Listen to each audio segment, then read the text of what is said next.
Hello everybody and welcome to Dubai for the Hankook 24 hours, the Hankook 24 hours of 2022. Good to have your company everybody, and welcome to the first major international endurance race of 2022. It's John Hindhaugh and Phil Anson in the Hackney Global Broadcast Centre as we bring you full, live, uninterrupted coverage with no breaks or blocks wherever you are around the world, in sound and vision, and on RS1 if you want to carry us around or your bandwidth, or we've got the videos stream running as well, of course, on the series website and at radio-show.co.uk. We start here at Dubai for what is looking to be a brilliant 8 races for the Hankook 24H series this year. Abu Dhabi next weekend is a standalone event, but there's a significant number of people who are staying over for that particular event. The European season starts with the 12 hours of Mugello at the end of March, and then we're off to Spa-Francorchamps a month later in the 22nd to the 24th of April for another 12-hour contest on the full circuit at Spa. Hockenheimring, their 12-hour contest is the 13th to the 15th of May. And then we have the 2 European 24-hour races. We're back on the south coast of Europe, on the Algarve, at the 24 hours of Portimao, 8th, 9th and 10th of July at the Autodromo do International do Algarve. Then, as tradition kind of dictates now, at the beginning of September, 9th to the 11th of September, to the Circuit de Catalunya, just outside of Barcelona, for their 24-hour contest. And for our 4th 24-hour race of the 2022 season, we head stateside again after a brilliant first event there last November. We're back 18th to the 20th. Respect the bumps of the Sebring International Raceway. 24 hours is the challenge to round off this season. That's how it looks then for 2022, and we're not that far away from getting the season underway here at the 24 hours of Dubai. The atmosphere is building. It's a big grid. I said this was the first major international event in endurance this year. How about 82 entrants? And we think we're going to start somewhere near 79 cars on the grid. The final few cars are coming in. We've lost one of the real favourites with the number 91 Herberth Porsche, destroyed the front end of that car. Daniel Alleman had an incident with one of the Seat Cupras, or one of the Cupras as they should be called now, in what was in fact an unofficial test session on Wednesday. We were on air for Midweek Motorsport when it happened. We saw a very, very sad looking Porsche 911 RS coming into the pit lane on the flatbed. That car was scratched before we got into the initial sessions. So was the 199 AC. That was the AC Automotive. That was the TCR Audi. That car went awry as well. But still, 79 cars on the grid for this. It's going to be an absolute cracker. Blue skies, great looking weather, no hint of any of the problems we had a couple of years ago with the rain. The atmosphere is building, and we can't start this race, really, can we? We had to do it last year without Nick's pit walk, or grid walk, should I say. However, we're back with a full grid, and that means Nick Damon has all the time he needs to sample that atmosphere. Good afternoon, Nicholas. Good afternoon, John. Good afternoon, world. There's never enough time to sample the excitement of the Dubai 24 hour, the 17th running, the pit lane. Now, we're still waiting for a couple of cars, so we're going to focus on something that's brand new. This massive trophy, and I believe it's about 100 kilograms. So, yeah, that'd be a bit thing to pay for the freight. Now, interestingly, of course, 17 runnings. Let's have a look. Now, look, first year, this man, Toto Wolff, won, and I guess he was significantly more happy in the United Arab Emirates in January 2006 than he was in December last year. Another one to point out here is our winner in 2017, Herberth Motorsport. They didn't even get as far as the start of the event. A massive accident during taxi ride, free training, pay for an extra couple of laps on Wednesday evening, car was gone. And of course, last year, our winners, GPX Racing, they're not here, but we do have Axel Jeffries. He's actually in the pole sitting car. Right, the pole people aren't here, but second are. We're going to freebase a little bit as we hop around, go past the woman in her underwear. This is the car in second place, which is the number 4 car, the car collection, the Abu Dhabi Racing by HRT. I think Manuel Mestre is sitting down. Manuel? So he's... are you starting the number 4? Yes. Good qualifying. The Mercedes have always gone well, so you must have a lot of confidence. I mean, it's difficult to have confidence when you have 80 cars on track.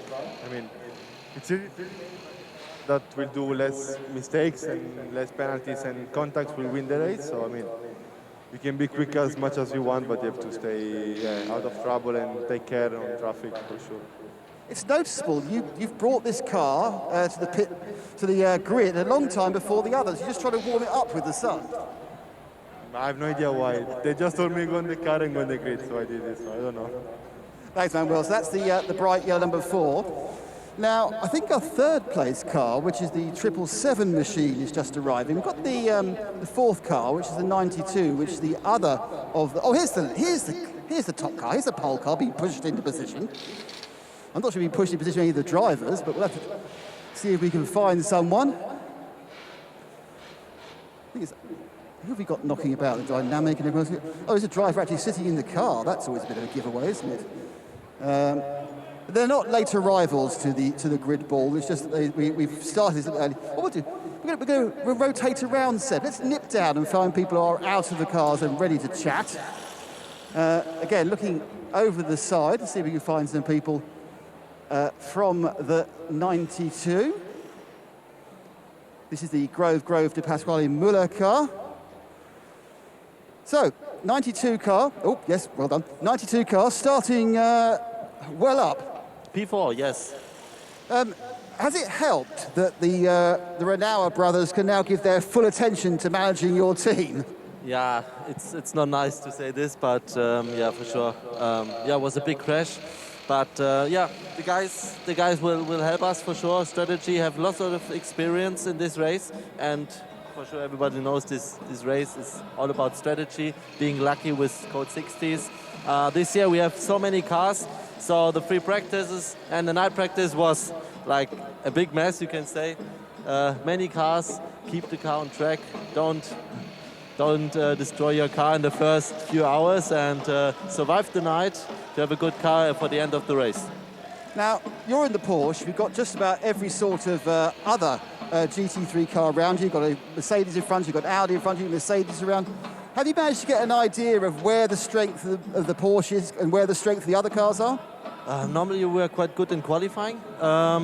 We qualified second row, so everything is really tight. So I think that's what motorsport needs, to be everything tight and yeah, excited for the race. So let's see in the first hour how quick all the others cars really are, and yeah, we push our maximum and see.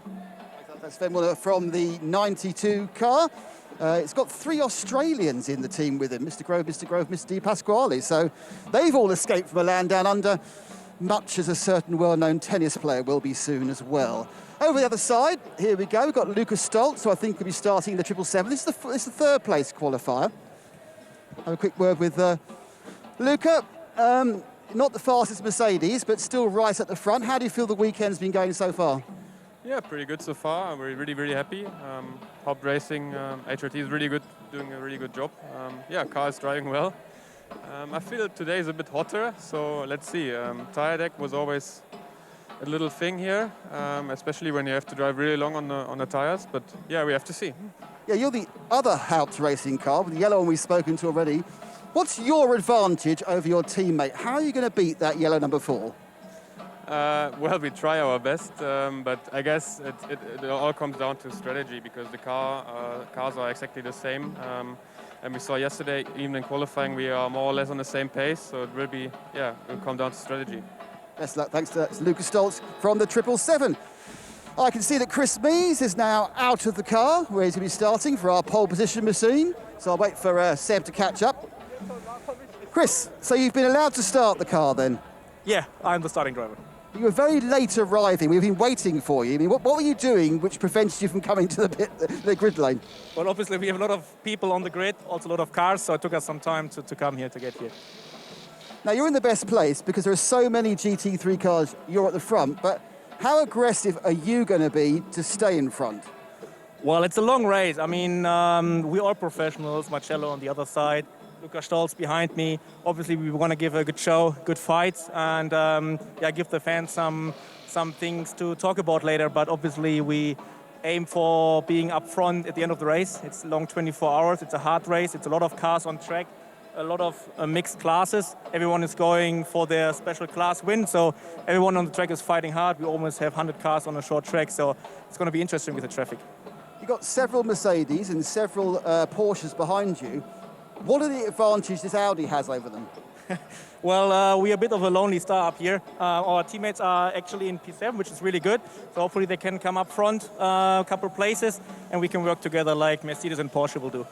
Good stuff, thank you. Oh, tactics. Chris inferring tactics. This isn't the DTM. People will be fair, I'm sure. There'll be no Checo Perez blocking for no discernible reason. It'll be absolutely fair. Okay, the 75 car, which is the SPS racing car, is next. That's the Gunon Enger Greiner Habul car, and Jules Gunon is here. Jules, the SPS team, very experienced in Dubai. Happy so far? Yeah, really happy with Kenny, Mick, and Maro. We have a really strong package. Kenny is one of the best out there, and I think we have a really good, strong pro lineup. SPS is also a well-established team. They have been winning a lot of time here in Pro-Am, so we're going to try to win them the first race in Pro. We are all ready for it, we are well prepared, and we're going to give it a big go. In the pure Pro department, the AM driver only needs to be in for a couple of hours. Is it still really the AM driver who will decide who wins? I think so, and that's why I'm really happy that Kenny is with us, because for me, Kenny can make a big difference to all the other AM. You say it's only 2 hours, but imagine you are losing 5 seconds a lap, you never catch back these seconds, and we don't have a safety car in those races, so it's really important that everybody does the best job possible, and we are all ready for it. Thanks. Kenny, sorry, I missed your surname there. Kenny Habul, I've just heard you're the most important person in the team. Yeah, they put a lot of pressure on me. They like to make it difficult for me, these superstars. Everything comes easy for these guys, comes natural. Look, we feel great. I feel great. The times are fast. We have a really good lineup. For me, it's more about staying out of trouble than the ultimate lap times. I mean, you'll see some of these cars around us just push for lap times and they hit someone. And it's so easy here, especially at night, no disrespect, but a lot of guys back in the field, they don't look in the mirrors. They can't look in the mirrors. They're using all their energy to drive. And, there's 4 or 5 in a corner and it gets crazy. And it's just, to me, it's a game of luck also. And you have to have Lady Luck on your side. So you're going to drive more sensibly than your logo. You're not going to be a raging croc. Well, maybe for the start. Get some aggression out, just to get my blood pressure down a little bit. Then we'll slow down and relax a bit. Kenny, thank you very much. Honest as ever, the Aussies. Right, travel. I'll get round the back of the photographer, that's well. The 54 car, we've got the next one up is the second of the WRT cars. Just see if I can see a driver. They all appear to be absent without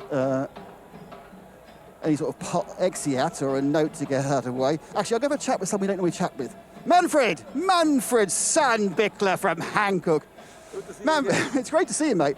Give us an idea of the logistics for you to get tyres on 82 cars in about 7 different classes, about 12 different manufacturers, 47,000 different tyre size. How hard is it? Experience, quite simple. No, it's a tough work, really. We start already in the summer to prepare everything to have the right sizes available. In the final stage, the last 3 months is now the fine-tuning to have the right number of tires with us. The wets, of course, hopefully this time we don't need them anymore, but the rest is really experience, and we have now a lot of experience with Creventic together, and this brings us in a really good position. So are all the tyres the exact same compound, or do you adjust them for the classes and the weights of the cars? No, everyone has the same tire. We have one compound for the whole grid here. You can start from the Audi, Porsche, Aston Martin, whatever you ask for. It's one single compound for all of them, and the most of them have more or less the same sizes. Manfred, thank you very much. And it is a mass container requirement. There's so many guys here fitting and mounting tyres. Let's see where else we can fine. Let's go and have a look at the wonderful world of the team that is number 1 in AM. This is CP Racing. He's spoken to Phil already. I'll have a quick word with Shane. Hello. How you doing, Shane? I'm doing great here, man. Top AM car, so great start. Yes, such a pleasure to be here at the front of the AM grid. Guys have just done a phenomenal job on the car. As always, CP Racing does a great job. And, I actually enjoyed the 3-driver qualifying format. It was great because it really makes everyone on the team step up. You can't just have one good guy and somebody, back in the motorhome sleeping. So we all put our best foot forward, and we're here up in the front. Now, you've driven all around the world. What do you particularly like or dislike about this Dubai track? Oh, this Dubai I really enjoy it here. Super challenging, but the racetrack does have good places to pass on.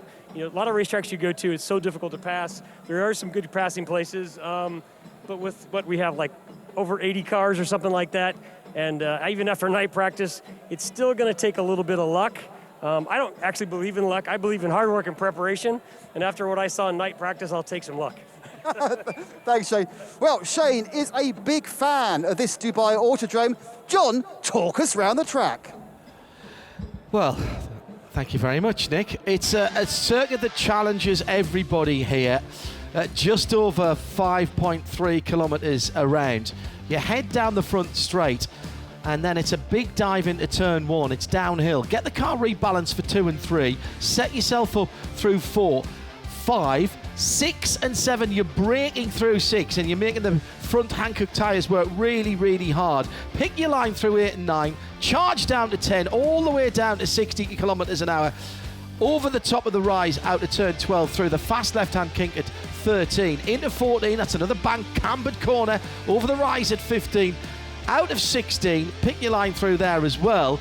And it sounds easy, me saying that, but 16 corners, 5.3 kilometres, and you're doing that in just under 2 minutes if you're hauling in a GTE car. And trust me, that's a lot of concentration with nearly 80 cars on the track.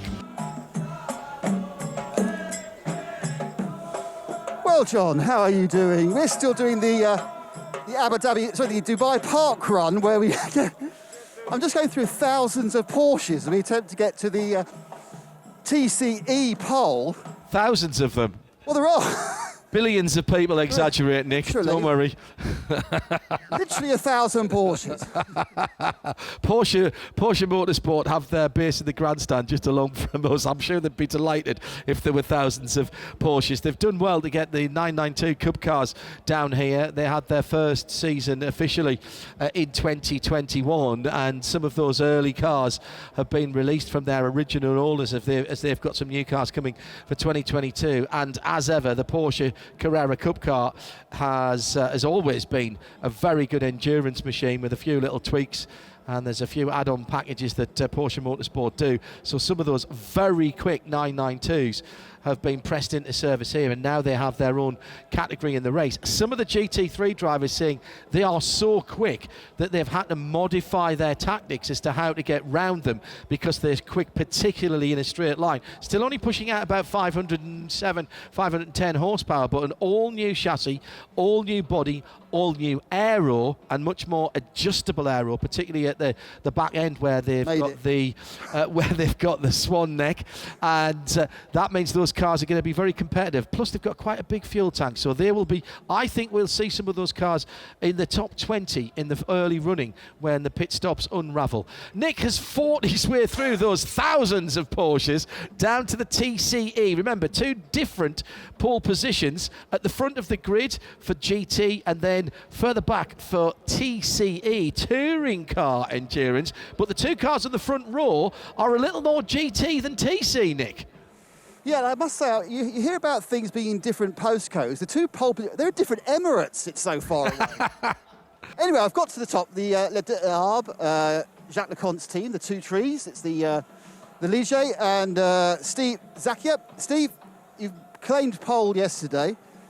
Now it's the race. This is when it gets serious, isn't it? Yes, serious things, but we know that the race is long, so we have to be careful on the track and stay on the track all the time to have no trouble. And yesterday was the pole, it was cool, but now it's the race, and the pole position is a less important for today. I'm almost sure that the Lamera will pass me at the start because he had a bigger engine. So we'll see how it will happen. But this year we don't have a staggered start, so you're going to be right in the back of those GT4s very quickly, aren't you? Yeah, we'll see also with the GT4 what happened, because we saw on lap time that some of them was slower than us. So we have to stay on track and see what happened for the first laps.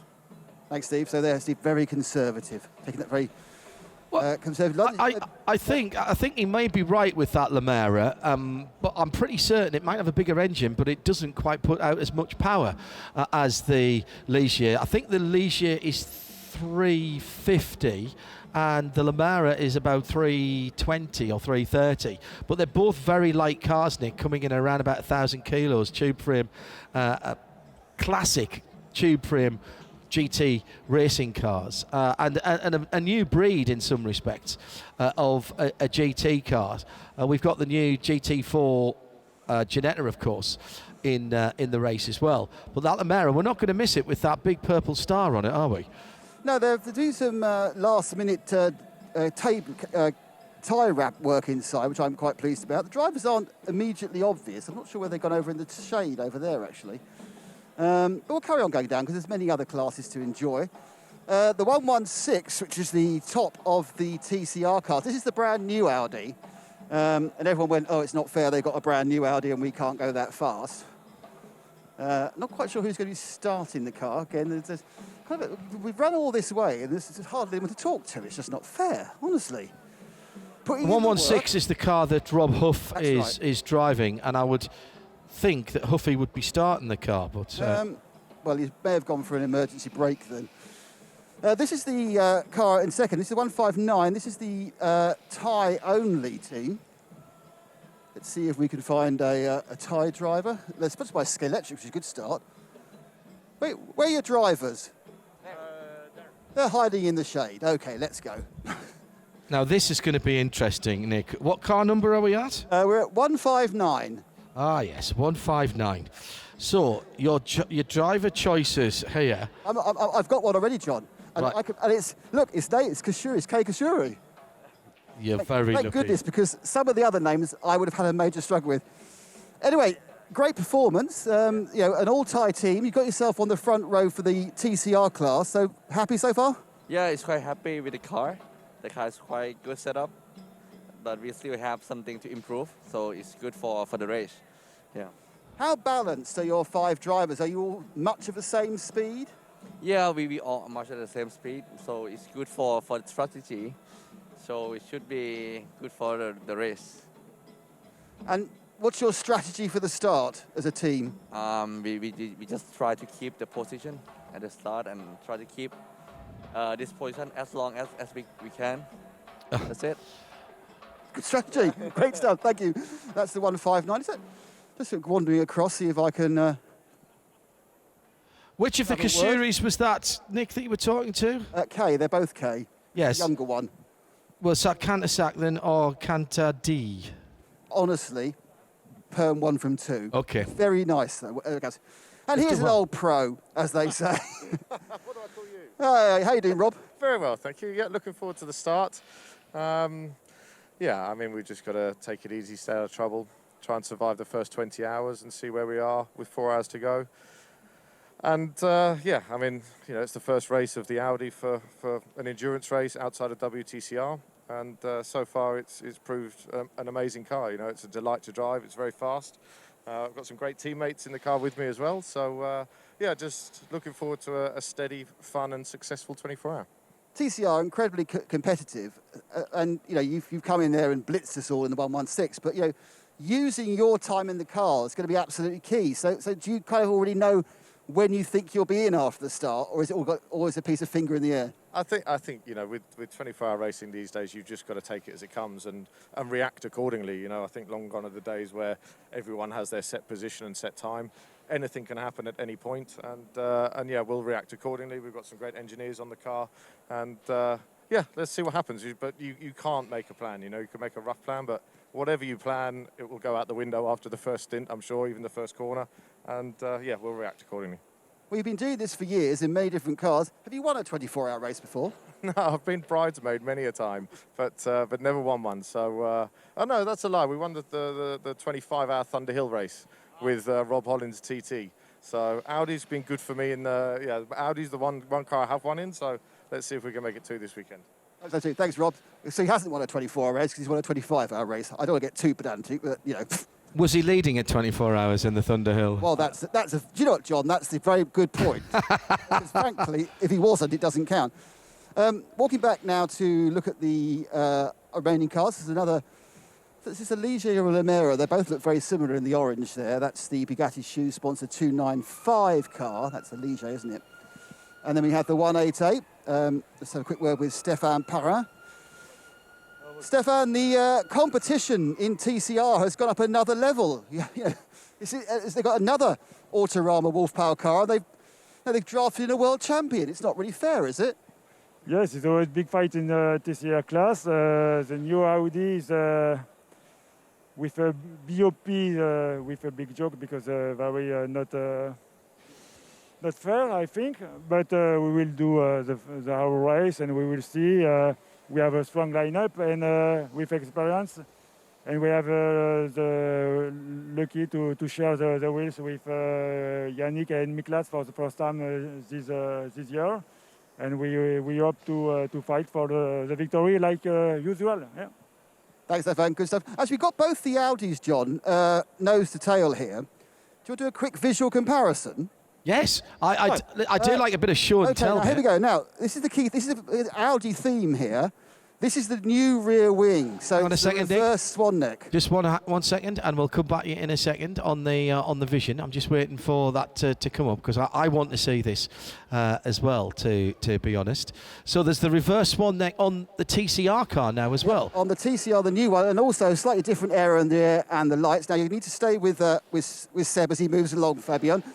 Seb, follow me now. So if he comes down to the rear end of the old one, which is just behind it.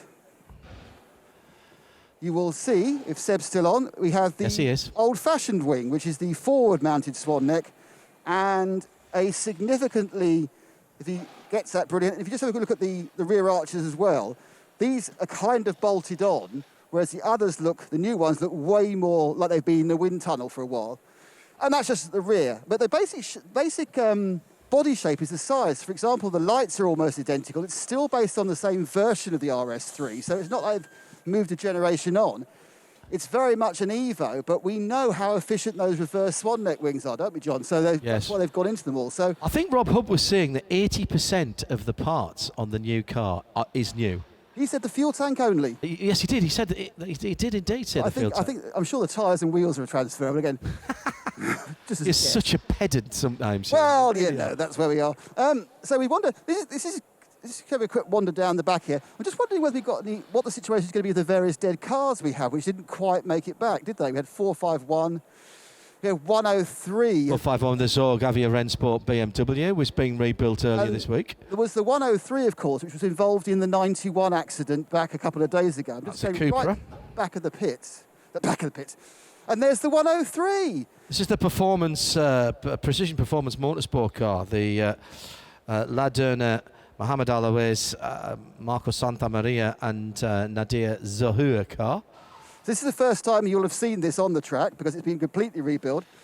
Are you on the driver, sir? What is your name? Nader Zuhur. Nader, this has been a very, very difficult event so far, hasn't it? Yes, so far. Well, we just tried to get the car back together. Thank God it's in one piece. We had an incident on Wednesday, and we didn't think we were going to make it, but thank God we just finished it today before half an hour. So did you get to run it in the warm-up, or is this the first time it's come out? We went in the warm-up, and everything looks okay, so hopefully we can start the race and finish it in one piece. Another heat miracle. Thank you very much for talking to us. So that's the story of redemption. Just going to move across to the Bobby Thompson, because he's always good for a quote, man. You're in the 278 Ginetta. Bobby, did you get to the bottom of your braking problems? Yeah, I think we have. These boys worked all night tirelessly, the guys at CWS. So the Ginetta's ready to go. We've got a bit of a job on our hands looking down there. But yeah, ready to go. It feels good on this first initial lap, so it's just whether it lasts the next hour and a half. Hour and a half? This is a 24-hour race. Well, I was more worried about for me. Excellent. The first sign, the first driver not to go, it's a team game. It's about my 2 stints as far as Bobby is concerned. That's my only worry at the moment. Once we get past that, then let's see how we get on. But for me, it's just about getting as far up we can in this first stint. And are the posh boys in the V8 talking to you? Yeah, they are. We're, we've got the best guys from Jeanette here. We've got Lawrence himself driving that GT4. So it's good to have the guys that know what they're doing all around us. Great stuff. Thanks, Bobby Thompson from the 278 in the TCX class. Oh, we'll carry on moving forward again. This is great. I've got all the way to the front, all the way to the back, had a bit of a free run. I was worried about missing out on Nick, I told you, you have as much time as you need to do this. We are back with a representative-sized grid in the Hankook 24 Hours of Dubai. You're back on the grid. All is right with the motorsport world as we're starting. 10-minute board has just gone up at the head of the field. That's 10 minutes to the start of the single formation lap.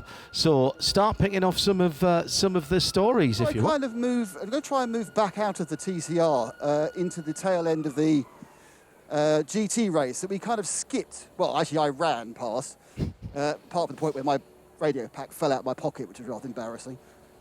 So you look at moving here, just see if we can see the 451. That's the car, and I think that is there actually. I think that's at the back of the grid as well. That's the Avia Sorgren sport car that was rebuilt.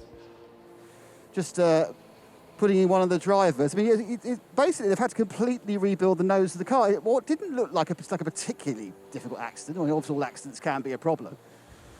Didn't look too bad. Bjorn Simon, he's in the car at the moment. Don't know whether I get a quick word with them. They're belting up at the moment. So he's just getting all these belts done as tight as possible. Very important, because obviously you have to be distracting, because if you have an accident, you want to be held in place. But also, you do not want to be trying to put your belts on as you're going around the formation lap. And there are some very important lap belts that you can't see, and if they're not put on properly, it's simply impossible to drive the car, is all I'm saying. Grab a quick... Bjorn, you must be very pleased to be starting after the problems the car had before. Yeah, exactly. Unfortunately, we have to start from the end of the group, so we will try to push as much as possible to get to the front during the next 24 hours. Looking forward to it. Car fully repaired? Sorry? Car fully repaired? I didn't get it. Is the car fully repaired and back to... Yeah. The team did a great job and repaired it, and we are good to go, yeah. Great stuff. So we picked up those 2 stragglers from the problems on previous days, and we can... meander past some other cars. This is one of the GT4 cars. Just suiting and booting. I'll let him get away with it. One of the GT4 Mercedes. Obviously, one of the more interesting GT4 Mercedes is just up here. And that is the Gotha family outing car. I can just see Stewie Hall, so I'll grab a quick word with... Stewie, how are you? All right, mate, yeah. So you've got both your prodigies and your boss and your mate in the car. Yeah, couldn't be better. I just want the other prodigy in there, but he's just gone to drive a GT3 car. So he's got too posh. Yeah, but he's doing a great job, you know. Spent a lot of time with Benji, and he's doing a fantastic job. Now the younger little monkey's in the car and also doing a fantastic job. So it's really, really nice to see and lovely to be here. So how is Benji going to split his time? Is he just going to do a couple of hours in each car, or is he concentrating more on the WRT car? No. They're two different. So he's got quite an important role to play in the Audi this weekend. He's doing a lot of mileage. So he's going to stick with the Audi. He hasn't qualified this, so Ollie's going to, we're going to up Ollie's mileage in this. So yeah, they're both going to get a good workout over the next 24 hours, that's for sure. I hope they've been training over the winter. So are either of them quicker than you yet? Of course they are. I wouldn't be doing my job if they weren't. That's a big smile for a slower racing driver. No, it all counts in the race, but they're both quick lads. I've spent a lot of time with them. Probably 10 years now with Rothko. So if they weren't quick, I wouldn't be doing my job. I couldn't be prouder to be sharing a car with them and the boss, and obviously my good mate Geordie. So, we'll just take it as it comes. It's a long race. It's a new experience for Ollie, but so far he's took to it like a duck to water. He's only just 17, and he's driving like a kid that's been in the car for years and years. So, yeah, can't wait. Just get stuck in and hopefully be speaking to you in like 24 hours time. Yeah, Nick, can you... right in the middle of the speed pack, effectively. That's quite a busy day, isn't it, going past and being passed by people? It's certainly a new experience. You know, I've got to learn to look in my mirrors for the first time in a few years after spending a lot of time in the 3. But, you know, it's got 4 wheels, and that's my job, to drive it as fast as I can. So Dragon doing a fantastic job. I don't think we could be in a better car and a better team. So, yeah, and obviously it's a Merc. I've done plenty of miles in a Merc, albeit a GT4 Merc. It's quite similar inside. So, yeah, let's see. Great stuff, actually. Best luck to you and the boys and the team. So I think this may be, unfortunately, coming to the end of our wander up and down the pits of the Dubai 24-hour. All right, but certainly appreciated the extra minutes. Thank you very much to Fabian and the team. And the trophy's being wheeled down by 17 burly men, I think, because it's 700 kilograms. Anyway, John, I'm being chucked off, so over to you and the boys. In the Haggerty Global Broadcast Centre, we are bowing to the grid walk of Nick Damon. It's great to have it back, whether you're joining us on the live video stream or on the audio stream at RS1, part of the Radio Show Limited network of channels. Great to have your company. We'll run through the sharp end of the grid for you in a wee moment time. Quick look at what the weather is going to be doing for us over the next few hours. As you might imagine, it's looking pretty good. Our weather this year coming to you courtesy of Visit Cayman Islands. And tonight it's going to be pretty clear, dropping down to, well, a rather sultry 21 degrees overnight. And really the humidity not going down much below 50%. A little bit of chance of fog in the morning, and also the wind getting up around about 10 o'clock in the morning, 30 to 40 kilometres an hour. And as we know from here in the past, that could bring its own problems with visibility, particularly down towards turn 1. It'll rather depend which way the wind is coming from. South-southeasterly is what it's saying. So that's right across the track from effectively the outside of turn 16 into the pit lane. That's the weather here, courtesy of Visit Cayman Islands. Phil Anson is with me in the Haggerty Global Broadcast Centre. And Phil, first of all, has seen pretty much every one of these races, either calling them or being in the booth behind us, because he's been helping us out down through the years. He's also the voice of the English language Formula 1 broadcast across the region here for NBC. We've had a cracking week so far. Probably enough interest and talking points to fill a race, but yet we've still got the race to come, and here's the grid lineup. And you called it on pole position. Thank you very much, John. Yes, the MS7 by WRT will be started. The Saudi Arabian team in the Audi R8 LMS GT3 on pole position. From the number 4 Abu Dhabi Racing by HRT in the second position. That is the GT3 AMG. And that front row, boy, there's some talent in those drivers in there. I'm just having a look there. Multiple winner, Khaled Al-Khabaisi in the GT3. On row 2, 777, the Almar Racing, Al-Manar Racing by HRT. That's got Indy Donchi and Lucas Stoltz in there. They're star drivers, undoubtedly. Then the Herbeth Motorsport GT3, the remaining Herbeth car. This is the Grove car. Stephen and Brenton Grove with Anton Di Pasquale. Now, the last time we had I think we had the VIP Pet Foods card for the Quinn family. Tony Quinn, yes. Won outright here. He did indeed in the Porsche. Round about 11, was that? Yeah, maybe? 11 or 12, I think it was. They're backing it up. Dynamic Motorsport with another Porsche, and then the Sun Energy won by SPS Automotive Performance. Kenny Bull's team, they're doing very well in 6th position. On row number 4, that's the 7th position. That's the Benji Gotha, Arnold Robin, Maxine Robber, Jean-Baptiste Simonin and Frederic Verviche will start that car alongside the first non-German mark, Barwell Motorsports. Mark Lemmer is desperate to heave this away from German manufacturers. There's never been a non-German winner of this event. Yep, and 2008 was when Quinn won that one. And row number 5, we've got the MP Motorsport. GT3 AMG, Henk de Jong, Daniel de Jong, Bert de Haas and Jaap van Lagen in that one. Then the Attempto Racing, car number 99 in the R8 LMS GT3. Florian Schultz, Luca Enster, Alex Aaron Acker, Nicholas Scholl and Finlay Hutchinson taking the wheel of that one. Row number 6 and position 11. CP Racing in the AM category, in the GT AM category.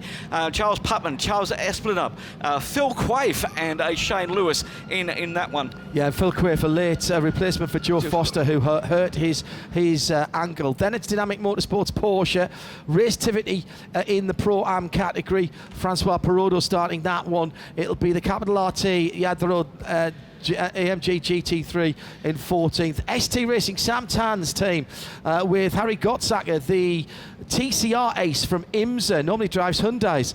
He's in that team and he'll start. Then the Team U Sportwagen Technik in 16th position for Porsche. Yep, and moving on to row number 9, the Pro Sport Racing GT3 AM car, the Vantage, the first of the Aston Martins.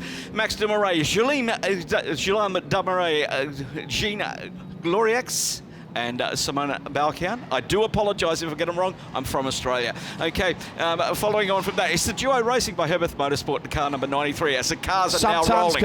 Sam Tan's car is not rolling. The number 1 car from last year's championship win, the new GT3 BMW M4, and that blue car has not got away. Now, if that car doesn't start, it will have to be pushed back into the pits. Yes, he'll have to go back in through the pit gate that's on that side. If he gets started, he is allowed to take his position before they get to the formation line.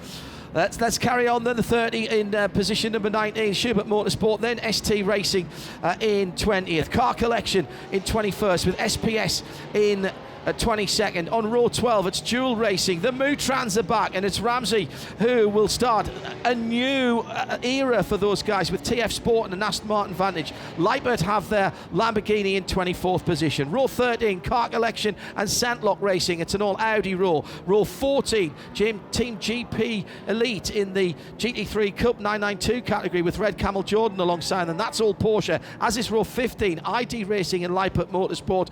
That's a Porsche Lamborghini row. PK Car Sport and Uber Racing are row number 16. Row 17 on the grid in 33rd position is HRT Performance. Then Team GP Elite, FAC Auto Tech as the the 992 AM category running car. ARC Bratislava, another one of the Lamborghinis. HRT and Huber on row 19. FAC Auto Tech and Razun Morthan Racing with the KTM Crossbow, fantastic looking GT4 car. Willy Motors by AB Motors in 41st position on row 21. Have Red Ant Racing's Porsche for company, and this is where all the thousands of Porsches are that Nick talked about. Row 22, 940 ID Racing, Rabdan Motorsports 977, Speed Lover and Red Ants number 904 on row 23. 930 HRT Performance and NKPP Racing by Baz Cooten running a Porsche. We've seen them running Cupra TCRs in the past. The Vortex is out. The 701, Leonon Amarouche had a nasty incident, but he was fine, and now so is the car. Sebastian Ledoux will start the car alongside HRT Performance 992's Porsche. Then Pro Sport Racing and Heart of Racing in the GT4. That's the front of the GT4 field there for Pro Sport and Heart of Racing team, with Dragon Racing's GT4 machine that Stuart Hall was talking about earlier. Then Colin White in the GT4. That's the G56, the new V8 engine, 478. Remember that. That's got Lawrence Tomlinson, the man at the head of Ginetta, driving that car. RHC Joransson Strom have to be driving a BMW, and they are. They're in 55th. 56th is Atlas BX Motorsports on row 28. Row 29 is Team Aviazorg Rennsport with Jonsson Consulting, and Haider Motorsport with Century and Team Aviazorg Rennsport. That's your GT starting grid. The TCE, the two GT-looking cars with the Ligier and the Lamara on pole. Then it's Audi and Cupra with Autorama and BBR. AC and CTF Performance. That's another Ligier there for CTF. Lamara GT Lux are on position 7. 8th is Oris Racing. 9th and 10th, Holmgard and Autorama, the VWs, and a second Autorama VW, an and 11th position from Yeti Racing in 12th for BMW. 2 BMWs on the 7th row of TCE, Schubert and Kojimo TLRT. Sally Racing are back. Great to have them from Denmark in the Cupra. Then the standard Ginetta, the V6 car running in TCX on row 8. PPM, Passion Performance Motorsport, back on the grid in that repaired Cupra. Zenga Motorsports are there as well, as is the Ligier right at the back of the grid in 19th position. It's a cracking looking grid. We reckon there are 79 cars out on the grid, with some of those cars having come back from the dead. Wherever you are in the world, thank you for joining us. This is kind of the official start of the 2022 motorsport season. 24 hours on the clock, and Christopher Mies is leading the field around. Take a deep breath now. It may be a while before you get another one. And thank you to our dedicated team of marshals and officials here. And it'll not be the first time I say this, also to our camera operators who have got long shifts coming on in hot and cold and dark and humid weather. For all of you here who are working to make this happen, and particularly to Creventic, thank you very much. The Hankook 24 Hours of Dubai 2022 is go for the 24-hour endurance classic here in the UAE. Pole sitter Chris Mies dives to the right, our right, his left, down towards the right-hand corner at turn 1. And he's done exactly what he has to do. Raffaele Marciello in the Bilstein, the blue and yellow coloured AMG gets away. No split start here. So the TCE cars are coming through now, but it's the MS7 by WRT Audi, the fastest qualifier. 001 on the top right-hand side. This is the new Lumi rank system. This is new for 2022. It also puts the flag in the cab system as well for the drivers. You'll see a variety of different bits of information there being displayed throughout the race. GP Elite cutting their way through in their Porsche as they come through turn 9 onto the back straight, but the two leaders are pulling away. MIE flashing with 001, that's Chris Mies. You've seen this in other series, and it's been taken on now by Creventic as they try to enhance even further the spectator experience, whether here at the track or further afield. That Mercedes AMG looks a little bit of a handful there for Raffaele Marciello. He's having to fight the rear end of that car. Chris Mies setting a very good pace indeed. Looks like he might hold on to the lead this first time. He didn't seem too confident, to be honest, when Nick spoke to him on the grid earlier on. Down towards the ball at 13 for the first time, and it is still the MS7 Audi R8 LMS GT3 into the tight double apex left-hander, and I think it is going to be Audi that leads the first lap of the race, and we can breathe a little bit of a sigh of a relief as everybody has got through that one. I'm scanning back down through the field. I can't see anybody way off the back. Right at the back, the number 433 has got off the line and is running. Not sure what happened to Sam Tan, and her car will check that as they go through. And it's Mies from Marciello, from Lucas Stoltz for the Almanar Racing by HRT in third position. Then Sven Muller, Backler, Grenier, Vavician down to about 8th position. Everybody's held their position. Nicholas Scholl has dropped back a couple of places in the attempt to Audi R8. Cairoli and Jaap van Lagen, the dynamic Porsche, and the MP Mercedes has gone through. Dennis Remyenko has dropped back a position. Janis Fietze has gone through in the Team U Sportwagen Technic 911 GT3. So 1 or 2 positions changes. Francois Perrault, I notice, has lost a position for Race Divity. That's Nick Yellerly that went through on him. Jean-Claude Rieur for Pro Sport has overtaken Andrei Mukavos as well on that first lap. 31 is Fred Favich in the Macca-sponsored number 31. As I say, that's the Audi, isn't it? Going down the back straight at the moment. He's got Ralph Eneishen behind him. Eneishen thinking for a moment that he might be taking 6th position, but he's under pressure himself from the Lamborghini Huracan. from the Dynamic Motorsport Porsche, rather, that is right behind him. Good clean start, Phil, and we are underway for the 2022 running of the Great Race. Well called, Mr. Heindorf, once again. It was a pretty incident-free first lap, although there is an incident involving car 1 under investigation at the moment, and that is the ST Racing BMW M4 GT3. We didn't see that, but we'll bring you all the... That's the car we think it didn't get off the line. Yeah, so that may... And I think what it did, it exited pit lane too early, because I saw it on the right-hand side as they were following the leaders down.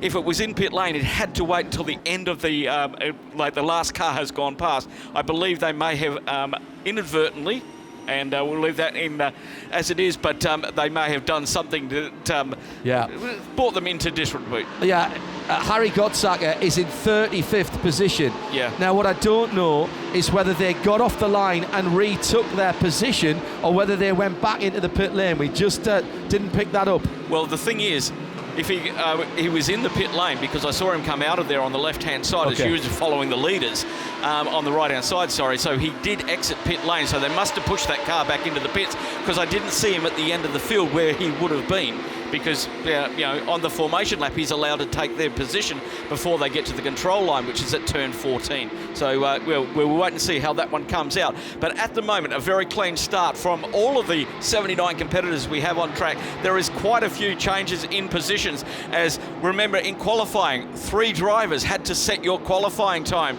Some of those drivers are not as quick as the lead drivers, or they're a little bit, well, let's say the lead drivers are just a little bit quicker or more experienced.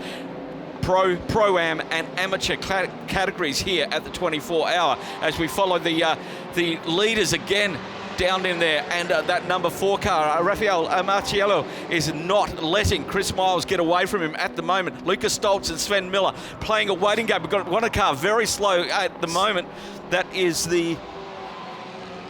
Just want to go back and pick that one up again. It's the KTM, is it? It looked like the KTM to me. I get it could. No, it's the Vortex. Excuse Vortex, me. Yeah. I always think orange KTM. It is the Vortex. Yeah, we got that. I got that confused yesterday as well.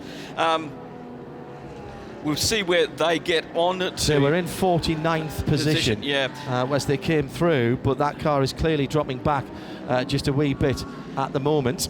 Sebastian Loesch at the wheel of that car as we continue on under green flag conditions here at the Dubai Autodrome as the field starts to settle into their first rhythms. We're looking at about an hour and 5 minutes for the first lot of pit stops to come, especially for the GT cars, who are all running different fuel loads compared to which represent the drivers that they have in the team with the categories. There's balance of performance in a lot of areas in all of these, and we'll get through it in the 24 hours. But now we are inside the first hour, and nice clean running for this, the first 7 minutes.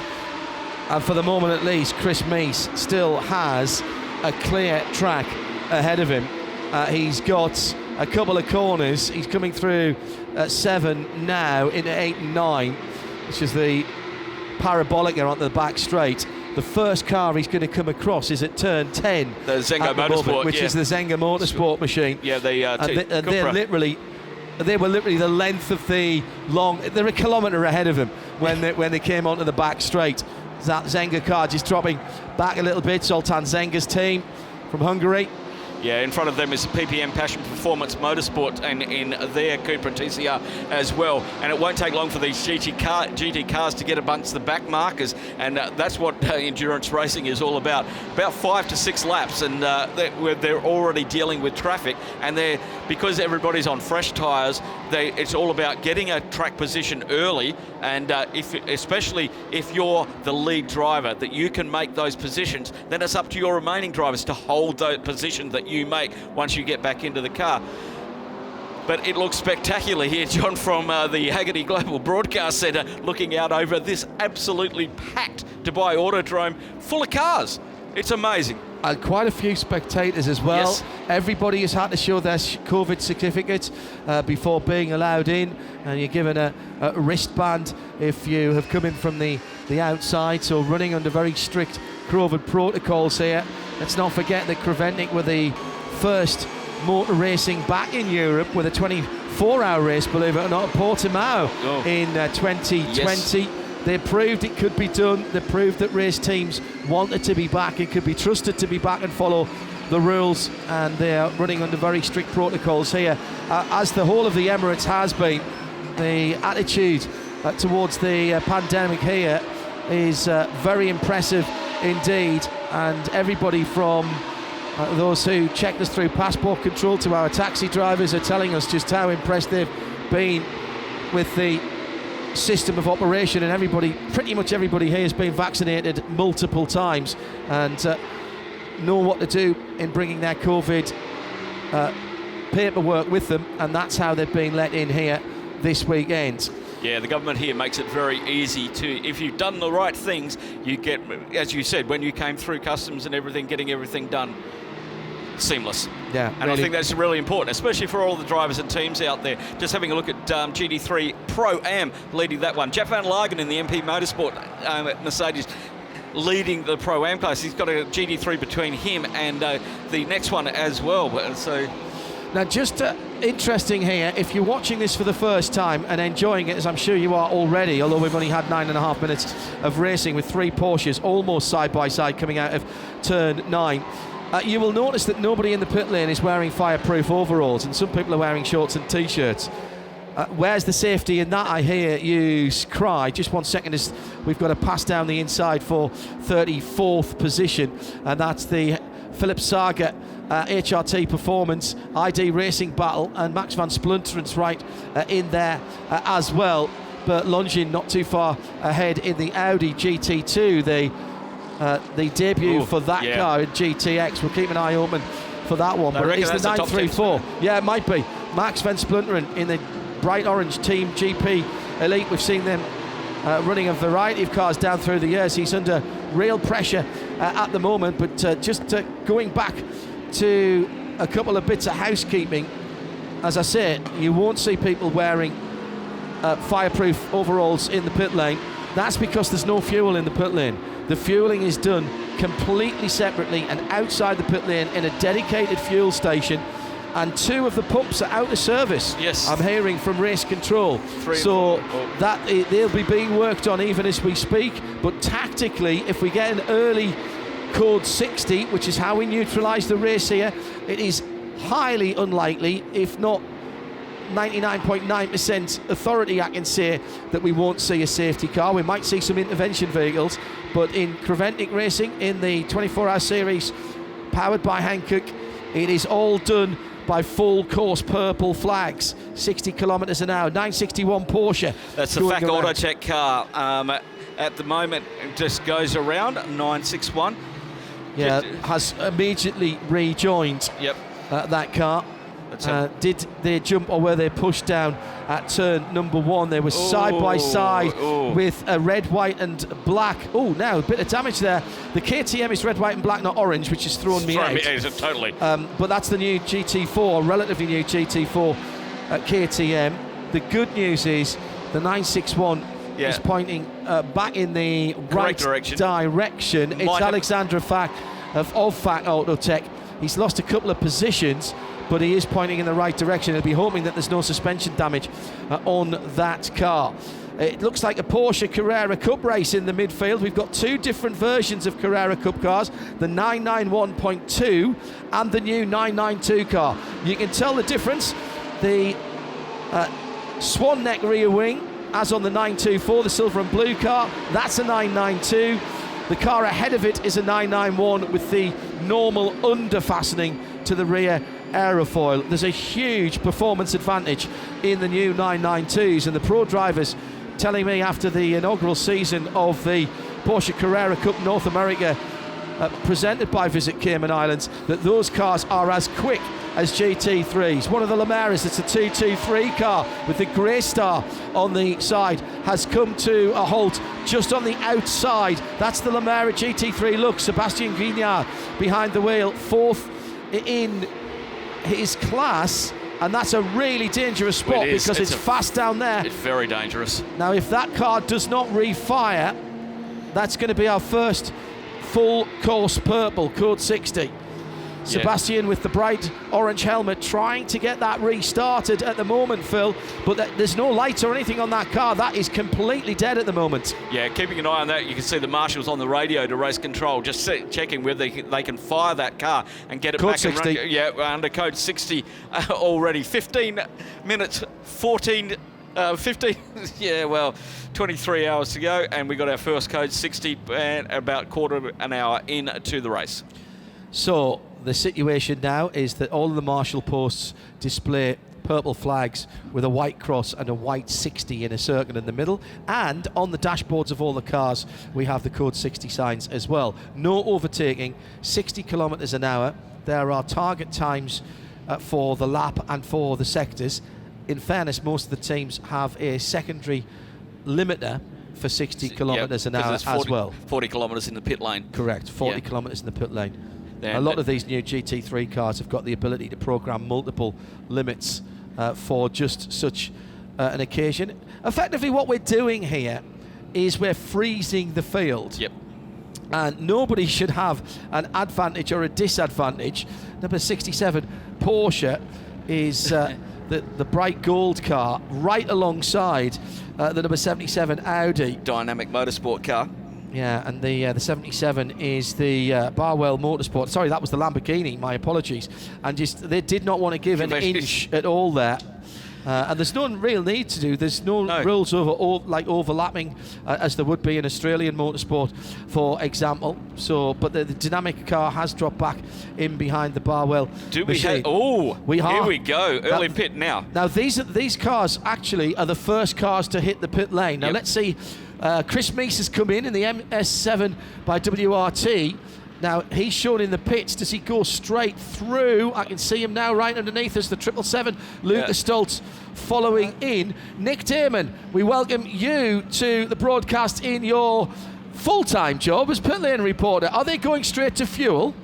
Chris Meese, they're both a long way down. Meese has gone for fuel. Is it Stoltz behind him? It is. Yeah, he's gone for fuel as well. With two pumps out of action, boy, it's going to get crowded down there. There's going to be 14, isn't there? 16 normally. The SPS Mercedes has stopped at its pit box.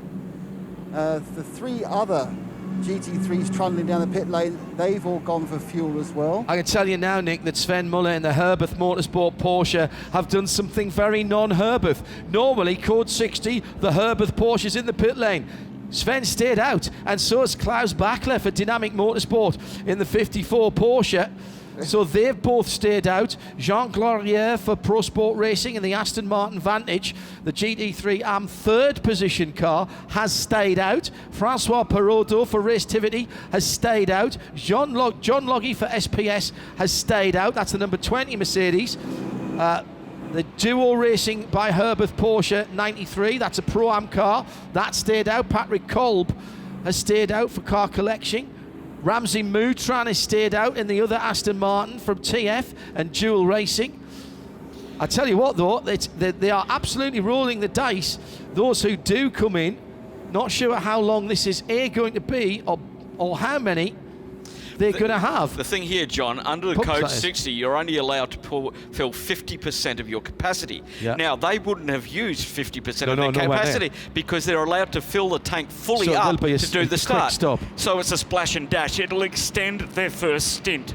And don't forget, they will have filled their fuel tank to absolute maximum. Yeah. And what you're allowed to fill, your car may be allowed to have a 120 litre tank, but your full fuel fill might only be 90 litres on the balance of performance. Yeah. But you will have filled it at the start of the race. So this is going to really push them much deeper into the race. Nick Damon? Here comes the wounded Lamera, the 223 on the back of a grey pickup truck manufactured by Toyota. Car rolls in under no power. I'm surprised they've come in at this early. The only possible advantage is it means you can run relatively conveniently to the exact 2 hour maximum. That's a good point. Yeah. 2 stops is about an hour and 40, isn't it? Yeah. So good point. They put the extra 20 minutes in, and perhaps well, that's gone well, because they've literally come off the back of the tow rope, and they've managed to fire it back up again. We've also got an incident with 2 cars under investigation. That is the... Well, sorry, Nick, go ahead. The 223s literally came off the tow rope, stopped, they just got it going again. So they must have solved the problem whilst it was being towed in. Or just done a reset. Well, no, you can do the reset. No, they didn't even have the door. You can do the reset normally. They're all kind of a what the heck's going on meeting in here in the Lamera garage. I wonder if he'd hit a button by accident or something. The 714 is the crossbow. That was the turn 1 incident between the Yes, crossbow and the FARC Autotech Porsche. Yes, that is under investigation. We'll let you know as soon as we can. One of the features, if you're not used to the Hankook 24-hour series, is that if you do get penalties, you don't have to serve them straight away. So let's say let's say the 999 car from Hindhoff and Anson Motorsport gets a 30-second time penalty. With you driving, of Obviously course. with me driving. Yeah. As we go back to green. You don't have to come in straight away. You can serve that at your next time through the pit lane, and then you can take service. There's a pit penalty box on the way into the pit lane, so it isn't like some other forms of motorsport where a drive through the pit lane means you can't do anything. No, you can come in, you're stationary for that 30 seconds, and then you can go do your service and your fuel if you want to. You've got to do it within 3 hours of a penalty being it's a 3-hour called. thing. And if you want to do it in a code 60, which is actually not a stupid thing to do, well, you can, but the 30 seconds becomes 60 seconds, and if it was 20, it would become 40. Basically, you just double it, and that is something we had Mark Lemmer in the early part of the week saying there's some rules here that you've got to get your heads around, and those are some of them, that you can burn some of those penalties during code 60s, and you can add them together as well. So you can come in, if you've got 2 penalties, a 15 and a 15, you can come in and stand in the box for 30 seconds. You don't have to serve them separately. So at the front of the field then, the cars that stayed out, Raffaele Marciello, well, I thought he'd been into the pit lane, but clearly he didn't. The number 4 car, no, he didn't, I said that. So the Abu Dhabi Racing by HRT car leads now from Herberth Motorsport in second. Those were the 2 best placed cars that did not pit. Then it's Klaus Bachler for Dynamic Motorsport and the Porsche. Then Barwell. Then the second Dynamic car, the Gold Machine, the number 67 from Jaap van Lagen and MP Motorsport.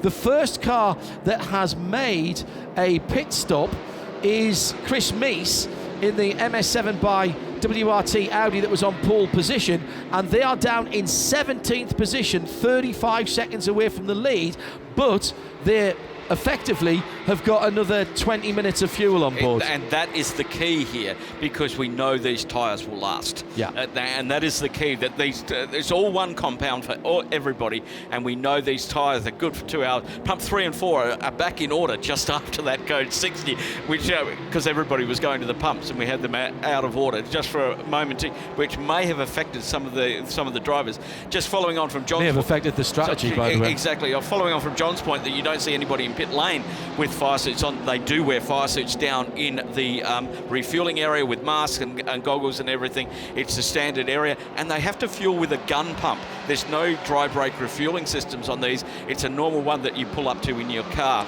as well. Just a couple of changes to how the pit stop happens. The new rules this year, 2 mechanics only on the car, and you're allowed a lollipop man and 2 mechanics only. In the COVID times, how many people can you get to a race?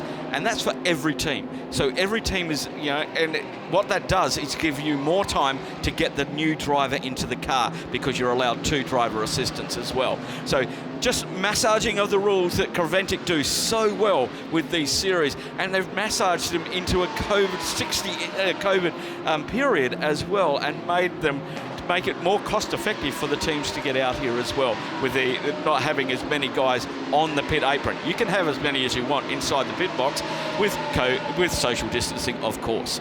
Hello to Jerry Z, to Scott Fitzsimmons, Sarah Rigby, Dave Alcock, Ian McCarthy. Also to Drew Adamson from the iRacing broadcast team. Good to know that you're listening and watching from Boston, USA. I really hope that you've got another busy season coming. I suspect you have, and I know there's more content coming from iRacing. Hello, Drew.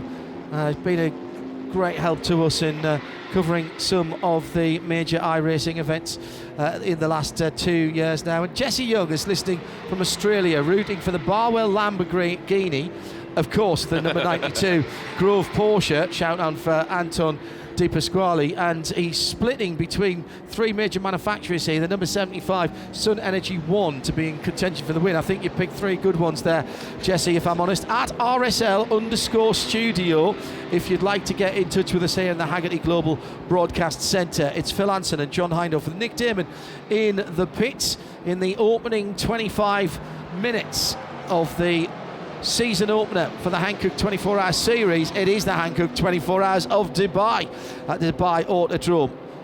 And car number 1 we saw come out of pit lane has copped a 2-lap deduction from race results due to not respecting flag signals. He went through the red light at the end of the pit lane.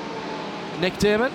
Down with the 961, the victim of that, or co-conspirator, misunderstanding with the KTM. Unfortunately, he's done a traditional old-fashioned Porsche thing, and he's actually managed to slightly hole a radiator at the front. So it's drained the fluid now from the leaky side. We saw the left. You're right. They had the left. Yes, he hit left, didn't he? So he did the radiator. They're fitting the bumper, as we can see. Can't see who was actually driving. Oh, he's sitting down over there. Let's see if I can. I'm not sure if the technology will work because we're going right deep in. I also don't know which driver it was, so this is always risky. It's a fact. It's a fact. What happened? In turn 1, I was on the inside next to this GTX car, and he just turned in on me, and then we spun both out. Looks like, unfortunately, you've done quite a bit of damage. What's the problem? What's the damage on the car? I think it's the cooling system. We have a failure there, but I don't really know. Very bad luck. Thanks for talking to us. So yeah, Mr. Farke. Oh dear, sorry, that's just trodden on the mechanic's foot. Popular. It's not the worst thing I've done in the pit lane by accident, but that's another story. It did involve the poor man going to A&E actually. But Alexander Farke was who Nick was talking to. I haven't got first names I can see, but yeah, of their that'll come back out again. It's a weakness, John. The radiator's being right at the front. I mean, there's plenty of Porsche owners out there. The radiators that are front of road-going Porsches are normally the air conditioning condensers, and if you don't put on all the GT versions of the car, Porsche put a very nice anodized grille system on the 2 outside and the middle air intakes underneath the bumper, but for some reason they don't do it on some of the lower models, but the condensers are still there. Their aftermarket ones are available and actually very good value rather than having to change those. The racing cars, of course, they're using those for other cooling purposes. The number 1 then, Samantha Tan Racing, ST Racing, BMW M4 GT3, new for this year to the team and new for this year to BMW's customers. They can't shell them out of Munich and the motorsport department quick enough.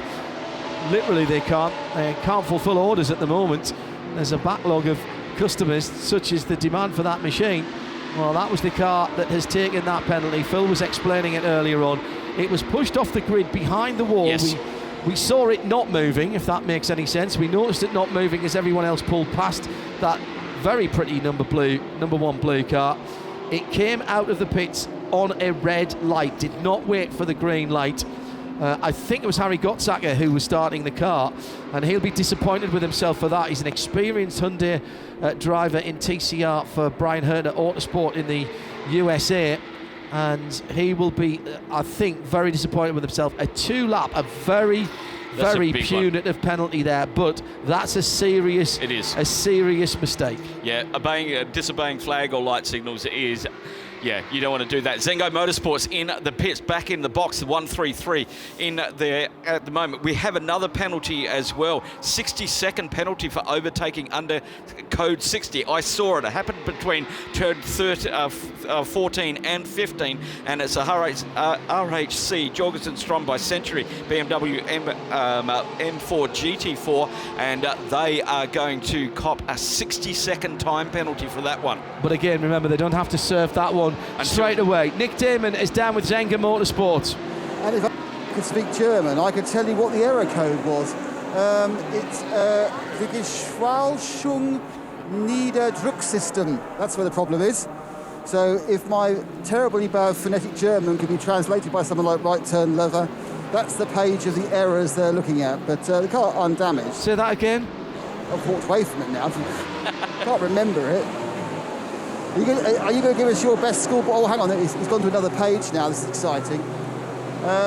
Something's not enough. It's got red for the bar, so there's a lot of pressure on something. I'm surprised the pressure's been red in bar. Oh, I suppose no, there's German team will be red in bar, yeah, rather than PSR. I'm very, very imperial, me. Yeah, so they're having a search round for engine issues. What's the problem? We have fuel pressure issues. We don't know what's going on at the moment. We are trying to find out. First, in the free practice, we had the same issue. We thought it's solved. We changed the fuel pump and the fuel pump computer, but we still have the same problem. So we are trying to find out what's going on. Thanks a lot. So that's indeed. There you are. So I was right. It was pressure, but it was not anything. Fuel pressure, John. Fuel pressure. Okay, excellent. Thank you, Nick. Bad news for those guys early on. Twitter starting to take off now. Benny Carrillo, Mike Sinclair, Adam Wareham, all tuned in from various places around the world. Benny Carrillo from California, so Europe early in the morning there, Benny. Excellent commitment. Good to have your company. So the race is well and truly on. We've already had our first cars with penalties and problems for Nick Damon down in the pit lane. It's Phil Hansen, the voice of Formula One in this region, alongside me, John Hindhaugh, in the Haggerty Global Broadcast Centre. Coming up later on, we'll have Johnny Palmer and Andrew Marriott, and also Bruce Jones and Peter Mackay, and Joe Bradley, of course, will be joining us down in the pit lane. The full squad on this one for you, with 80 cars and a full return to Hankook 24 Hours Racing. It is great to be back at a motor race, watching these cars, and once again Dubai and Creventic and the Hankook 24 Hours living up to its reputation. 83, I think, or 82 cars entered. We started 79 of them. And if you are just joining us and haven't been watching or listening in the early part of the week, that one of the big cars that isn't on the grid, one of those three that didn't make the start, the number 91 Herberth Porsche GT3, destroyed by Daniel Alleman in Wednesday free practice. Just when you don't want to do it. No, indeed. So we've had a couple of teams that have fought back. We had a Porsche team. It was the 977, yes. Wasn't it? They did a car in on Monday, sourced the one on Tuesday, crashed the new one on Wednesday, but I think got it fixed again. Yeah, came out for practice on Thursday, racing on Friday. Craig David's new album is really weird. It is indeed. Great racing going on. That's the Radan car. Yeah, Rafael Marciello, just 0.9 of a second in front of Sven Miller in the Herberth Motorsport 911 GT3R. They have been at it. There's been less than a second between those two cars ever since that Code 60 came back out. There is a distinct battle on for the GT lead out there at the moment. Klaus Bauer in around about 2 seconds back behind that in the Dynamic Motorsport 911. One of the other cars that had problems earlier in the week was the Cupra of PPM, Passion Performance Motorsport. They were the car that was involved in the incident with the number 91 and Daniel Alleman. And Nick Damon, you've got them back in the pits now as well. Yeah, it seems to be a sort of an investigation more than anything else. They've looked at some stuff, they've wobbled the wheels, they've tightened the driver's belt. And it sounds like this is one of the things where it's just feeling a bit weird, mate. Engine refired. Car looks absolutely fine. He's running around with engineers, one of the fellow drivers. Gearbox. Problem gearbox. So it's actually a gearbox selection issue. That's where something's going on. The 278, Bobby Thompson's also just come into pits as well. So this is a gearbox selector problem for the 103, and Thompson's going into pits too, John. So I'll be joining down there. This is quite a lot of early problems. I think more than I remember normally. But the 103 has gearbox. We're off to the 278. 278 being the V6 engined Ginetta, the TCX car, and we do have the new GT4 car with the all Ginetta, all excitement V8, 6-point plenty of V8 engine in the front of that car, but it's a wonderful installation.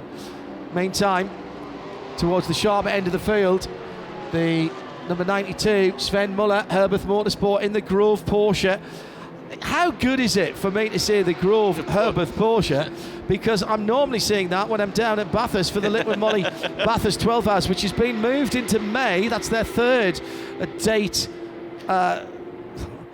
change, I suppose. It is now, yes. Yeah, and it's been moved to that date. It's about the last time they can do it, because it's starting to get into winter there and you lose the daylight and the weather. Puncture for the 133 Cupra.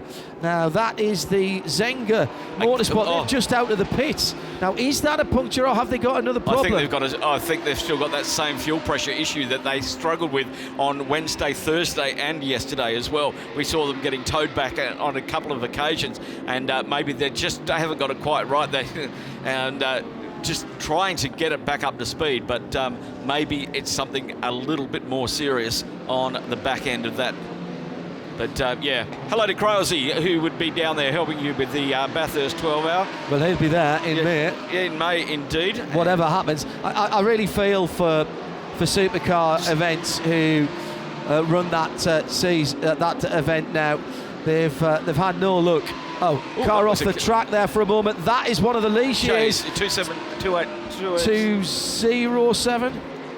That car.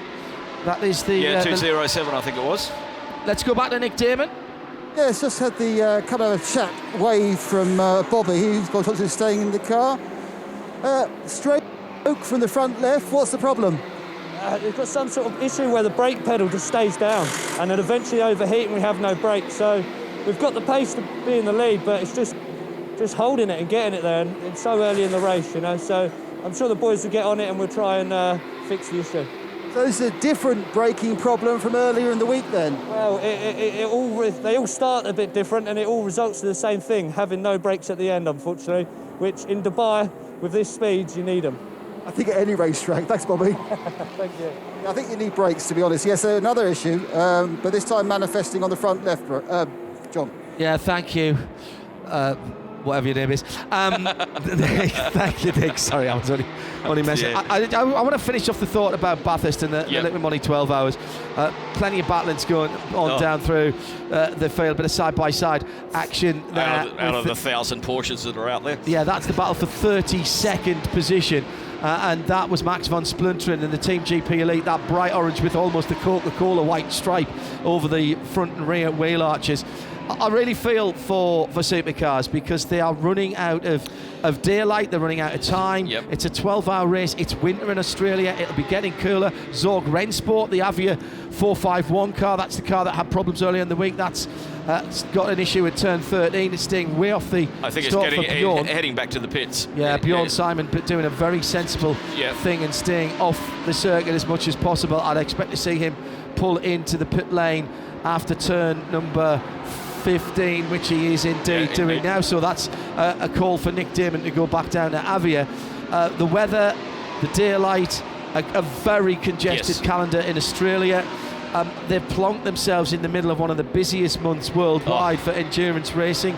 It's a clash with an SRO, another SRO event. It's a clash with IMSA. It's a clash with ELMS. It's a clash not necessarily for the same type of cars, but with Monaco Historiques, which is a huge media event with British touring cars, and they haven't really had the opportunity to do anything else. I really feel for them.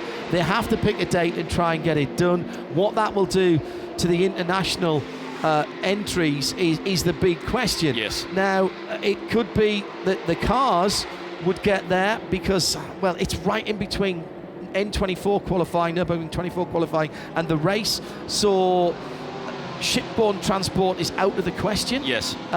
Unless you've got spare cars, and factories sometimes do have spare cars. But as we mentioned earlier on, BMW don't. They can't supply all of their customers at the moment. So it's going to be interesting to see how it plays out. I really hope they get a race on. Creelsey on Midweek Motorsport a while back was talking about how important it is to get the race on with something down there, and you may just have to really bite the bullet this year, fans of that brilliant race, and it is one of my absolute favourite races since I've been going there in the last, it would have been my 10th year going this year, and I just think to myself that if they can get it off somehow, then that's better than maybe not doing it at all, unless they can find a date. The problem is, as you know, Phil, Bathurst doesn't have dates coming out. Well, it's a road. It's a road. They have to close it. Oh, big smoke there out of the vortex. Yeah, but a lot of smoke on that left rear coming out of turn 15. That's a tyre rubbing. Is it a tyre rubbing, or is that? Is there something more? Oh, that. No, I think that's one side of the exhaust, or underneath the exhaust. We'll watch that while Nick Damon updates us with more cars having trouble. And Nick, it seems to be that the cars that are having trouble are having multiple strikes on the troubleometer. Yes, we've just seen the 451 come in. They actually just changed the tyre. What car's that, Nick? 451.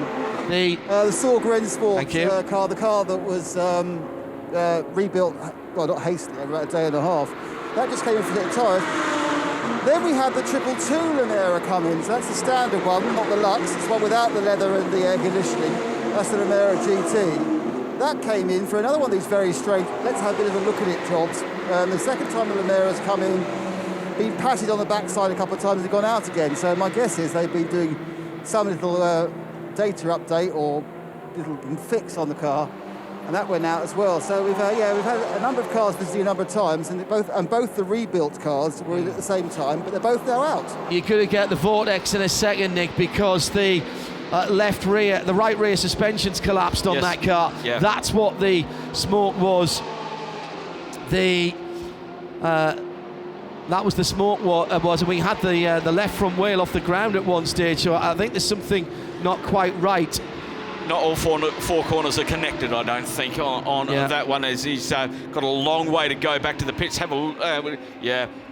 All sorts of issues going down through the curves at 3, 4, 5, and he just rotates it around on 6. He couldn't get the car turned at all, and they're making his way back to the paddock now, trying to stay out of everybody's way. He almost got in the GT3's way down to the start-finish straight as he was pulling over to the right of the circuit. It's so busy out there at the moment, he couldn't get all off the track, and he's going significantly slower. He needs to have a real good look at where he places the car. He needs to be on this. He needs to be off the circuit. Staying on the circuit may cause another incident, which would not be very nice given the closing speeds heading down to where he is now towards turn 13. He's got a GT4 BMW right behind him, which is probably 100 kilometres an hour faster than him at the moment. So he has to be very, very careful. He should be up on the overrun at the moment of turn 14, staying right out of the way, because this is where cars overtake. As 23 hours, 18 and a half minutes to go here, and Rafael Marciello is leading from he's pulled that gap out over Sven Miller now to around 5 seconds. They were within 8/10 of each other about 3 or 4 laps ago, and then another 5.3 seconds back to Klaus Bacher in the Dynamic Motorsports Porsche. Second and third position together at the ball, and the Grove Racing Porsche trying to hold up. That's the Herbert car holding off the Dynamic Klaus Bachler driving similar machine as they come through towards the end of another lap here down towards turn 16, and they've got a GT3 Cup car in front of them. That's a 991 Gen 2 car side by side. Here's Bachler. Lovely bit of reading of what was going on ahead of Klaus there. Bachler now goes up to 2, was scored second across the line, 002 BAC for Bachler, and great move for Klaus. Very experienced driver there. And that is a new second position. Now, question, can Sven Müller, being a factory driver in his time as well for Porsche, can he use the traffic to his advantage? Not at the moment is the answer, and that's allowed Raffaele Marciello to pull out to 6.5 seconds the lead. And Matteo Cairoli went up a position that time around as well, the other dynamic car. So both the dynamic Porsches coming on strongly here. Neither of them been into the pits. The gold car has got past the Barwell Motorsports Lamborghini. Rolf Nation has had to give best to Matteo. So that's a new second and a new 4th place car. Turn 8 with a problem. This is another one of the Porsche Cup cars. The number 944. That's the ID Racing machine in 42nd place. 944 ID Racing, yep. ID Racing machine, and that car Philip is Sager at the wheel. Well, good Porsche number 944. That's a Krilsey number. It is. He's got one of those transaxle cars tucked away in the Barossa. Can he get that car mobile and can he get it Still out of got there? some power there. Yeah, the lights are flashing. He's trying to do the reset and get it back running again. Turn 8 is where we have the local yellow only at this stage, and that is part of the 8-9 complexes. I'm looking at his car out the window at the moment as it's still stationary there on the turn, just after you turn in down onto turn 8 before you get onto the back straight. And the car still stationary. Yeah, he's trying everything to cycle everything through and see what he has done. All right, couple of moments ago, bit of contact going on again. The action areas have been down at turn 1. Ooh. And this is Porsche again down the inside. One of the unusually pretty clean white Porsches, another good Porsche number, the 928. This is another one of the Porsche Cup cars. That's one of the 992 machines that we have. HRT performance machine. It's one of the Haupt cars. Yeah. And a tyre has gone off that car. So that one's struggling around. This is the 928 we're talking about with the green accents. Have a look Cord at 60. Have a look at the left rear of that, and it's absolutely destroyed that tyre from that contact. Cord 60 is not, I would presume, for that car, but they're going to get a massive advantage here. They are. Because they've dropped a little bit of time in a couple of corners, but they'll be able to come back. Can they keep going at 60 kilometres an hour is the question. If they can, they'll be able to peel into the pit lane and change that particular tyre. Now they're in 40th position overall, or they were. They've dropped back a couple of spots from there. Yeah, that's going to be interesting. And everybody is coming into the pit lane. Nick Damon, it's about to get very, very busy again. Now, this time I presume that the MS7 car will stay out and retake the lead. Let's watch that as Nick Damon tells us what's going on down the pit lane. Okay, 75, the SPS Mercedes comes in for a full service. The number 1, that's the car with the 2-lap penalty, the BMW, that's gone straight through for fuel. The 93, which is one of the other Herberth cars, that's the Duo Racing in partnership car, that comes in for a full service. Dual Racing, their Aston Martin is getting a full service just to my right. There is a 34, the Johannes Kirchhoff car, that is also getting a full service. So a lot of people get even these GT3s changing drivers after 45 minutes. Interesting. You see that CP Racing is coming down the pit lane with the blue police lights. It's got the front of the car flashing. Not sure where they fit in with the overall scheme of things. So the 85 car goes past me. Not sure if it's changed drivers, but it is going for fuel, as does the Dual Racing car. Another batch of cars comes in now as they've managed to complete their lap. Oh, just a moment, Nick. It was a little more, I think, than no, the tyre that I've just seen being recovered was from the 928, not the stop Porsche. Sorry, that was very, very confusing to me. Sorry, Nick, go ahead. Just in the GT2, Porsche's gone past as well for fuel. There goes the 933 for fuel. The Heart of Racing car comes in for a full service. The 13, the Mercedes, that is also going for fuel. 909 goes for fuel, 929, that's 2 of the 1,000 Porsches now behind each other go for fuel. In comes the 478, the V8 Ginetta, that's having a full service and driver change. The second, the Sam Tam Racing cars. The 28 goes past me. Yet to see any of the leaders. I take it they haven't yet got round to the chance to pull off. The number 4 is the leader. That's Marciello. Raffaele Marciello in the Abu Dhabi racing car. He's just gone past the pit lane entrance now, Nick, and he's not come in. I think that's because the pits, the petrol pumps could well be fuel. Yes, indeed. 116 goes down. That's with Rob Huff, or we did have Rob Huff when he entered the pits. And that's gone for fuel. I'm be surprised if no, the Porsche behind him didn't go for fuel. So obviously we have got a situation at the moment where all the pumps are filled. Here comes that bright yellow Mercedes from the lead, and that's coming in for a... sorry, it's number 4 car. The 4 car's not in the lead, is it? Yes, it is. Yes, it is. That was the leader. Correct. That's coming in for a tyre change, John. So that's getting a set of tyres. Third place, the 92 car comes in as well. Klaus Bachler's come in from second. The top 5 are all in the pit lane, Nick. So that's Abu Dhabi, Dynamic, Herberth, Barwell, all in the pit lane. So I suppose they probably think, well, they probably want to take tyres anyway, because that's, you need to change tyres. You want to not run through the 2 hours, but the key point is it'll buy them a bit of time at the pumps as well as the 19th car with a... Nick, how much difference is just the 2 guys over the line making? It seems as though those pit stops are much slower than they used to be.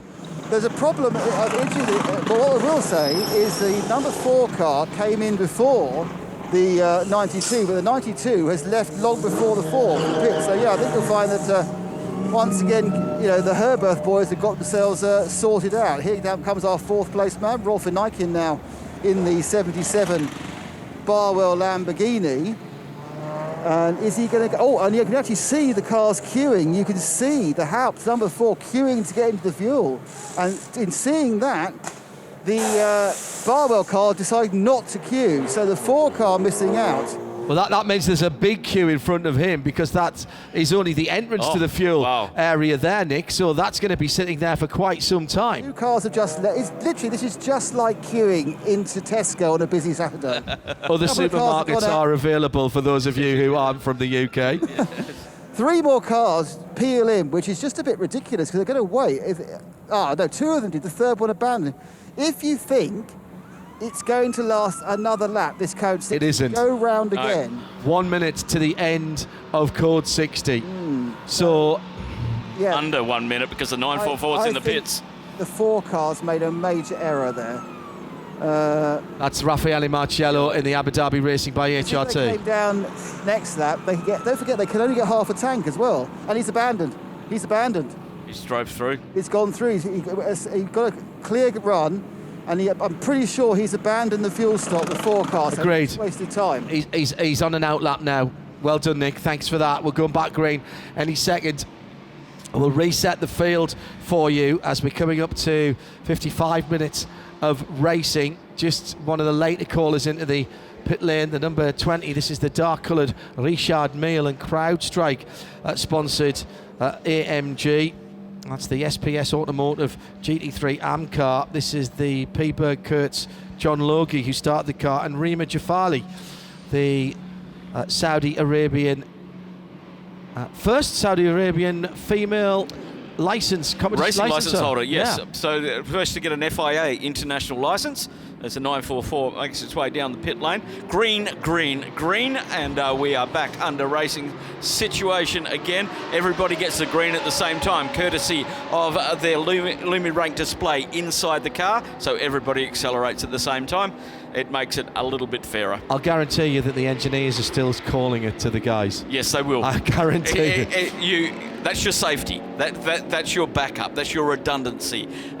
When this sort of thing happens, as everybody gets up to speed. Remember, the tyres are down on pressure. They've been doing 60 kilometres an hour. They've got to get them up to pressure, up to temperature. It's really easy for a code 60 to breed a code 60, unfortunately, because of you're driving around with tyres that are not grippy just yet, and everybody wants to race you.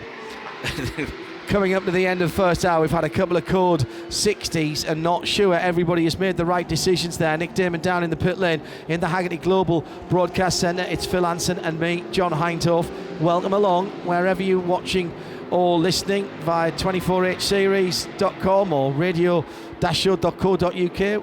We've got sound and vision together.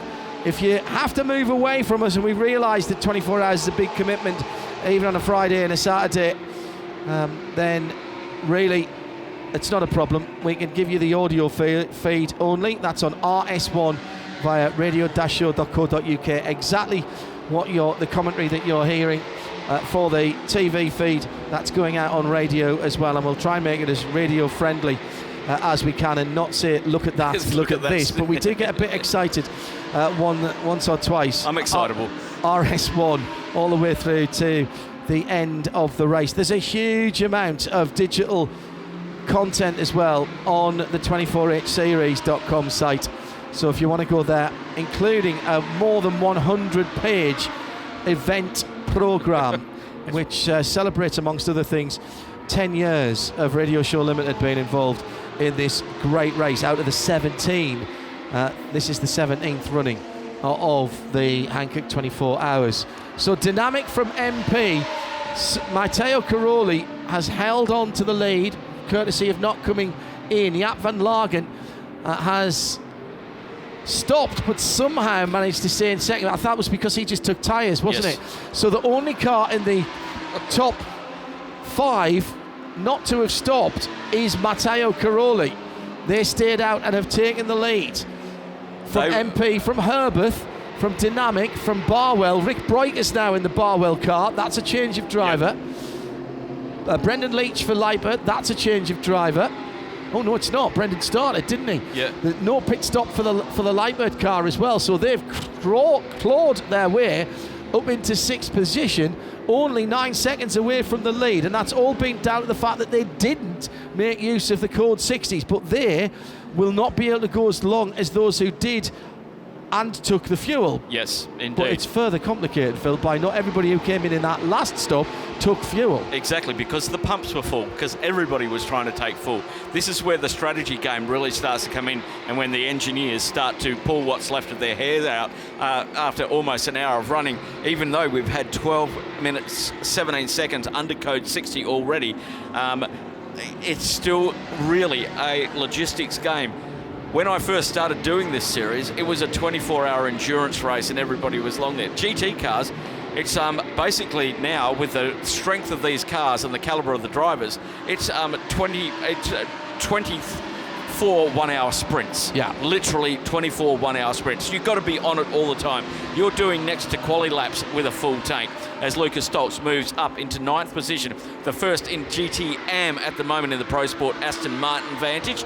And he gets past, he's in the Almanza racing by HRT, that's the Mercedes GT3 AMG, and it puts the Pro Sport racing car down, which is the Aston Martin, one of the few Aston Martins running here this weekend. We've got another one, Nabil Matran is currently at the wheel of the dual racing car. And we've got a couple in GT4 as well, Harter Racing notably in there, having won the Endurance Championship in IMSA last season and last year as well. Coming down to just under 4 minutes before the first hour of racing is completed. Let's take a look at some of the leaders in class. Alban Valuti for Leipert Motorsport is leading GTX in 15th position in the Lamborghini. In 17th position, Henrik Still for Uber Racing, the 992 AM car. The 992 AM Porsches have been consistently ahead of the 992 Pro cars. It's one position and around about, a second or so away from the AM leader, one place ahead of us. And then it's the, what else are we looking for? The 991 class car, that's the Sabina de Castro for Vili Motorsports by EB Motors. That's a class leader in 25th position. In Pro Sport Racing in GT4, Nico Verdonk with the Aston Martin there is leading its class. TCX is the Ligier. The two trees, or two arbres, or dirt trees. Steve Zackier started that one and still behind the wheel. Cupra leading DS, the TCR category. That's the BBR machine leading there. So that's the top positions for you.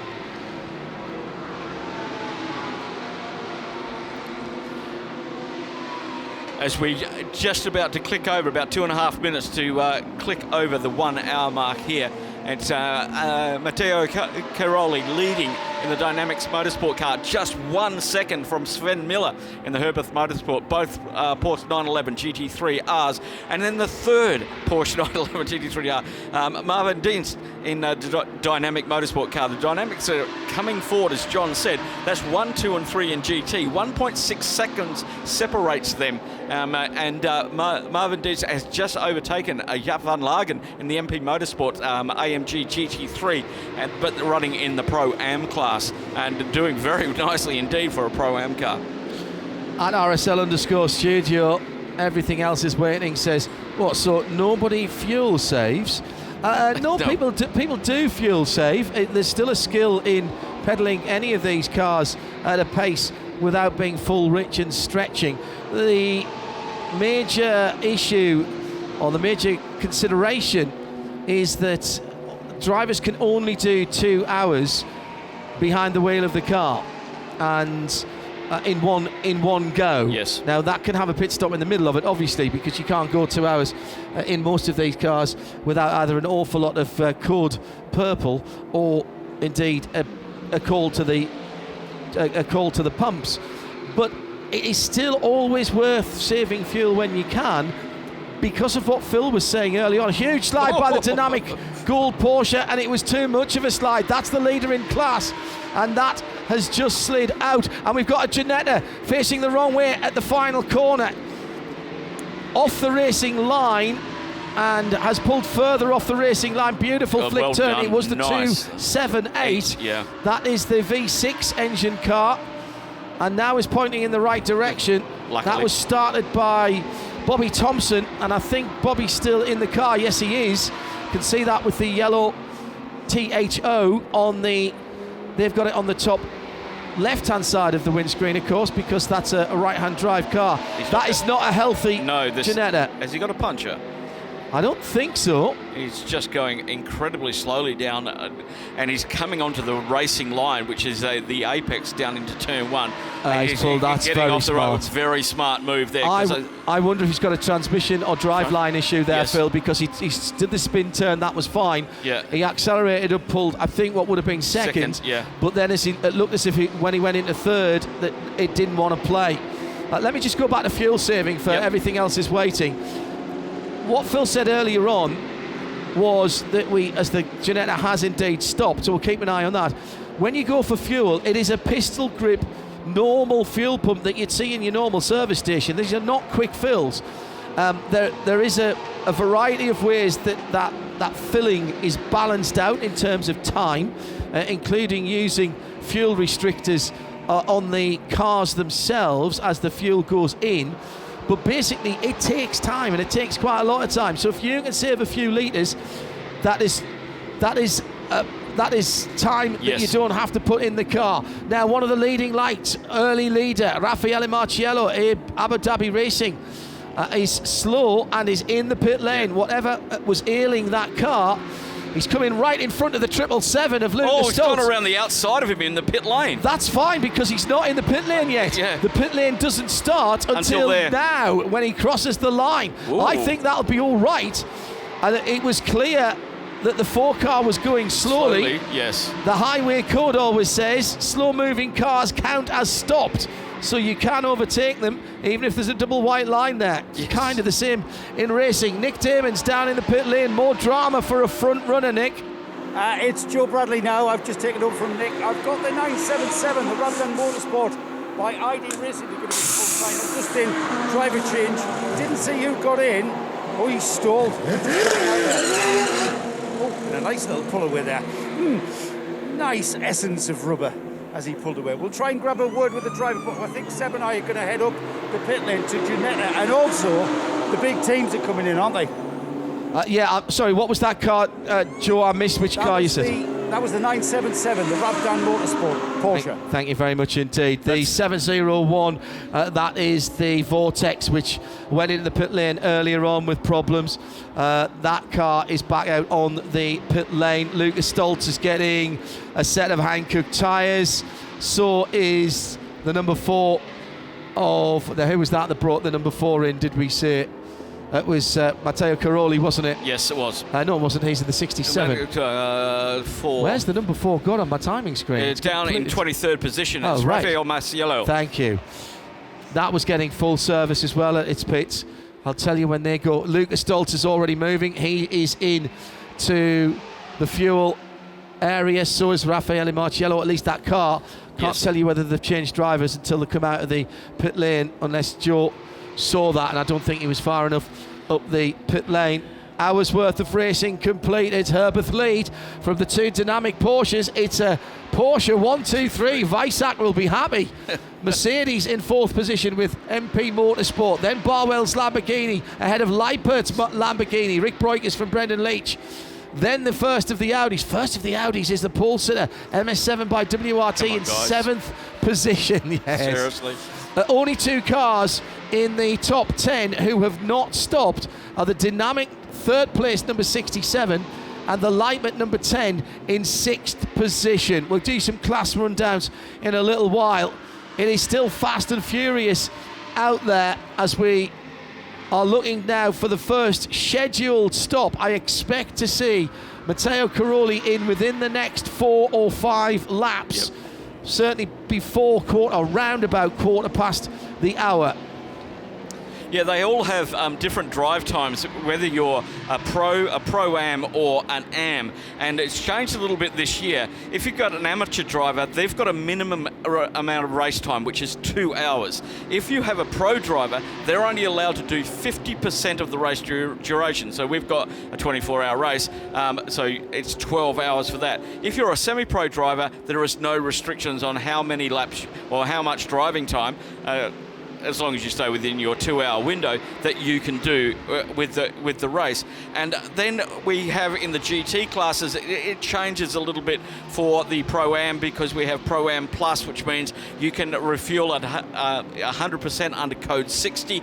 So the driver the balance of performance for drivers has been changed a little bit and tweaked to make it more even, as we found out in the qualifying, where 3 drivers had to qualify 1 car. And for each of the teams, which made it a much different grid. And I think it was part of the reason we didn't have any real incidents in that first opening stanza, due to the fact the cars were sort of where they should have been. And I think that is a very smart move from Creventic. And we heard down on the grid, there was a lot of agreement for that qualifying, that everybody has to be part of the team. Yeah, I think it makes a lot of sense. Jerry Z, how long does the fuel stop take? I'm not being fatuous when I say this, but it depends how much fuel you put in, because tactically and sometimes just the way the race plays out, you might not be taking your full fuel allowance. You might just be filling the tank back up to as much as you can.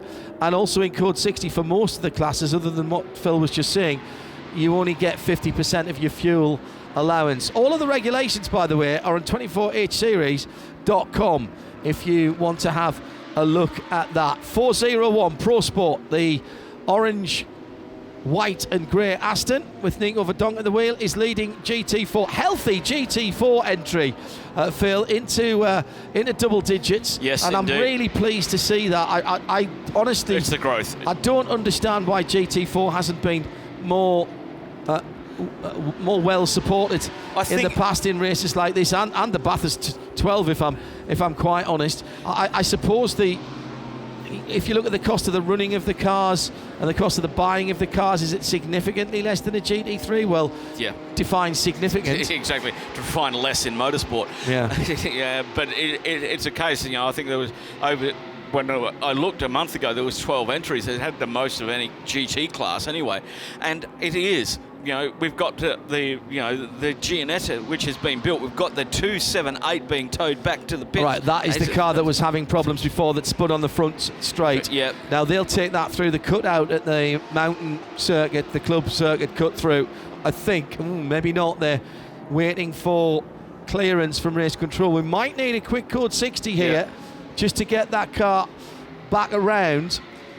Now, we were looking at the number 4 car that had dropped down there. It's got a penalty. It got a penalty leaving the track and gaining an advantage. Lap disallowed. Okay. So I'm not went wide and gained an advantage. I wonder if that was down at turn 1 when he was getting out of the way. Yep. Just disallowing a lap says to me that it isn't a massive one. And the other Ginettas with a problem as well. This is the GT4 car, and the smoke coming out. That's a left rear puncture. Now that is a left rear puncture. So both Ginettas in problems. Joe Bradley has the news on the 278, but the 478, the new GT4 car, Mike Simpson at the wheel, sitting 6th in their class and just inside the top 60 overall. He hasn't got a long way to go. Meantime, Joe Bradley, what's the news? Was it a driveline problem on the 278? Yes, it was. It doesn't rain, but it's pouring down here in Ginetta at the CWS pit. I'm just finding out information that is deciphering from the Bobby Thompson at the wheel of the car. I'm talking about the 278. Sorry, Joe, got to cut away. We've got a battle for second position. It's Sven Muller and Matteo Caroli battling, and there was a contact down there at turn number 14 with Caroli in that bright gold number 67 Dynamic Motorsport car, trying to take second position away from the Herbert Porsche. It's still 1, 2, 3 for Porsche. The top 3 separated by all of 3.2 seconds. Yeah. Sorry, Joe, that we're a little bit of breathing room now. Explain again what happened with that 278 after the spin. Just getting information from Bobby Thompson at the wheel of the car that it sounds like, and I'm saying that and emphasising that, it sounds like drive shaft. They won't know exactly what is wrong with it until the car's recovered back to the pits. So meanwhile, the team on the 278 are preparing for that car. News comes in that the 478, the sister car in the GT4 class, has got that puncture as you described. So now the team go to work with the fresh tyres for the 478. Thank you, Joe. And we've gone code 60, and that is for the recovery of the 278. And that, I think that was the sensible thing to do. They'd come up through the club cut through, hadn't they? Yeah, they'd gone to we have 17, turns 17 and 18. They're just coming around 18, which is for the international circuit here, which doesn't use 2, 3, 4, 5, 6, and 7. It just cuts through onto the main straight from turn 1, and they just brought that car through there, and now towing it up through the club link as it comes into my view from the a Global Broadcast Centre here high up in the grandstand at Dubai Autodrome. Everybody at 60 kilometres an hour, and the pits is filling up very, very rapidly as everybody makes their way in. This will probably be about a 2 to 3 minutes pit code 60 because we've just that one car. Well, very importantly here, we've got the cars that stopped on the first code 60 but didn't on the second. They're back in. Chris Meese, Fred Vervish, Patrick Kolb, all of those guys came in on the first time. MS7, WRT and Car Collection all in. And I see driver changes down there as well. They've been in the car for an hour and 12 minutes. Chris Meese's car is down. It was in 7th position. Does it go into fuel? Yes, it does. Vervish's car doing the same. Yeah. Now, what I can't tell you is whether they changed, because I didn't look that way quick enough. They're still listed as behind the car's wheels at the moment, but I'll give you those changes. I guess they could go to the 2-hour mark in the next 45 minutes. Yeah. If they put another half a tank in, it may be worth leaving them in at this point. Although they've just thrown another set of tyres at them, haven't they? Yep. So that would suggest to me that maybe they're changing drivers and putting a new set of tyres on. Joe Bradley, pit lane busy again. And the Ginetta that had the left rear tyre issue has made it back to you. It has, and it is a left rear tyre that is completely deflated. The rubber, the tyre hasn't, the carcass of the tyre, I should say, is still on the wheel, and Michael Simpson has made an absolutely sterling job of getting that car back to the pits without that tyre destroying itself. And then subsequently what happens, we see lots of bodywork damage being caused by the flailing carcass. Well, they're just about to change the bad tyre, so to speak. It hasn't cost them too much time. I've got to say, though, it's been early in the race for Porsche, isn't it? Yeah, I think that's been contact. I think there's been contact. It was from contact. Thanks for that. Well, I don't know on this one, but the other ones we've seen has been through contact. Well, I can tell you there is absolutely no trace of any contact on the rear end of this Ginetta. The rear wheel arch is completely unscathed, and it looks like it's delaminated from the inside edge of the tyre, so I'm not sure what that's caused or what that's been caused by, but both sides of the car absolutely immaculate. And as the 478 gets serviced, that's about to come off its jacks and head towards fueling. The 278 has arrived on the end of a tow rope. So busy down here in Ginetta in the CWS pit. As we move on back full green again, and everybody getting back up to speed. Marvin Dees leading in the Dynamic Motorsport Porsche. Just as we come out of a code 60, they're 0.3 of a second to Sven Miller in the Herbert Motorsport cars. Matteo Caroli did not pit, okay, so he's still out there in the 67 Dynamic Motorsport 911 Porsche. Rick Breukers in the Barber Motorsport Lamborghini up to fourth position in class in the Lamborghini. And Jeff Van Lagen's still in the pits at the moment as we have gone green, and we see the two Gianettas are parked side by side in the pits, just trying to work out what to do. They can't stay parked in the fast lane. That is the biggest issue that they're going to face down there at the moment.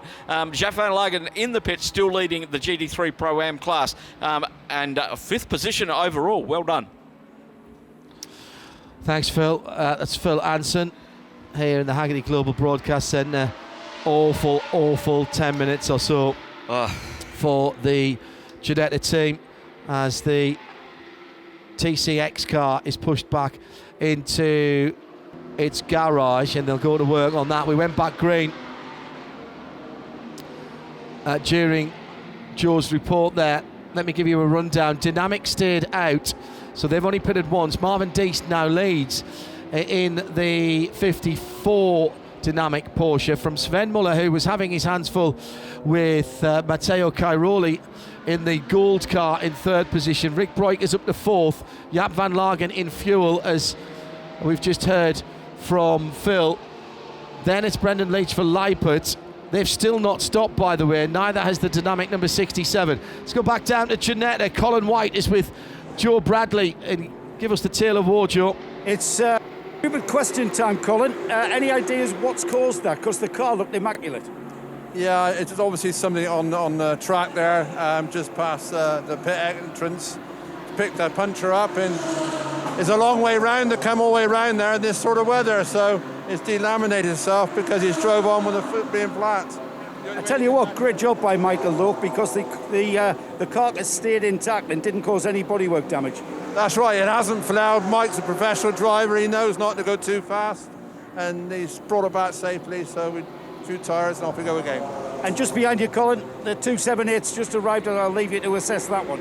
Well, what he's done there, he's spun the car around, stopped, put it in gear, and then spun it around like a donut, and then it sheared the drive shaft. He should have pulled away carefully. Ah, right. You see, British touring car drivers, you see. Endurance racing's a lot different, isn't it? Yeah, touring cars is all about it's a 20-minute sprint race. He's got to realise he's going to drive that car for 24 hours, and that's a long time. And when you've got components getting all hot and that, you've got to be careful with them. You know, the amount of traction you get with these wide wheels is horrendous. You know, not little touring car wheels. All right, Colin, I'll leave you to tell him that.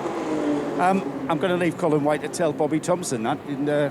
He's going to need the London metropolitan area directly to put down his pants, isn't he?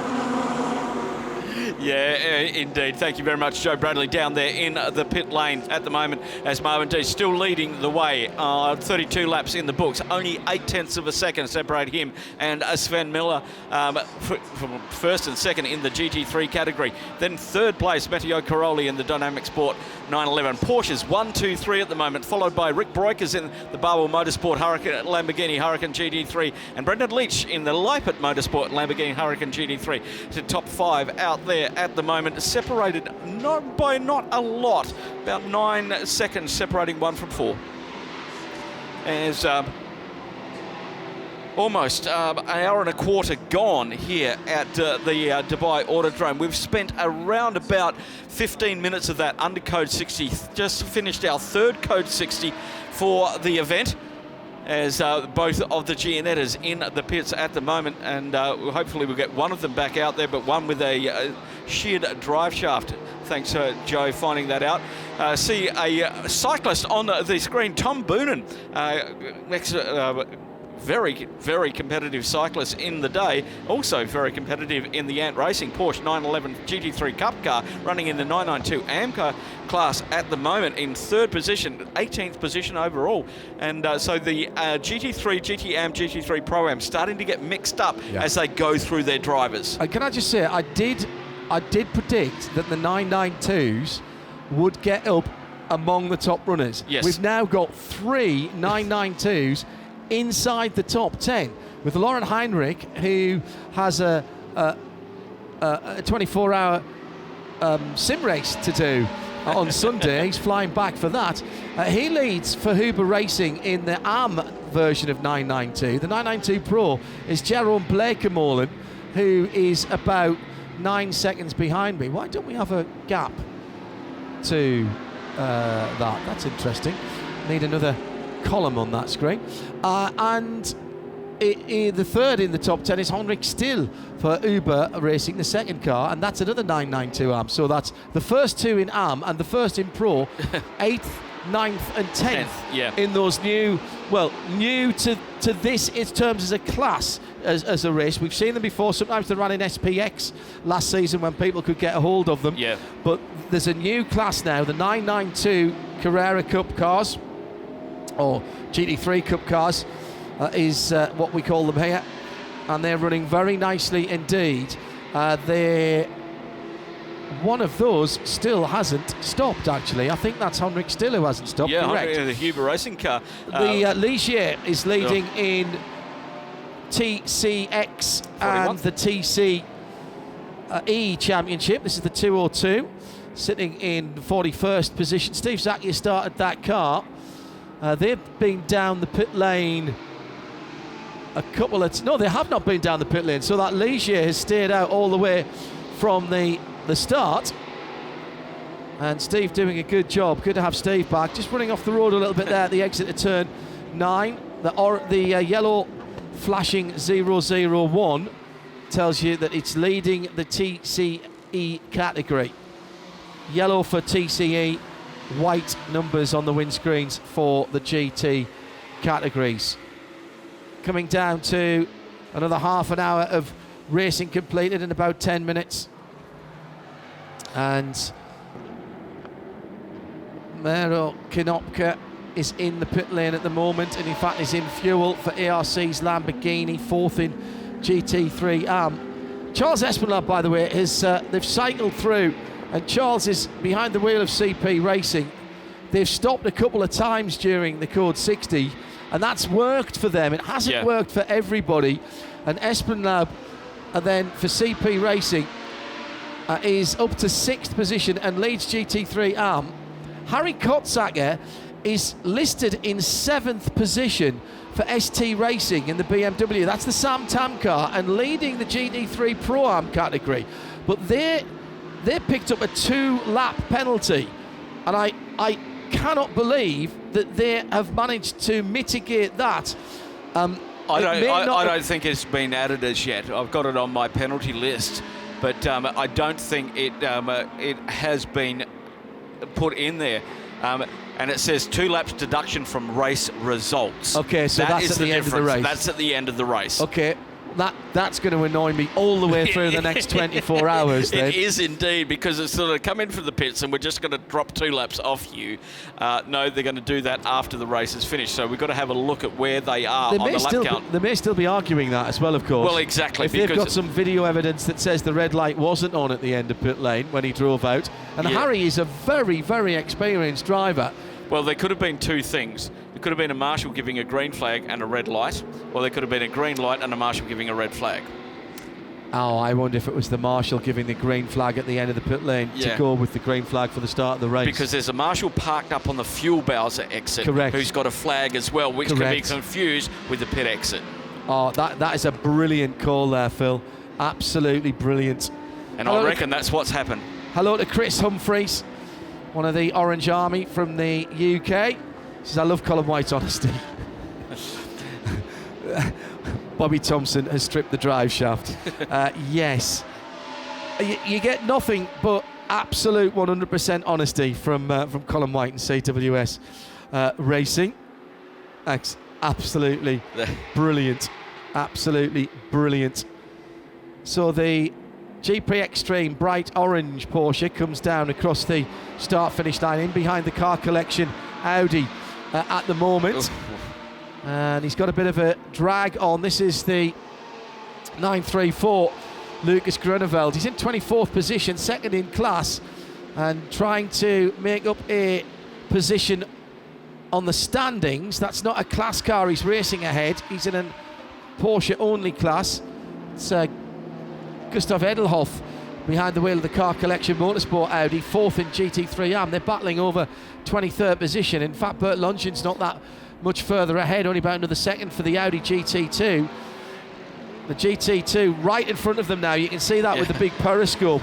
It's an easy one to spot. I like that. Here comes the bright orange, the Opel fruit coloured car, and sticking the nose in behind, maybe where it's not wanted. That's the overall leader. It is. Going through, putting a lap on them both, and that's very close indeed as the car collection car was trying to get out the way and go past the 188. That was the AC Motorsport car, and for a moment we did have four across the track.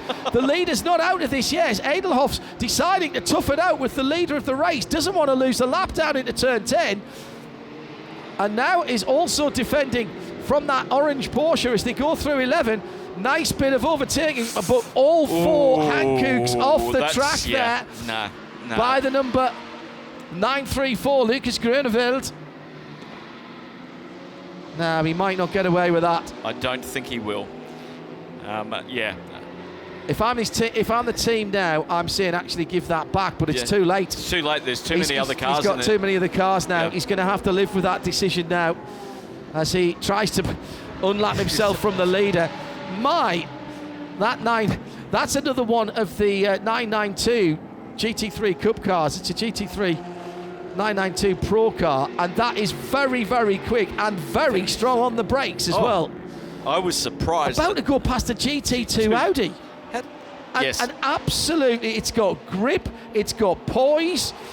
The Dynamic Motorsport, Marvin Dienst has gone through, Sven Muller's gone through, Matteo Caroli's gone through, and then that orange car is holding its own with the leading group of cars. Sven Muller right with the leader, by the way. Marvin Dienst, as they're going through traffic, the white-blue Audi, the white-blue Porsche with the orange, with the yellow end plates, is the leader. And right behind him, the reddish car is the battle for the lead. Just 2 corners ahead of the orange car. The battle for the lead is absolutely on. It was 1.7 seconds across the line. It's nothing like that now as Grunewald has a huge slide. He's got the CP Racing Charles Esplanade 5th place car coming to put a lap on him, but the action is already on the back straight, heading down to turn 10. Coming down the back straight now.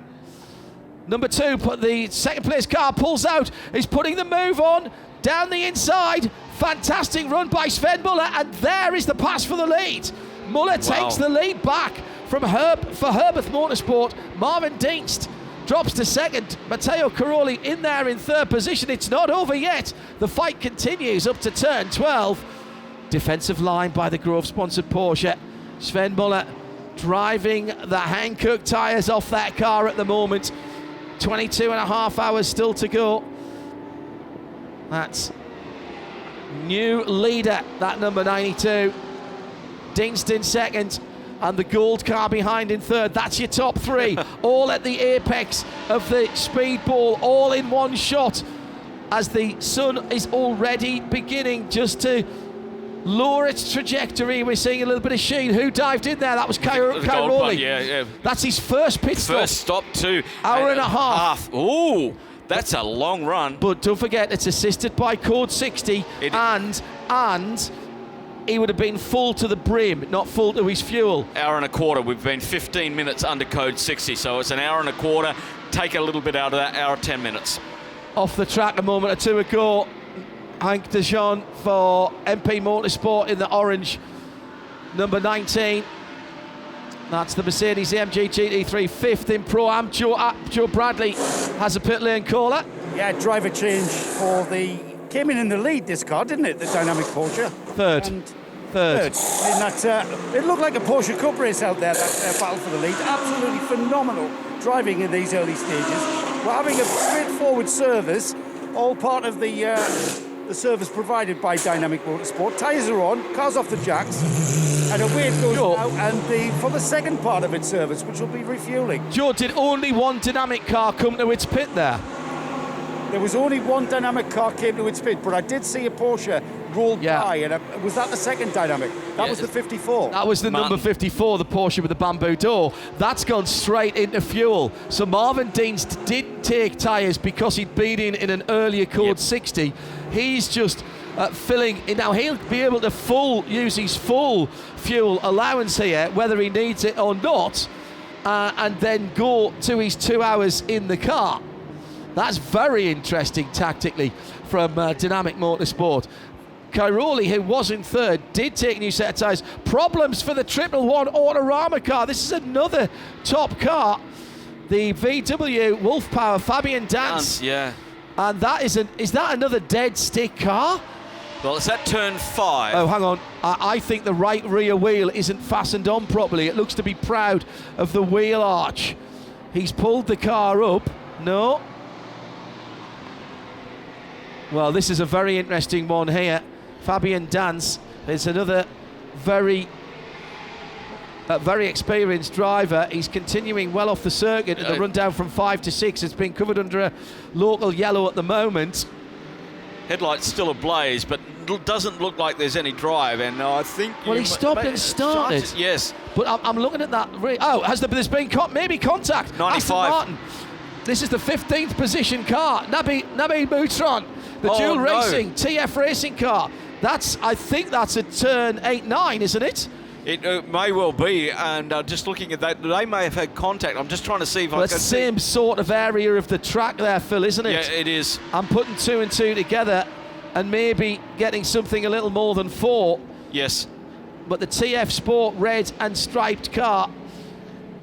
he's got it rolling. He got it rolling again as the Grove car now heads down towards the fuel station, and just keep an eye out for where that. Well, that was Sven Muller from the lead. Yes. Maybe that was in expectation of a Code 60. Although Possibly. in fairness, he's been out there an hour and 10 minutes. So maybe that is about the right sort of time, because he came in last time under Code 60, so he wouldn't have been able to get full fuel. Yeah. So he's going to lose the lead now. Let's wait to see Marvin Deans coming around for Dynamic. Watch out for the 54 car. That's the mostly white car. The 111's been pushed behind the fence between turns 6 and 7. They will get the recovery truck to that, bring him back through the tunnel and get him back to the pits. Yeah. Okay, very smart move. We saw that last year or the year before as well. So he's moved down, got off the circuit. That yellow flag has been withdrawn as the recovery will get to him. But obviously a terminal issue with that car that he couldn't make it back to the pits under power, as I think a lot of people thought there may be code 60 then, because the pits filled up rather rapidly. Sven Miller into the basically he's down at the Bowsers at the moment in the Herbert Motorsport 911 GT3R, leading the race, and Charles Espinard in the CP Racing Mercedes AMG GT3 AM goes up into second position as Marvin Deans and Roberto Pampanini, who in both the Dynamic Motorsports cars, are on their outlap at the moment. So they both boxed in that scenario as well. Hello to Jade Edwards listening in. Missing you normally here. Jade. Come and give me a spell in the middle of the night normally, don't you? And have a bit of a conversation with us. Jade Edwards, British touring car driver, we can say now. What a journey that's been for Jade, and well done, not just on the talent front, but also putting the deals together. Always had a very good business head, has Jade, and as I say, we're missing her here. She rather resented the That's BTCC drivers for you from Bradley down in the pit lane. Well, I think Colin White wasn't too impressed either, but I'll tell you now, Mechanical sympathy, that's Jade Edwards written all over it. Very, very good endurance driver indeed. And we'll welcome you back with open arms, Jade, anytime you can come back and see us at RSL_studio if you'd like to come back and see us. Or talk to us, should I say. I think, you know, depending on when Sven Muller gets out, I've got a feeling that the CP Racing Mercedes, the leading GT3 AM car with Charles Espenlaub, I reckon he could be leading the motor race here. I think he can. He's done 2 pit stops as well. And, yeah, I think he may well... Just coming through turn 13 now, that car. So I'm waiting... no. Brenton Grove has jumped into the Herbert 92 and he's just got out. He's out now at turn 1. Yep. But that's going to be Espenlaub in second place as he comes onto the start-finish line round about now. So that was pretty tight. That's been great tactics from CP Racing in that GT3 AM Mercedes. The number 85 red, white and blue, the American flagged car. So it is the... Well, hang on a second. Now he's gone back to the lead again because he's crossed the timing line. So he's gone back to the lead again because Brendan's still on his outlap in the Herbert Motorsport car. Well, that means he's dropped a lap. Exactly. So that means Espenlaub's on a lap on his own with 40 laps completed. There you go, Harry. Harry Gottsacker is scored in second, 22 seconds behind, but is in fact 2 laps behind. Yeah. So then it'll be Arnaud Grabin for WRT, I think, that'll come through. Yes, he does. Yeah. That's the number 31 car. So I was right. I shouldn't have second-guessed myself there. CP Racing, Mercedes AMG GT3 leads for the AM class. What a run for that red, white and blue car going out of turn 9 now. Unbelievable drive from them. 2 pit stops done under the code 60. They were able to manage their time, and obviously they can run a little bit longer than the GT3 AM. They probably a little bit gentler on fuel. But given that, I don't think I've ever seen it, John, where a GT3 AM has led this race. There's always been a Pro Am or a GT3. Now, the GT3 AM category, you can't have a pro driver. You're only allowed Pro Am and AM drivers. What a lineup they must have and what team management they must have in order to do what they've done in this 85 car, this Mercedes. Harry Gottsacker just behind them at the moment, 22 seconds behind them, the ST Racing BMW M4 GT3. And then it's Arnold Robin, as you said, the WRC Audi R8 LMS GT3. That is basically we've got 3 class leaders in the top 3. We've got GT AM, GT Pro Am and GT3. that is class racing balance of performance perfection. Unbelievable. 992 Walida has now dropped down to 14th position, but that is the Tom Boonen driven car. The Red Ant racing car. The Red Ant racing car. Tom Boonen, who's not been a regular in Creventic, but has done a couple of races. Did Barcelona, I seem to remember, a couple of seasons ago. Francois Perodo still behind the wheel of the Mercedes for Racetivity. Nice to see Francois here. Got a fantastic collection of cars. Last time I was close to him, he was in a Peugeot 908. 908? And he was we were in a joint practice session at Silverstone Classic. I was in a Chevron B8, and he was going considerably quicker than I was. How many cylinders of that V8 were you using at the time? He was using all of his, and I had a BMW 4-cylinder engine behind me. Exactly. Big lock-up on the entrance to turn 10 for one of the 1003 Porsches out there at this time. Just having a look who is in the box at the moment. We've got the 944 still in the box. The CWS Gianetta, that is got a drive shaft issue.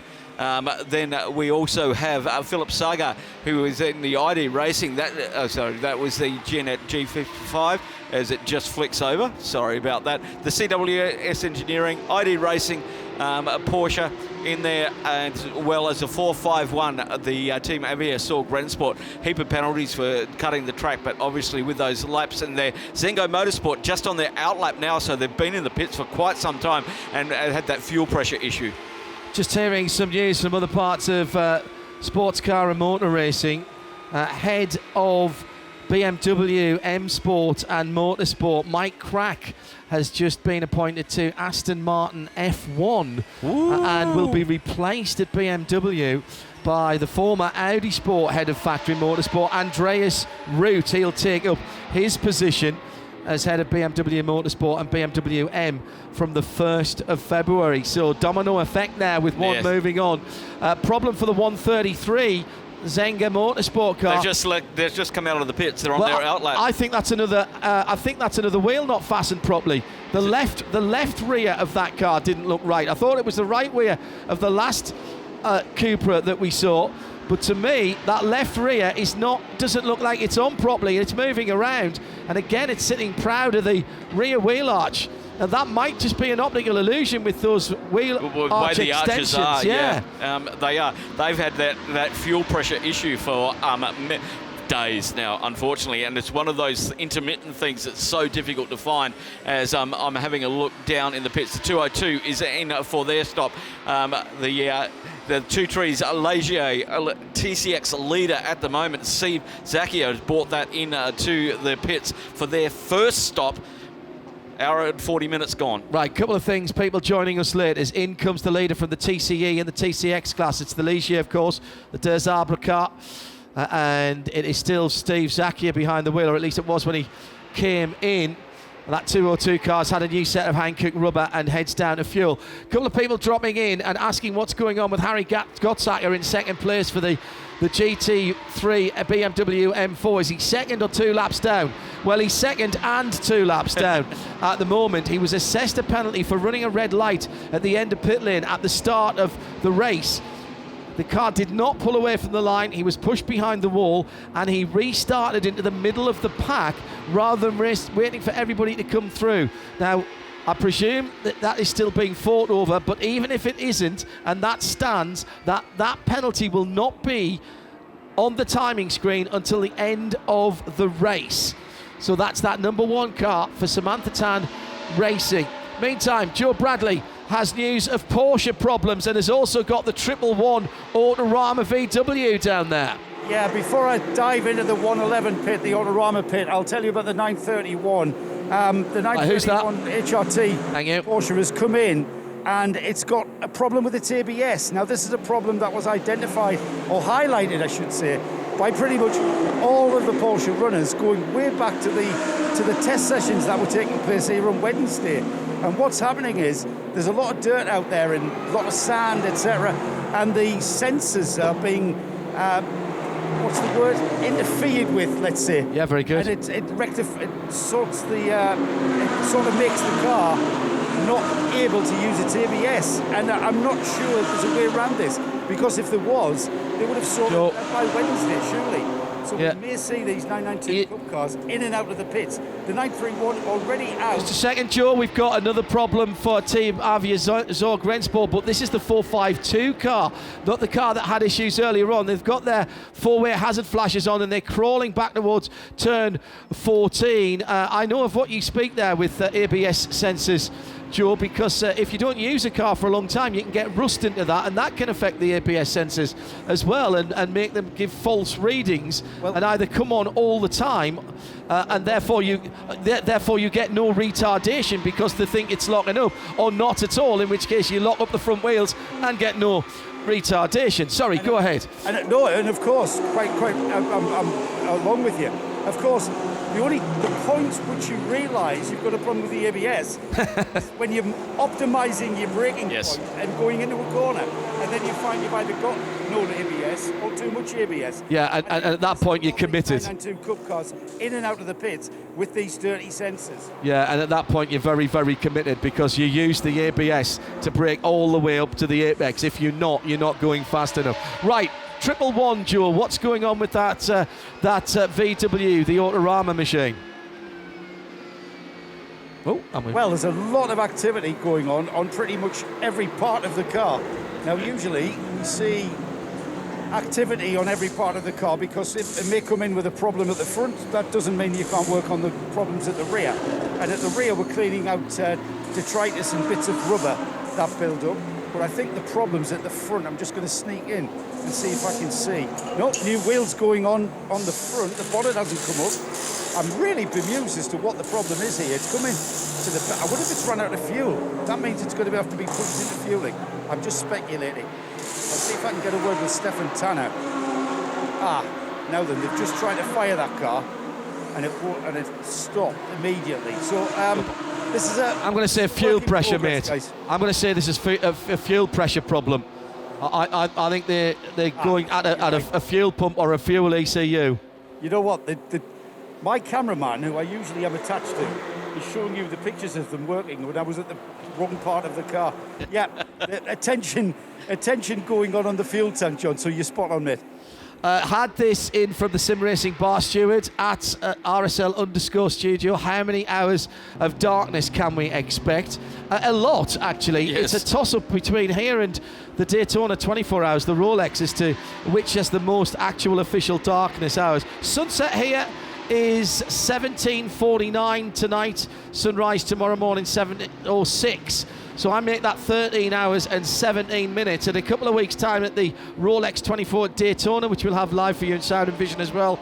The sun goes down at 6 o'clock in the evening, comes up at 14 minutes past 7. So that's 13 hours and 14 minutes, just 3 minutes between the two events. So 13 and a quarter hours is the answer to that, bar steward. Code 60 has been called. We've got a car parked on the entrance to pit lane at the moment. I'm not sure if it's been called for that, but we can't get a recovery vehicle to it without it going the wrong way. That is the problem at the moment. As cars come into the pits, it's pulled off of the pit lane up towards the wall as you come down the hill before you turn right into pit lane. And we've got the recovery car coming around turn 14 now, the F-150 pickup coming around turn 14. It's the same speed. It's the Avia Sport. He hasn't made the pit lane. He hasn't made the pit lane. He's stopped on the way into the pit lane, and if you're watching on the stream, you can see the pit lane just behind him, and the Porsche going past him, and so he's almost made it. This will be a short code 60. We just got to get him back into the pits before they can go green again.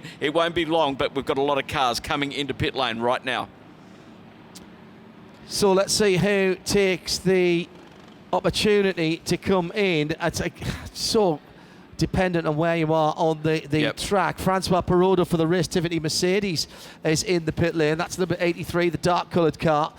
Finlay, he's getting tyres at the moment. Attempto Racing, haven't mentioned them very much. Finlay Hutchinson is in the Audi R8 number 99. Lucas Stoltz is back in again in the Almanar Racing by HRT. They're rather doing the Herberth idea of every time you see anything that's vaguely purple on a flag, get the car into the pit lane. HRT with the leading GT 992 AM car, still doing that. Yeah. That's Henrik Skog behind the wheel of the 929. They're in the pit lane. Grunewald for Team GP Elite. That's the 992 Pro leading car, the bright orange 992 Cup car. He's in. Nabi Mutran is back in the pit lane again for that car with Dual Racing with TF Sport. Now that must have been pretty close to his drive time as well. Oh no, I thought it was Nabil did start the car, so that's perfect. He's got about another 15 minutes to go. Now, where is our leader? Charles Espinard, the 85 car, is in the third. No, he must be in the first sector. He hasn't quite tripped the timing line in the first sector, I don't think. Will he have an opportunity to dive into the pit lane? I think he's in Sector 2 at the moment. He's just triggered a 155 for Sector 1. So he'll be in Sector 2. It's a huge gaggle of cars. Cars number 85, yeah. They're all there he is, just coming, he's just coming out a turn. With the green around him. Yeah, just coming out onto the back straight. Well done to our camera operators for picking that up. And we finally found him on the dancing ants as well. A lot of people serving penalties. Car number 4 came in and served their penalty for a refueling infringement. They copped a 10-second penalty as they went through. One of our early top runners now down in 33rd position on their third stop. That is the RBW Racing by HRT Mercedes AMG GT3. Rafael Marciello at the wheel of that one at the time, as we've got our second, third and fourth place cars all in the fuel bay at the moment. The ST Racing BMW M4, the WRT Audi R8 and the Dynamic Motorsport Porsche 911 GT3 are all down in the fuel bay, and quite a few cars down there, and we're waiting for this car to be recovered. The pickup recovery is there. It'll be a tow-in, so it shouldn't take long. No, it won't be a tow-in. We've got the flatbed going down there as well, so that has stopped. Sorry, Phil. Huge queue in the fuel station. Tesco. Again, and cars waiting Yep. for the fuel pumps to become free. Gotsak is in there, or at least the BMW M4 GT3 with the number 1 on the side. Joe Bradley has the Barwell Lamborghini. Yeah, I have got Rick Breukers in the Barwell Lamborghini. Rick Breukers is going to stay in the Barwell Lamborghini. It's car 77. It's taking on fresh tyres, and then Rick will no doubt join the queue. I'm keeping an eye on pit in as well, John. Did you say we're expecting the leading 85 Mercedes from CP Racing? No, I didn't. Although, in fact, oh, nice sound of tortured Hankook. Beautiful, wasn't it? Yeah.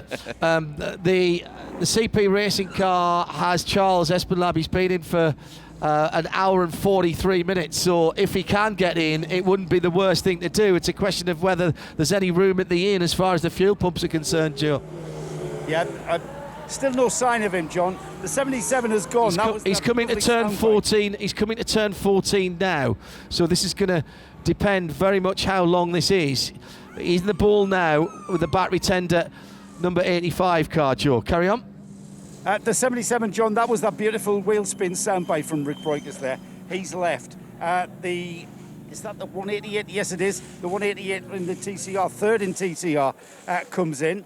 I'm going to make my way down to pit in, because that's where the CP pit is. And if he's boxing, we'll be able to get right on him. I would imagine, John, they're going to take this code 60. Yeah, he's in. He's only got 15 minutes left on his time. Is that in him now? You'll see the headlights of Charles Espinlab coming through into the pit lane now. I suspect he'll be getting out and getting a new set of tyres. What I don't know is what the rotation is, Joe, so keep an eye on him. I've got the binos on it from up here as well. He's in the shadow. They've got one of the first pits, so they're in the shadow of the grandstand. The Lamera number 222 is taking quite a long penalty stop. Yeah, there is a pit stop, and there is a new set of brand spanking new shiny tyres going on to that car. And Joe Bradley, you can see the driver change. I can, but he's way down. I don't want to get too far away from Seb, who's got this lovely view of all the cars coming into the pits. So we'll give Charles a good amount of time to get his helmet off and get some fluid inside him, and then we'll get a word with him. But as I speak, here it goes, the 85 just coming by me now. Brand new Hankook tyres. And who was in it then? That's Shane Lewis. Yeah, I think that's Shane Lewis as well. I think he's spot on. Nice to see they've left Joe Foster's name on that car. Joe with an ankle injury that's kept him out of the car this weekend. Thank you, Joe Bradley. We'll have a word with Charles Espinal, leader of the race when he brought that car in. And now heading to a fuel stop. Samantha Tan has been installed in the ST Racing BMW M4 GT3, which is second in the race, but with a 2-lap penalty, that will take that car down to, that's 45, 44, 43. That's going to take that car down to 31st position. Wow, 33rd position. The car coming back in the 4.52 on the back of the recovery, which means we'll be back under green very, very shortly as Charles Putnam has made his way down to the fuel stop. In the 85 car. At the moment, we've got a GT3 AM car leading from a GT3 Pro-Am car leading, and the first of the GT3 cars with Arnold Robin at the wheel of the WRT Audi R8 LMS GT3. That is currently in third position, and then it's the first of the Dynamic Motorsports Marvin Stint at the wheel. As the positions change now, under 1 minute until we go green from race control, and it's the number 7 MS7 by WRT, the Saudi Arabian team, back up into second position. Thank you very much. We promised you an interview with the car that was leading, the driver that was leading when he came into the pit lane a few moments ago. Let's go there now with Joe Bradley. Hello, Joe. Just giving Charles a chance to get his mask on, and Shane Lewis, being corporate, making sure the right stickers are there. Charles, simple question. How did you do that? Once again, like I just told you, Michael and Chris are strategist engineers. Those guys are on the ball. They got their computers going. They're constantly watching everything. It was just a lot of luck on the Code 60s, obviously, but well-played strategy. The guys did a great pit stop. We have a really good long-run car, which is what we go for. So it's what CP racing does. It's about endurance racing, right? They say, Charles, that endurance race is won on the pit lane. on the pit wall, in fact. But I'm sure you had a massive contribution there. Tell us about starting the race. Yeah, it's, with the new qualifying thing, our average time was pretty good, so we were a little further up in the grid than we're usually. But, it's nice being up there. Those guys race hard, but they race fair. Everybody was pretty clean. Little bumping and rubbing, but nothing bad. Obviously, everybody made it through, so it was a pleasure. And I'm sure you guys at CP Racing know what to do. You're not going to get carried away by coming in the lead. You're just going to continue with the program. Yeah, for sure. We're a bunch of old guys, right? We don't have that much ego left in us, and we're here to have fun and do our job, and just grind it through the night. See where we're at tomorrow. Great stuff. Thanks so much. And it was Charles Putman that got in, not Shane Lewis. Apologies, I had spotted the wrong helmet colours there. He's back out on the circuit now. That number 85 then on its outlap. Still being scored as the leader. I wonder if they did get in and out without losing the lead to the Audi R8, because they had a full lap over everyone else. That's the way it fell. Everyone else who was on that lap with them pitted as well. So it's Mohammed Saud Fahed who is in second place for MS7 by WRT. They've only done 2 stops to the leaders 3. They're playing a different game there, Phil, in second position. Indeed they are. They dropped down from the lead. Remember, they were our pole sitters, the MS7 by WRT in that Audi R8. And now it's the Audi's turn to get up the top of the leader list. In third position, Jorg Viban in the Car Collection Motorsport Audi R8, and then we've got Arnold Robin in the WRT Audi R8 as well. And so we still have a GT3 AM car leading the race at lap 47, 25 seconds ahead of the MS7 by WRT Audi R8. And then it's a lap difference to the GT3 AM car, the Car Collection Motorsport Audi R8, who's got 3.5 seconds over the next Audi R8 from WRT. And then 6.1 seconds back to the Herbeth Motorsport with Brenton Grove at the wheel of the 9911 GT3 Porsche. Heading down the top 10. Rick Broikers in the Lamborghini Huracan from Barwell Motorsport in 7th position, a lap down plus 3.36 seconds.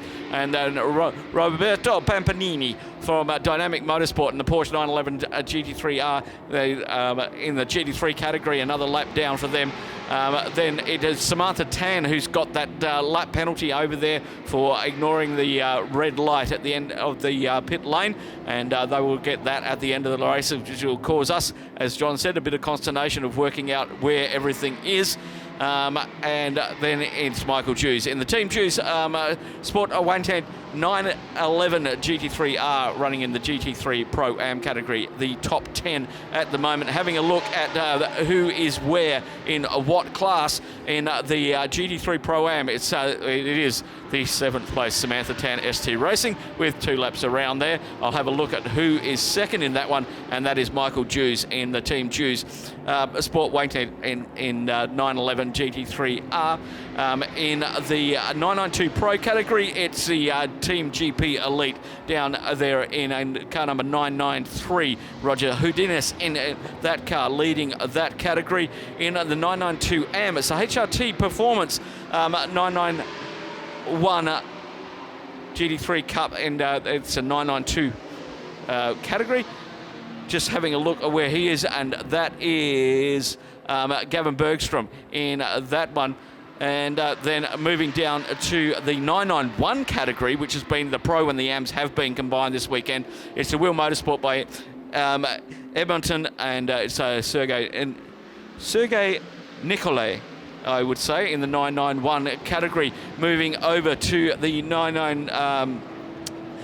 moving over to the GT4, it's the Atlas BX Motorsports Mercedes GT4 AMG. That is Yong Hayek Yang leading that category. And then down to the TCX, it's the Ligiers 1 and 2. Frank Delaval in the Oros Racing 207 car, and Patrick Zacchia in the 202 car, 1-2 in the TCX category.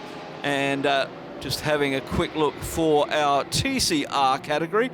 TCR's further up, Phil. This is what's confusing me at the moment. The TCR category there is the Autorama Motorsport car, Mullamenden, in that one, 42nd position overall, because it was the other way round on the grid. We had the TCX cars in front of the TCR cars, and as one of the TCR drivers said, we're going to get amongst them. Yeah. And they have, and they really have. And that caught me unawares up here in the Haggerty Global Broadcast Centre. 22 hours, 2 minutes, 50 seconds to go. We've had 23 minutes of that under code 60 so far. And the main pit stops for, I think, all of the categories have been done so far, and now it's about the strategy kicking in. And as we heard down on the pit wall there with Joe Bradley, it's all about how they're managing in the pits and the strategy and the strategists. And I have no idea how they do it, John. Seriously, it is marbles in the air. Well, there's a lot of digital help nowadays, because there's some very clever people doing strategy software, and an awful lot of information coming through, because you oftentimes not just tracking your own car but also watching the performance of your nearest competitors as well. So Charles Putman still leading, and as Phil said in the rundown there, it's a healthy lead as well, 26 seconds from the pole sitting MS7 by WRT. That's Mohammed Fahad Al Sav. He, with due respect to Mohammed, very, very tidy driver, and he's got to do his job now and hand that car back to either Axel Jeffries or Dries Van Toor or Thomas Norbauer as if it was the most expensive holiday rental you've ever had, and you've paid no collision damage waiver, you've got no excess insurance on it. It's basically got to go back without a mark on it. And that's the job of Mohammed Fahad Al Sav at the moment. Car Collection Jörg Wiebahn in third position, looking up the road. He's got around about 20 seconds, a bit more than that, between himself. The leading three have split out to a minute between them now, with Jörg Wiebahn in traffic on the back straight, and then Breton Grove for Herberth in that Grove car. When did we say the big Antipodean win was? 2008, wasn't it? You said earlier on. Yeah, I thought so.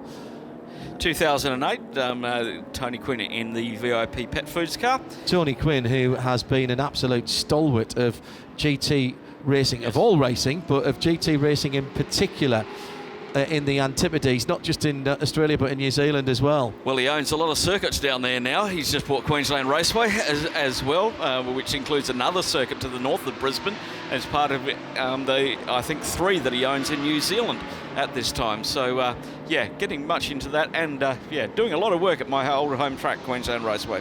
Which is great, because that's a great facility, and I'm pleased somebody's decided to invest in it. The 202 Ligier was leading its class earlier on. It's a phenomenal driver lineup that they were able to call on there. Still leading its category, second in its category at the moment, with Patrick Zakia for the Le Desarbres. 2 Trees Racing. There's going to be a story behind why that's called 2 Trees. True. And we've got Jacques Leconte in the driver lineup for that car, along with Patrick Zakia, Antoine Lepesque, and Christophe Bouchou, who qualified that car most excellently. Well, and he looked like he was having far too much fun. I think he was, and I think Ligier is having far too much fun. They are 1, 2, 3 in the TCX class. It's very and good for the third car there, the CTF performance car, Gilles Perret is in that one as well. He's a little bit further behind, but they locked out the 3 steps of the podium so far, saying that with 21 hours, 58 minutes and 37 seconds to go, but a very, very good performance for the French mark. Hello to David Patrick, to Simon Tibbett as well. He's been watching the Zorg Rennsport trials and tribulations. Motor Racing UK magazine. He's asking of the Barwell Lamborghini, do you know which series that chassis usually competes in? That's a Bradley question. We'll get him to go and find that out. Kev Hamilton says, with regard to tyres, we know the Hankooks have been very good and have good longevity. Where do they stand with respect to other manufacturers? Well, it's hard to say, isn't it, because it's a single manufacturer series, but from the drivers that I have spoken to, say they're comparable with all the big manufacturers, and when they have been in competition, forget they've provided tyres for some very big series, albeit it's so hard nowadays because so few series have open tyre competition. Yep. But certainly for this GT category, they've worked very hard with, let's be quite honest here, a very wide variety of manufacturers, of configurations of cars, front, rear, mid-engined, front-wheel drive, rear-wheel drive, etc., etc. They stand up pretty well. And if you're talking about the road tyres as well, they've just had an original equipment approval for Porsche. So they've got N-rated Porsche tyres, N for Nürburgring, and that is a real feather in their cap. They have been a factory fit from Porsche for the 7, amongst others, the 718 Boxster. Right, let's go to an impatient Joe Bradley down in the pit lane, who's with Jack LeConte. Jack, I'm not used to seeing you as a driver anymore. I'm usually seeing you as a team manager. For this weekend, I'll change my position. I would like to do the last race of my career. I stopped it 10 years before to do team manager, and I joined with my friends this race. It is the first time I enter 24 Hours of Dubai. This morning I was doing calculation. My team entered 44 24-hour races, and we won 10 of them. And for the pleasure, as now I'm also resident in Dubai, I decide to invite my friend and do this race on the new car, Ligier, which is really a nice car for the category. And for the first appearance, we were very, very happy to have the pole position yesterday. Are you enjoying driving that at Ligier? It's a little bit different to what we've seen you in over the years. This Ligier is a little different because we have we enter in the Le Mans Endurance Series prototype GSP4 with the same engine, but this one is a GT car, and this is the first time we are entering this car. Usually in Europe we are racing with GSP4. When are you scheduled to be in the car as a driver? Basically, I would like not to drive during this night. That means I'm waiting tomorrow morning. When daylight will happen, I will do my appearance on the track. It's great. Thanks for talking to us, Mr. LeConte, and it's we're witnessing some history here with your driving career coming to an end. We're making history, seeing you drive for the last time. When I drove the last time was in Porsche Super Cup race 2009. Wow. And 10 times without driving in racing. For sure, I'm doing the roll-off of my car, on GT car, on my own track at Val de Vienne. Every time I'm doing this when my team prepare a car for a long distance race. But as a race rhythm, this is a long time, 12 years without driving. Thank you, Jack. We'll talk to you tomorrow after you've driven. Yeah. Merci. Fantastic to hear Jacques LeConte at a racetrack again. I didn't realise, if I'm honest, that he was living out here in Dubai. The 223 La Mera is stopped at turn 14. Jacques LeConte was one of the people that I interviewed at Monza many years ago when I went to do a prologue type event for I think it was GT and World Touring Cars. Were sharing a prologue event. He was very kind to me. Obviously, we'd known him from Le Mans down through the years. What a character. What a character. Now, we might be getting a full course 60 here, called purple. Joe Bradley with a little more. Sorry, I didn't hear where you said you were there, Joe. I was just noticed, John, that when I was talking to Mr. LeConte there, and the 85 CP Racing Mercedes came along pit road. Oh. He's preempted the code 60, which I think has just been thrown. Not yet. Ah, right. But he's in fueling. So Charlie Putman saw that car stranded just off track, and he's made the call very, very early. So he's gotten into the pits under green, and he's praying that they'll put the 60 out. Yeah, and of course, getting in under the green, Phil, means he can use full fuel. Now, that said, he's only been out there for a relatively short time. So, but they will be able to fill back to the capacity of the tank here, so it will stretch them. There's the 60. There is the code 60, and it's happened before the MS7 WRT has come round. It's at turn 13 at the moment, that number 7 car, as he's coming through. Actually, no, it's not. It's coming to the pits as well. I think the number 7 car. Do I see the 7 in the pit lane? Let's see if I can pick him up on the tracker. Yeah, it's a bit hard to pick up as the rescue vehicle heads over to the Lamira. Straight into fuel for Charles Putman. No thought of going for more tyres. He doesn't need them. Waiting to see where Mohammed Saud Fahad El Saif is. Now, he must be in... He's in Sector 2 at the moment. He's probably coming around through Sector 3 on the screens. I'm just looking I've made the dancing ants as big as I can, Phil, but I'm still struggling. Look, I've got my bifocals on and I can't find him either. So problem is we've still got so many cars out there. They're all over the top little of each dots other. are all laid over the top of each other, yes. We'll just wait until the number 7 alongside that turns P to find out where he is. This shouldn't be very long because the car that's been recovered on the inside of turn 14 will just be, only needs to go past turn 15 under tow already. Yeah, just a note as well, the Herbert Motorsport, the Grove sponsored car, Bretton Grove has gone straight to fuel. Mohammed Saud Fahad El Saif has gone into the pits. Yep. So we see the who takes the provisional lead of the race in the pits. Well, actually, no, he doesn't, because if he goes in for fuel, that'll drop back from 54 to 53 until he comes back out again. Yep. Which I think is exactly what he's going to do. Let's see that car, pulls in now into the fueling area. Bretton, it stayed at 54, so that's confusing me. Yeah, I'm not 100% sure on that one. Well, Charles was definitely in the lead when he came in. Yes, he was.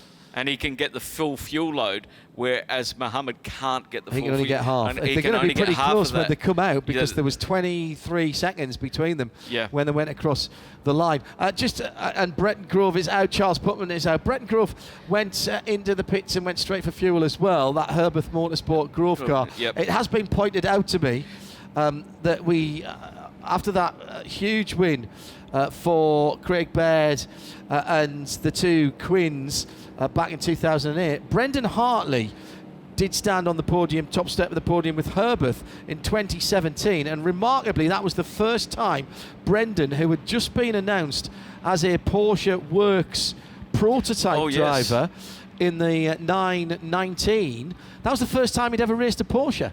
He came here, asked if he could go and race the GT car, and came here not exactly under his own volition, but it was certainly his idea, and had to ask Porsche for permission. The 223 Lamera is into the pit lane. This is the white car with the grey star on the back three-quarter panel. And if Brendan is listening down there in New Zealand, congratulations on the new addition to your family. Yes, indeed. He's doing dad duties at the moment.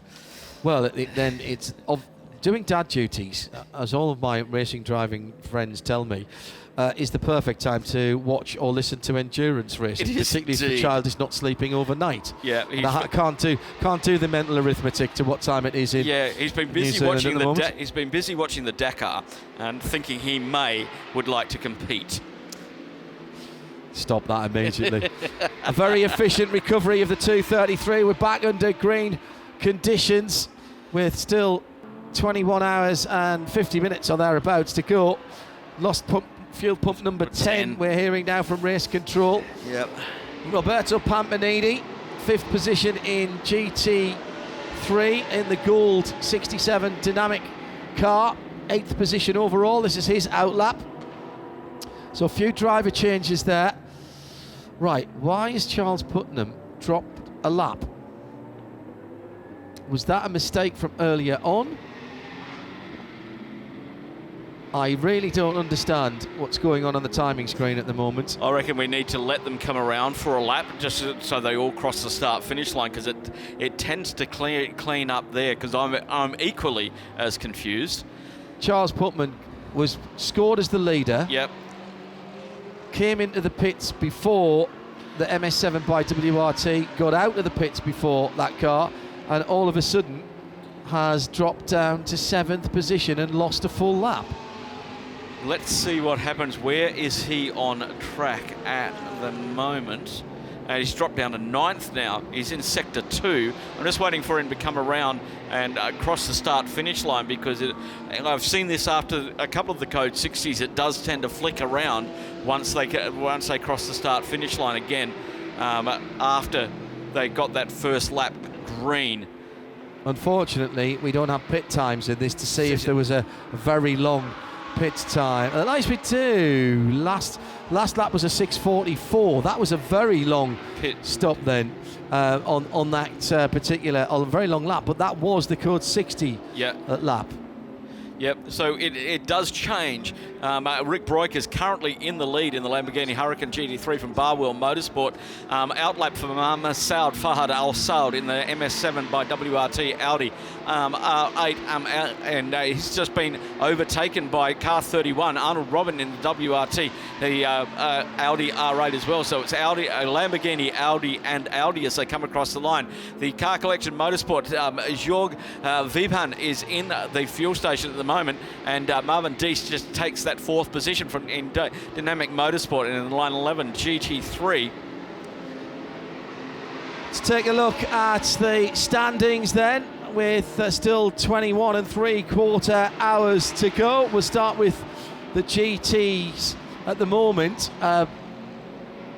The lead actually has just changed, and Barwell Motorsport for Lamborghini are ahead, but at the end of the last lap it was the MS7 by WRT from Car Collection from Barwell. Rick Broikers now leads from Arnold Robin, Mohammed Saud in second, then Dienst, Vebant and Hutchinson. So that's Dynamic, Car Collection, Attempto in 6th, then Herberth, Race Tivity, CP in 9th, Leipert Motorsport in 10th with Lee Kerong behind the wheel.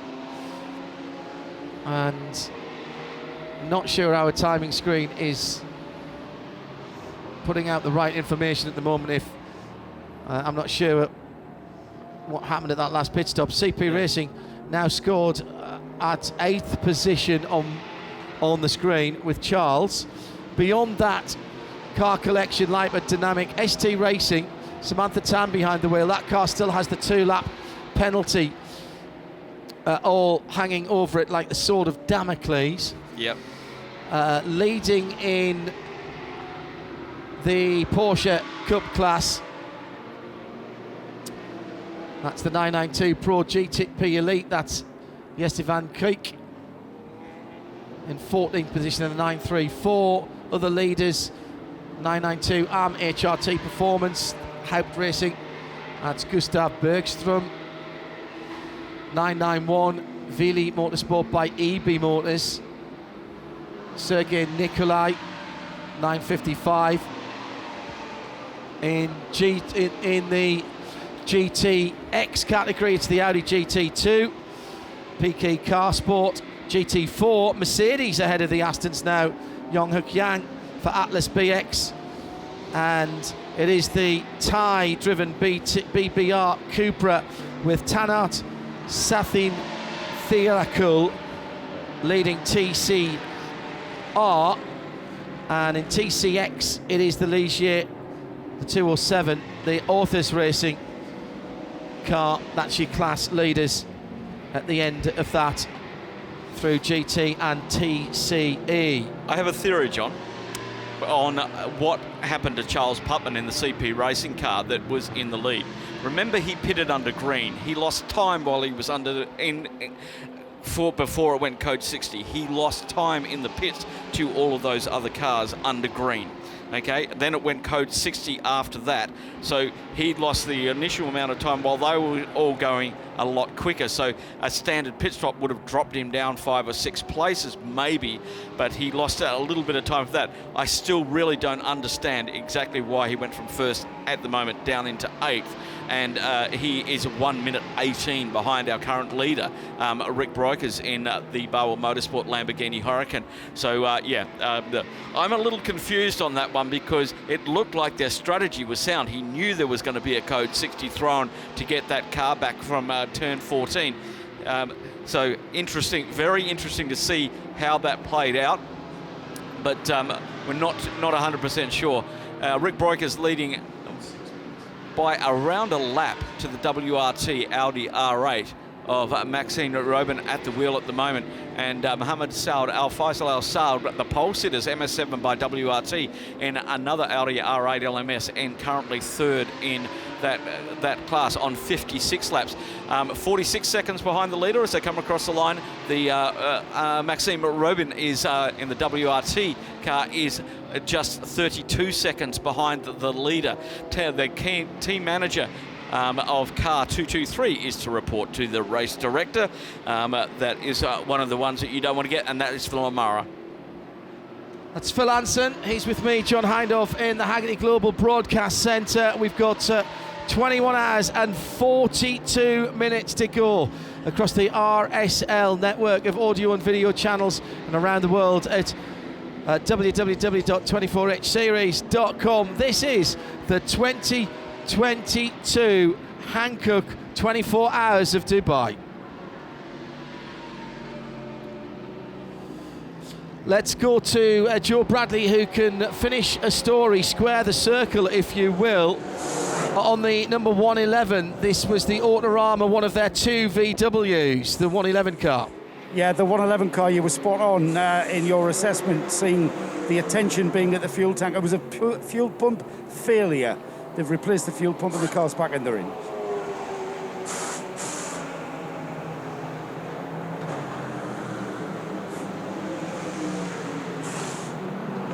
Yeah, thank you, Joe. Joe Bradley down there in the pit lane. Rick Breukers leading the motor race now on 58 laps. I'm going to stop looking at the timing screen at the moment because I'm not entirely confident in what I'm seeing at the moment. At all.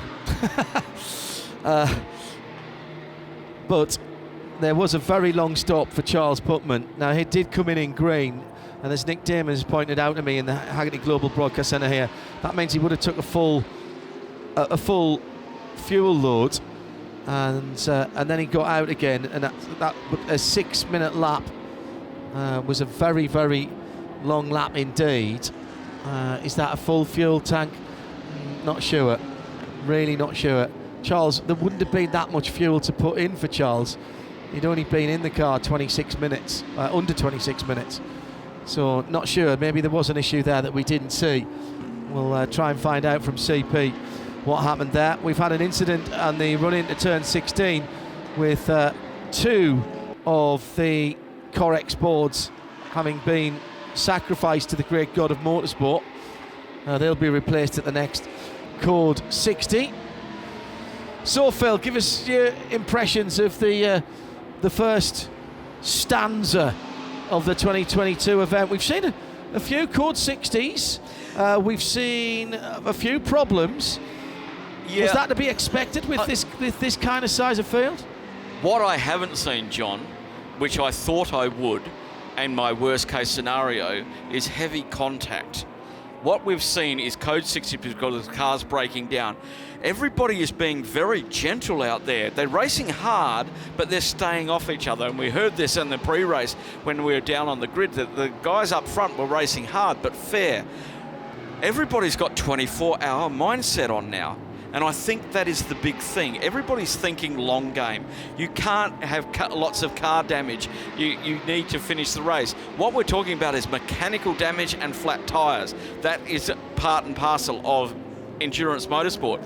But everybody's been able to respect each other on the track. And being here for as many of these, about 14 of these that I have been here, normally we have a fairly large incident in that first couple of hours. I have a theory. Tim Gray and I swapping text messages. Tim Gray, our executive producer up in London. Thanks for all his hard work this week as well. I think we've got Rob coming in as well over the weekend. I have another theory about the CP car. Yep. I wonder if when they changed over to Charles Putman, because they did that, and I haven't got we don't have the screens here or the ability to interrogate the information like I normally can. That's one of the less good things about being trackside. I wonder if the pumps were full and therefore they didn't fill at that stop, so that coming in under green give them a full tank and they could use the full fuel allowance. Because there's no way they would have been able to get they could have had 2 fuel tanks there. They couldn't have got the fuel tanks in with just the time that Charles had taken out the fuel that Charles had taken out since he'd been in the car. I'll join Nick's and mine together. Mine was that they came in under green, so they're going to lose time to the cars on track at that time, and then it went code 60. So that time before the code 60, they lost time there. Then putting the full fuel tank in, everybody else doing 50%. That is another segment of time they've also lost to the people who are coming in under code 60. So then that sort of adds it up to where they are at the moment, down in 8th position overall, but still leading the GT3 AM class, not leading the race, which they did for quite a considerable time until that code 60 came out. But yeah, we're not too far away now, 17:25 from the sun disappearing behind the buildings here in Motor City at Dubai around the Autodrome, and the lights will come on in a selected area of the track from turn 14, 15, 16 down to turn 1, and everything else is headlights. And that's when things get a little bit interesting. The track doesn't change, the conditions change. And some of the best drivers who drive at night, and I'm listening to the WEC guys say, oh, you're still braking the same place, the track has not changed. It's just track hasn't moved. The track hasn't moved. And, you know, you've just got to do things. We've got a big traffic jam down there at turn 7 at the moment. 2 wide, 6 deep as they went around there up towards the 8-9 complex at the moment. Headlights ablaze. Some of the things you'll notice this evening is the reduction of driving lights that are allowed for all of the cars. There were so many complaints from drivers saying that we can't see in our rear vision mirror because it's so bright out there. So the GT3 categories especially have been very much limited in, and some of the other classes are only allowed 2 lights mounted in the bumper or down below. So the Creventic, once again, listening to the drivers and making sure that they can see, as we're going to have over 13 hours of night time here this weekend. Rick Breakless still with that 37-second lead over Maxime Robin in the WRT Audi, and then another 15 seconds back to the Dynamic Sport Motorsport 911. Well, I'm doing a whole load of mental arithmetic here, trying to work out what happened with CP and their last stop.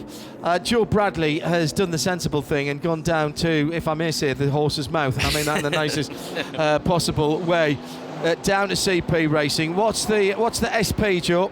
I don't know who amongst you guys said that the fuel service station was backed out, yeah, and they missed fueling. So he had to continue out. So when they were desperate for fuel at this point, or really needing fuel very shortly, so we were right also in them speculating that the code 60 was about to come out, but it didn't come out for 2 laps, or it came out 2 laps too late for them. So they came in. Sorry, Joe, can't hear you. Can you say all that again?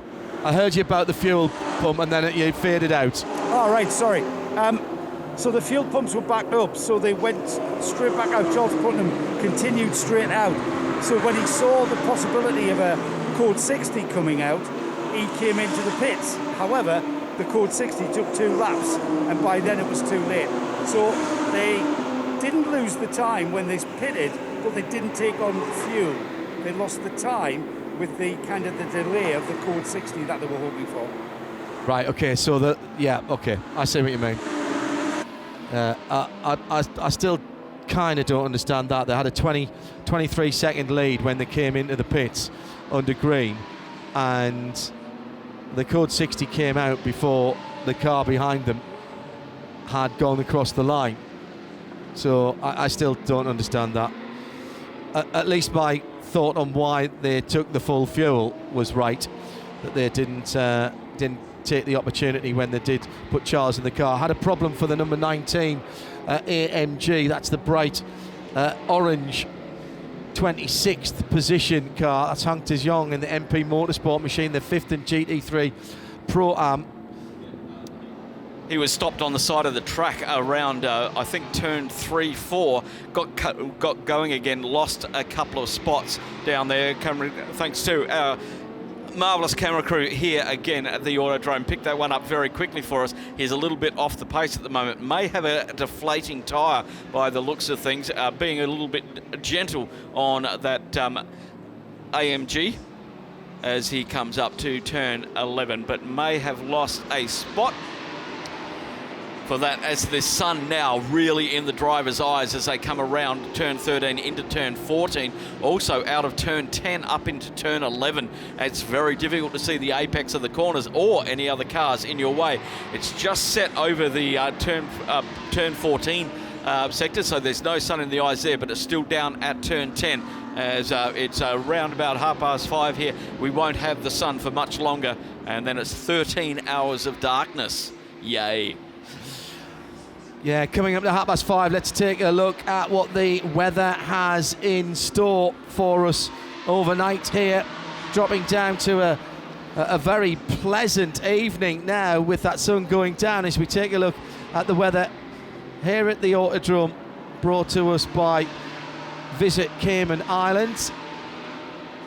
Looking at a low overnight, relative low, of 21 degrees Celsius, and that's not until about 4 o'clock in the morning. Wind picking up though towards 10 o'clock, around about 40 k's coming from the south and southeast. That might bring a little bit of sand and have some visibility problems. Maybe a little bit of fog overnight as well, with that temperature sitting around the 21 degrees Celsius mark, but no chance of rain. Clear skies up until 1 o'clock in the morning, so that's when it'll cool down, but then a little bit of overcast into the mid-morning before the sun comes out for the end of the race. Top temperature tomorrow, 26 degrees Celsius. That's your weather with the Visit Cayman Islands here at the Dubai 24 Hours. It's still warm out there, 27 degrees on track at the moment. So the tyres are suffering and the drivers are suffering as it comes in, and the lights on screen goes on the timing screen. Everybody's got to turn their lights on now, and less lights than we've had on previous, but it's going to get dark out there. This is where you need your night drivers. This is where you need your proper drivers, as far as I was looking at the lineup for one of the teams that in the Audis is Axel Jeffries. Has got a lot of nighttime experience around here and at many of the tracks. And some of the specialists, as you know, things have been going on, this is what you're going to need, because it's hard out there.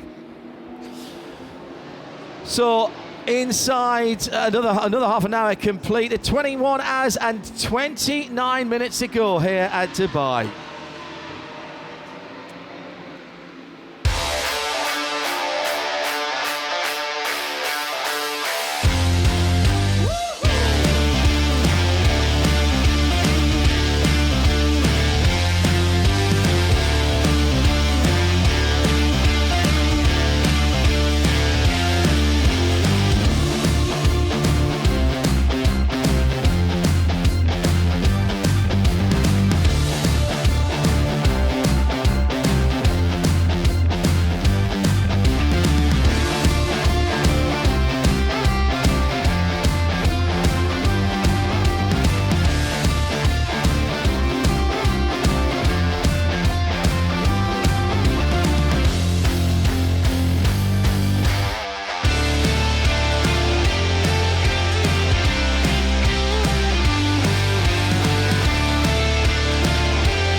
So the car collection number 3 sitting at the moment rather further down than I think Jörg Wieband and the rest of the team would want. That they're 3rd in GT3 AM, but 17th overall.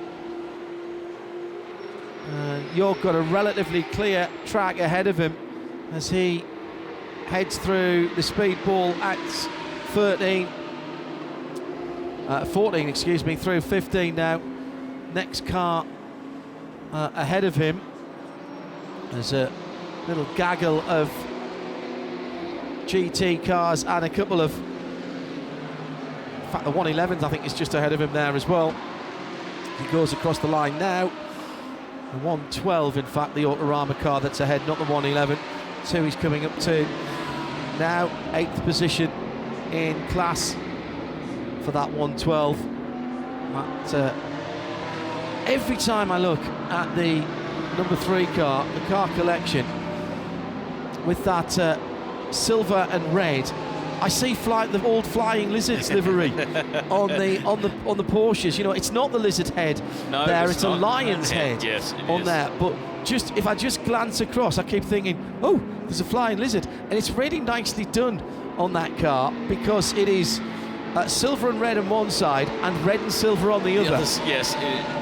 It looks really good out there. 17th position at the moment. As you said, 3rd position in class. A long way to go. 21 hours, 26 minutes to go in this one. And we know that lots of things can happen out there on in endurance racing, whether you may be at fault or you may not be at fault. So many cars out on circuit. At the moment, in the pits, we've only got 3 cars in the pits that have been there for a while. The Zengo Motorsports 133, CWS Engineering Giannetta G55 with the drive shaft issue, and the 103 Cooper Cup car in there from PPM Passion Motorsport. Now, they're the ones who've been in there for an elongated amount of time, which means we still have 76 cars on the circuit. I like Jack LeConte's reasoning that it would be a good idea to go in the morning when there are fewer cars out on the track. At the moment, there might not be that many fewer. No, there's only 3 fewer. Everybody else is either out there in the pits or in the fuel bay, and they're in the pits to do their mandatory, their normal pit stops of changing tyres and changing drivers. Most of the teams have got 5 drivers, some have got 6. There's a couple of teams only with 4 drivers as well to do the 24-hour. That is a huge ask in regards to we're keeping this many cars on track. You're always going to be busy. There's no relaxation anywhere on the circuit at the moment. Stuart Bradley down in the pit lane for the moment. Temperature will start to drop quite rapidly when the sun goes down. Official sunset is 17:49, so that is some 13 minutes away, 12 minutes away right now. And already the headlights and the additional lights on the cars for which that is allowed beginning to start to illuminate the track surface. You see just a little bit of a sheen in front of the cars, but it's not a slow romantic sunset at this time of year here. It is almost like switching a light off, Phil. It is indeed. Basically, this is the way it happens when you're close to the equator. We don't get the long twilight. Most of the light, we can know when the sun sets because we've got Burj Khalifa sitting in there. It's actually glowing at the moment. Yeah. Once the top of that stops glowing, that means the sun is officially down. Okay, so as you can see, the circuit is pretty much out of sunlight now.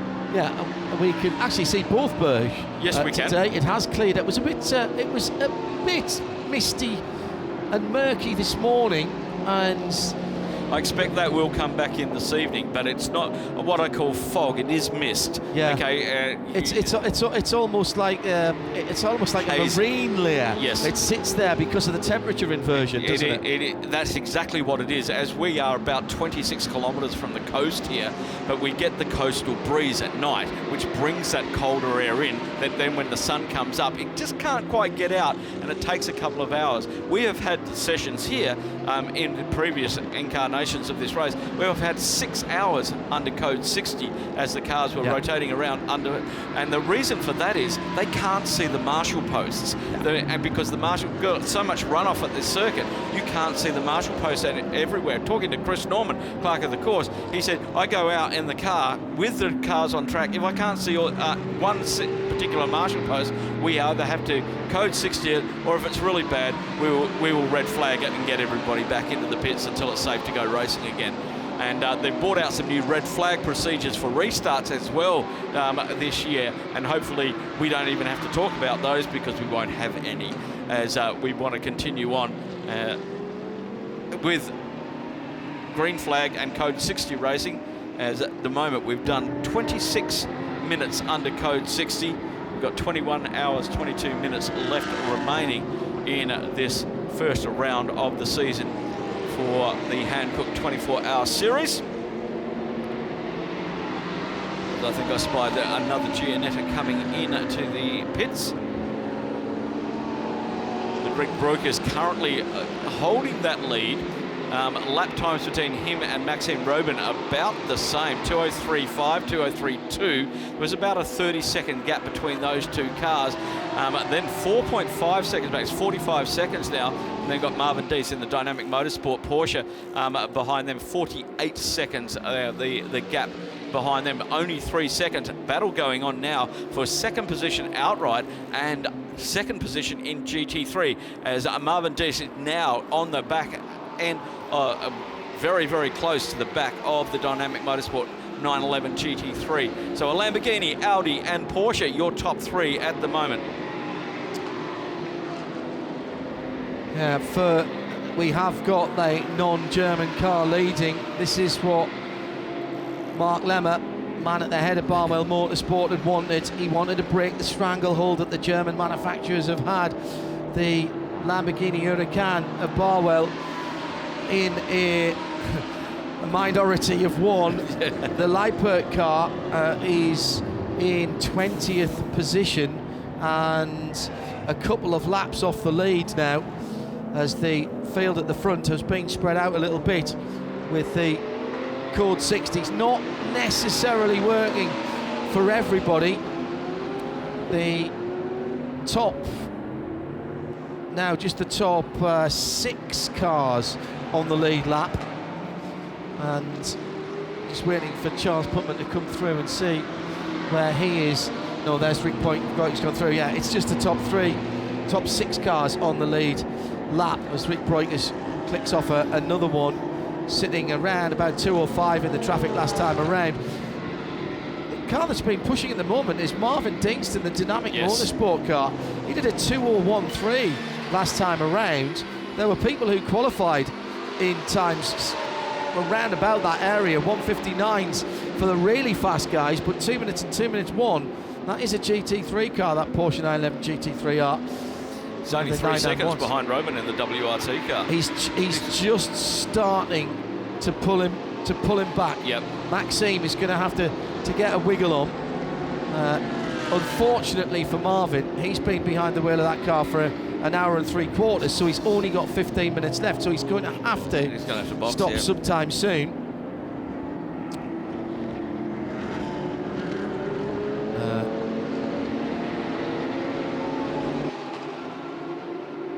So, leader, or pole position car rather, the MS7 by WRT comes across the line. It's been a good stint by Mohamed Saad Fahad Al Sav. He's been in that car again, and at nearly an hour and a half now, and we've not seen that car put a Hankook tyre wrong, as into the pits for the Lamera 222. Now, they had some issues early on. Yeah, they're running down in 74th position at the moment with, that was Frank Desolé at the wheel. So it looks like a regular stop for them at this time. But they had a lot of time in the pits earlier on today sorting out their issues. It looks like a clean stop this time. It looks like they got on top of what was going on. Just the 2 crew members down there putting the Hankook tyres on, and one lollipop man. As looks like a driver change has happened in there as well. And pretty lonely down there in the pit lane. There's not too much other action going on under green here. 21 hours, 18 minutes to go here at the Hankook 24 Hours of Dubai. And a lot of work for those two crew members to do. 4 tyres. They're not allowed to put them out in pit lane. They've got to keep them inside the pit box. And so they're trying to make it nice and even for everybody. Doesn't matter if you're the lead GT3 team or you're the back of the field TCR, TCX team. Everybody only has 2 people. So it's Lamborghini versus Audi versus Porsche versus 2 Audis versus a Porsche versus 3 Mercedes and a BMW in the top 10. Now, in fairness, that Samantha Tan car is 2 laps further back.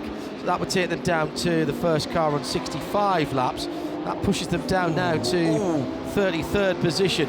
Traffic jam at turn 1, Phil. 2 cars coming out of the pits got in the way of the car 4 who was trying to go between 2 other cars.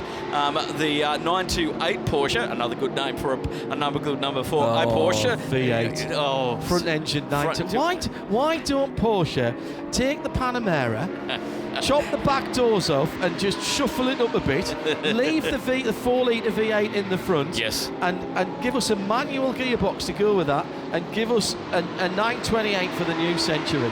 I would put my name down for that straight away. I would too. I'd have the GT version. Because I like the sound, obviously. Yeah. Yeah, that would be my ideal road car. I would put that out there now because I just love the sound of it. 928. Just would. I nearly bought a 928 GT manual, which was an homage to one of the 6 white cars that the drivers got. Derek Bell had one. And I actually was fortunate enough to see and sit in that car. And then Derek sold it, much to the chagrin of me, but more importantly, his son Justin, who he thought he had first refusal on it. He traded it for a Ferrari, believe it or not. But there's something about the 928 that is a timeless design. Yeah. I know a lot of people don't like it because it was the car that was allegedly going to do for the 911. It never did. But in its own right, I think it's a beautiful looking car, and I think it looks as good now, possibly even better now than it did 10 years ago. And actually, there's something to me that shape has come back into fashion. I think you are correct there. I initially liked them because of the pop-up headlights. That was my thing. I saw it and went, Porsche with pop-up headlights? Yes, and they go the wrong way, effectively. They pop up forwards, and the back of the headlight cowling has a body colour shroud on it, so it's not as if they pop up the normal way, like the little bug eye pops up like an old Elan. They go from the back to the front, and that's why I bought my 968 for the same reason. Yeah. And every time I turn the headlights on, I giggle to myself. You smile, and I love that because I have a German car, but not the Porsche brand. I have the 3-star brand, a historic ones, of course, because they're fun to drive and they make nice noises. It's the same thing. If I see a 210 Mercedes and I just go, yeah, it looks sleepy, but it's not. No, I know. Yeah, and it just makes all the right noises. The Mercedes have done a great job with our sports cars, because the GTs, all of the versions of the GTs from the original iteration, it's that long bonnet, short tail thing that immediately takes you back into the 1950s, and you look at those cars and say, oh, think of the Gullwing and those kind of cars. It's immediately, to me, even from the silhouette, it's immediately a Mercedes. You look at sports car guys have got it sorted out. Look at the R8. I said earlier in the week that I think the Audi R8 is becoming as iconic for Audi in a body shape as the 911 has become for Porsche. And Audi aren't getting rid of that R8 anytime soon. They keep finding new ways to reinvent it. Whether it will even transition to a full EV, I'm not sure. But that's a great looking car, and immediately everybody looks at it and goes, oh yeah, it's an Audi. And they've not changed that very much since it first came out. No, I remember when it first came out, because it was such a unique body style. Yes. Nothing else looked like it at all. Aluminium as well. Yeah, all aluminium. As you can see the GT2 Audi on screen. First time we've ever had one here, and I think it's its first race here. It's just behind the Lamborghini and the Aston Martin. It's very distinctive with the big air scoop that's running in the GTX class at the moment. Change for second position. Dynamic Motorsport have moved up there. With that gap was coming down, and Marvin Dienst has got in front of Maxine Robin in the WRT Audi R8. So it's Lamborghini, Porsche, and Audi. Yeah, you called it. You said Marvin was catching up Maxime. Yep. And made it through the last time around. Was round about a second, 1.2 seconds quicker. Now, I'm going to say this now, and we'll come back to this near to the end of the race. But in athletics terms, the stagger has yet to unwind. Yep. And what I mean by that, Phil, is all of these categories have driver times. And therefore, everybody has got to go through all their drivers and make sure all the different colours of drivers, bronze, silver, gold, platinum, etc., they all get the right amount of time. Yep. Now, that's part of the strategy when you use those guys. And for some guys, they'll want to get their amateur drivers, they'll want to get their driving out the way as quick as possible. And they'll be putting those guys in now. Now, in all the classes, except GT3, 991 and 992, which have a separate one, the AM drivers in a 24-hour race must do a minimum of 2 hours. Yeah. If you have a pro driver, they can only do 50% of the race. Yeah. Your pro AM driver is free. Yeah. Okay, you don't have any times on those pro. In the GT3 class, they separate it all with their pro AM, and AM, and then you've got the AM drivers. There's no pro drivers allowed in that AM category. That's why I was so surprised with that GT3 AM car, the CP racing car, being up the lead. There are no pro drivers in that car, right? So that was just pure skill of the pro AM and the AM drivers. And yeah, so that's the way it works. It's a lot of, that's how they balance performance for the drivers. One of the cars that had problems earlier on, the 111, they fixed the fuel pump problem, but they may have unplugged the rear lights to do that, because the rear lights aren't on, and they'll have to get that sorted, and that is something that needs doing. Joe Bradley, you've had the leader in recently. Yeah, the 77 car come in. It's just gone past me, John. I did notice it took on tyres, and it looked like a driver change. I'm further up the pit lane, so I couldn't see exactly who got into that car, but it has gone into fueling, so the lead is in. I'm currently plotted up at the 95 Dual Racing Aston Martin pit.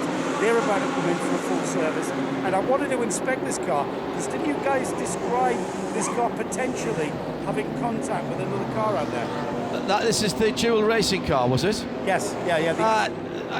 They may have spun in sympathy or avoidance. You had a car off at the side of the track at turn 5, and then at turn 7/8, Nabby was off the circuit at 90 degrees to the direction of travel, but he refired it and got it going again.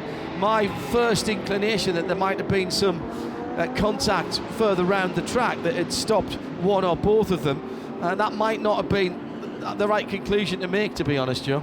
Okay, well, what I'll do is I'll have a quick once round the car and see if there is any evidence of that. I know they're going to have a driver change. Sammy Moutron is ready, suited and booted. The ERC Bratislava car comes in. That's going to narrow the gap for the dual racing car, because they're right next door to one another. And they had a clear run onto their pit apron. Now that's been blocked.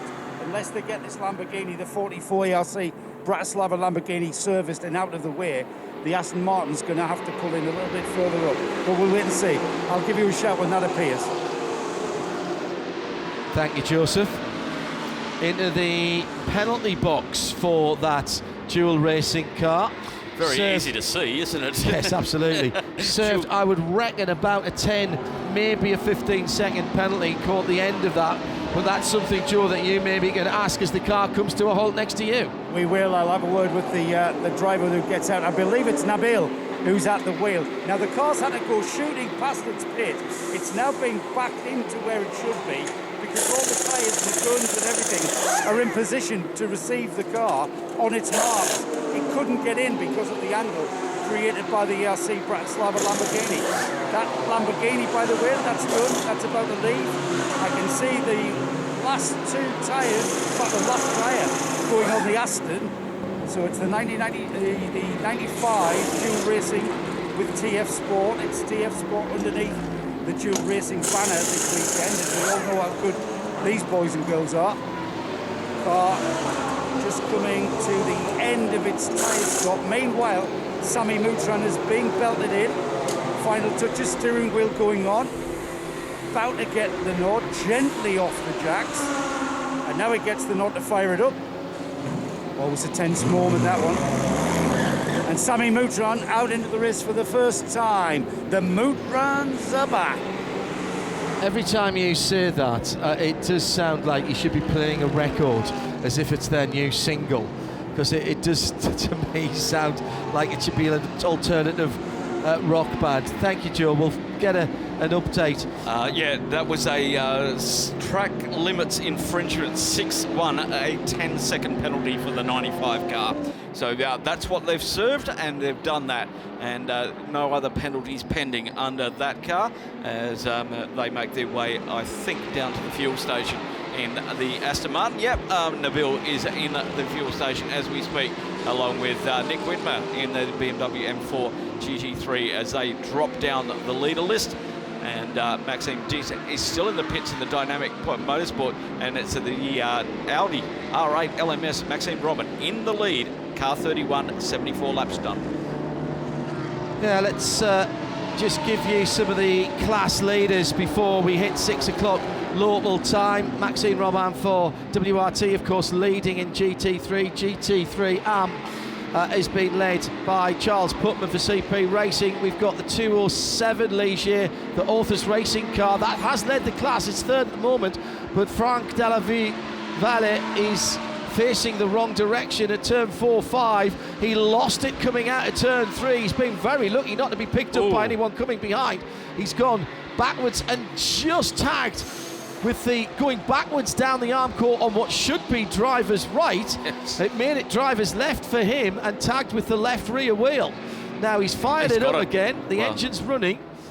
Quite a few people, GP Elite coming into the pit lane trying to maybe anticipate a full course purple. There's just no, he's made it out. He cut straight across the track, which is very smart driving, and he'll come back in down around turn 6-7. Isn't that the very antithesis of an unsafe rejoin? That's an exceptionally safe unbelievable. I mean, he's disadvantaged himself. He's got clag on the tyres, but he has not put anybody else at risk or himself. He's staying off the track until he gets around turn 7. Unbelievable. Great driving, because it's so hard to hear. It's so hard to see. The cars just keep coming. Let me quickly run down the class leaders, then we'll go to Joe Bradley with Nabi out of the Aston Martin. It's Charles Putman leading for CP Racing in the GT3 Pro-Am. Samantha Tan with a 2-lap penalty hanging over that car for ST Racing. Their lead, the 934 is in the pit at the moment. That is the Team GP Elite, and their lead, the 992 Pro. 992 AM is HRT Performance, the 929 car. The Vili Motorsport by EB Motors leads the 991 class. GTX is the Razun More Than Racing, the 714 car. TCR AC Motorsports 188.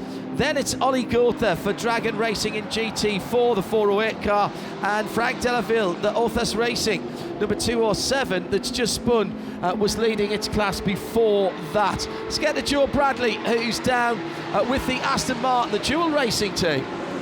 I'm smiling under this mask because the Moutrans are back. I'm just saying, Nabil, the Moutrans are back. It's so great to have you boys here. Tell me, that was a bit of an eventful stint for you. Yeah, it was. You know, the last time we were competing in a race, actually driving a race car properly, was 3 years ago, 2019. We took the gamble to go up to the GT3 and haven't had a lot of testing in the car, to be fair. And yeah, I think I struggled a little bit getting used to the traffic and getting used to the different lines you've got to take when you're getting through the traffic. In testing, I was a lot more comfortable because less cars on track. It's the beginning of the race. There's such a long way to go. The last thing I want to do is take risks. and drive beyond my capabilities of a car that's so clearly powerful, so well put together. The team's done an incredible job. So we've got a long way to go. I don't even know where we are at the moment. It doesn't really matter. But wow, it's so great to be back racing. I bet, and especially coming back in a GT3 Aston Martin. Now, did you actually touch anything? We weren't sure whether you had any contact. No, I hadn't. I didn't have any contact. It was, I think my first incident was a spin in turn 6, 7, or 7 and 8 in the big bowl. And I was simply just trying to get around another car, slower car. And I went on the outside and put the power down a bit too early on the rumbles, and she just spun me out. Luckily, I had no contact. A couple of other leery moments where either outbraking myself or just going offline and then learning how the car handles it. I know I've got a lot more pace in me, and I'm looking forward to getting out at night. The thing is, Nabil, you guys have got a lot of experience. You know how to win this championship. I'm sure now you'll go off and reflect. It's a GT3 car and all of that. We've mentioned that. What sort of information will the engineer be requiring from you at this stage? Right now, he's going to have all the data ready. Yeah, he'll just want to know how the car's handling, how I feel. It's comfortable in there. I think I did 2 hours. I think I could get back in for another hour straight away, frankly speaking. So the car handles beautifully. It's extremely comfortable, even for somebody my size in that car. But yeah, no, we'll just have a chat about it, look at the data. I know there's plenty of areas I need to improve, and hopefully in the next stint I will. I'm sure you will. Great to see you back, mate. Brilliant. That's Nabil Moutraz speaking to Joe Bradley live from the Hankook Dubai 24 Hours for 2022, and a great thanks to John Hindhaugh and Phil Hanson for manning the fort, and a whole lot more than that for the last 3 and a bit hours. But let's hope that this isn't a sign of things to come, because already there are yellow flags out ahead of the stint that involves me, Johnny Palmer and Andrew Marriott with the 955 Villi Motorsports Porsche grinding to a halt. This is one of the older school Porsche Cup cars. Remember, 992 Cup cars are eligible this into the Hankook 24-hour series, where we have plenty of the new machinery to feast our eyes upon, pro and am within the 992 iteration of the Porsche Cup cars, but 3 of the tried and tested 991 class machines as well, and 955 comes to a halt, potentially bringing out yet another Code 60, and the first 3 hours have rather been littered, Andrew Marriott, with these caution periods. Yes, they have. We've had 5 of them already, I think, and we just haven't got a rhythm to this race yet. But it's very interesting. At the front, we've got one of the very best sports car teams in the business, WRT, the Vincent Voss's team, who of course came into the World Endurance Championship this past year and won that category, and have had tremendous success at Spa. So that's really their second car. It's interesting to see also one of the other top teams that we see often in Germany. We've mentioned John saying HRT. That's HRT. That Hubert Haupt, who used to be an Audi factory driver 30 years ago. He's taken over the Black Falcon team now, the last couple of years, and he is actually driving at the moment, so he's in 4th place. So, in fact, we've got WRT car, Audis, 1st and 2nd at the moment. The number 7 car is actually the one that's put together by Michael Vergers, and of course Michael was expecting to be racing here, but then he's got COVID, so he had to step out of the car. But I believe he is in a hotel room somewhere, sort of controlling operations. Nice. He's put that deal together. It's funded by Mohammed Saud Fahid Al Saud, who is quite a senior member of the Saudi royal family. course, there's lots of sons, but he is directly related to the king. And then in third place at the moment, the 777. We've been watching the progress of Maro Engel. He's basically been the fastest guy out there at the moment, and he is moving up quite well. In 13th place at the moment, but that 75 car, that's certainly one to watch. And obviously a great performance from Rick Breukers in the Lamborghini, who's been leading quite a bit of the race in the last half an hour or so, but still a lot of activity down there in the pits, and we're seeing that at the moment on screen, Johnny. Yeah, this is a great opportunity again then to work this into the strategy, potentially. Of course, if you do pit during a Code 60, you can only take half the amount of allocated fuel on board during one of these Code 60s, but if it looks on the face of things to be potentially a lengthy Code 60, there may even be the opportunity to do 2 back-to-back stops with a lap in between, but bear in mind everyone is restricted to 60 kilometers per hour, so it's going to have to be a very long Code 60 for that to be a goer. 955 looks to be being recovered very swiftly indeed, so I think this is going to be one of the shorter Code 60s that we've had to date. Yeah, he's under tow, isn't he? Really impressed with the way they scoop up the cars actually and get them back to the pits and get them back in the race, which is what we like. Now, interesting to see that the CP Racing Mercedes has just now moved up into third place, but has now made a pit stop. It was leading the race a little while ago. People might say, why is that an AM? We know a lot of these drivers. Charles Espinal, they're well known.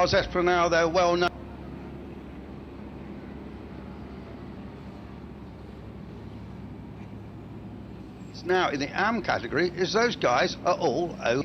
We call them in this series pros, and then we've got the new category, of course. I think we should have senior pros, and then the AMs. And this is all based on the FIA's platinum, gold, silver and bronze categories. So the pros are the bronze and are the platinums and the golds. They equal pro, and then so we see the CP car in the pits now, and then the CP car in the pits now, and then the semi-pros, if you know what I mean, Johnny. They are the guys that are FIA terms, and then the bronze in this series are called AMs, but the AM in this category also has all the unclassified drivers as well, using different names. But when you look at the FIA rules, if you're actually a silver from what you've achieved, but you're over 50, you drop down to bronze, and that's why these guys are in that category. So we've got Axel Jeffries, who won the race last year, now out in the number 7 car. We've got to see this race really start going again in a moment.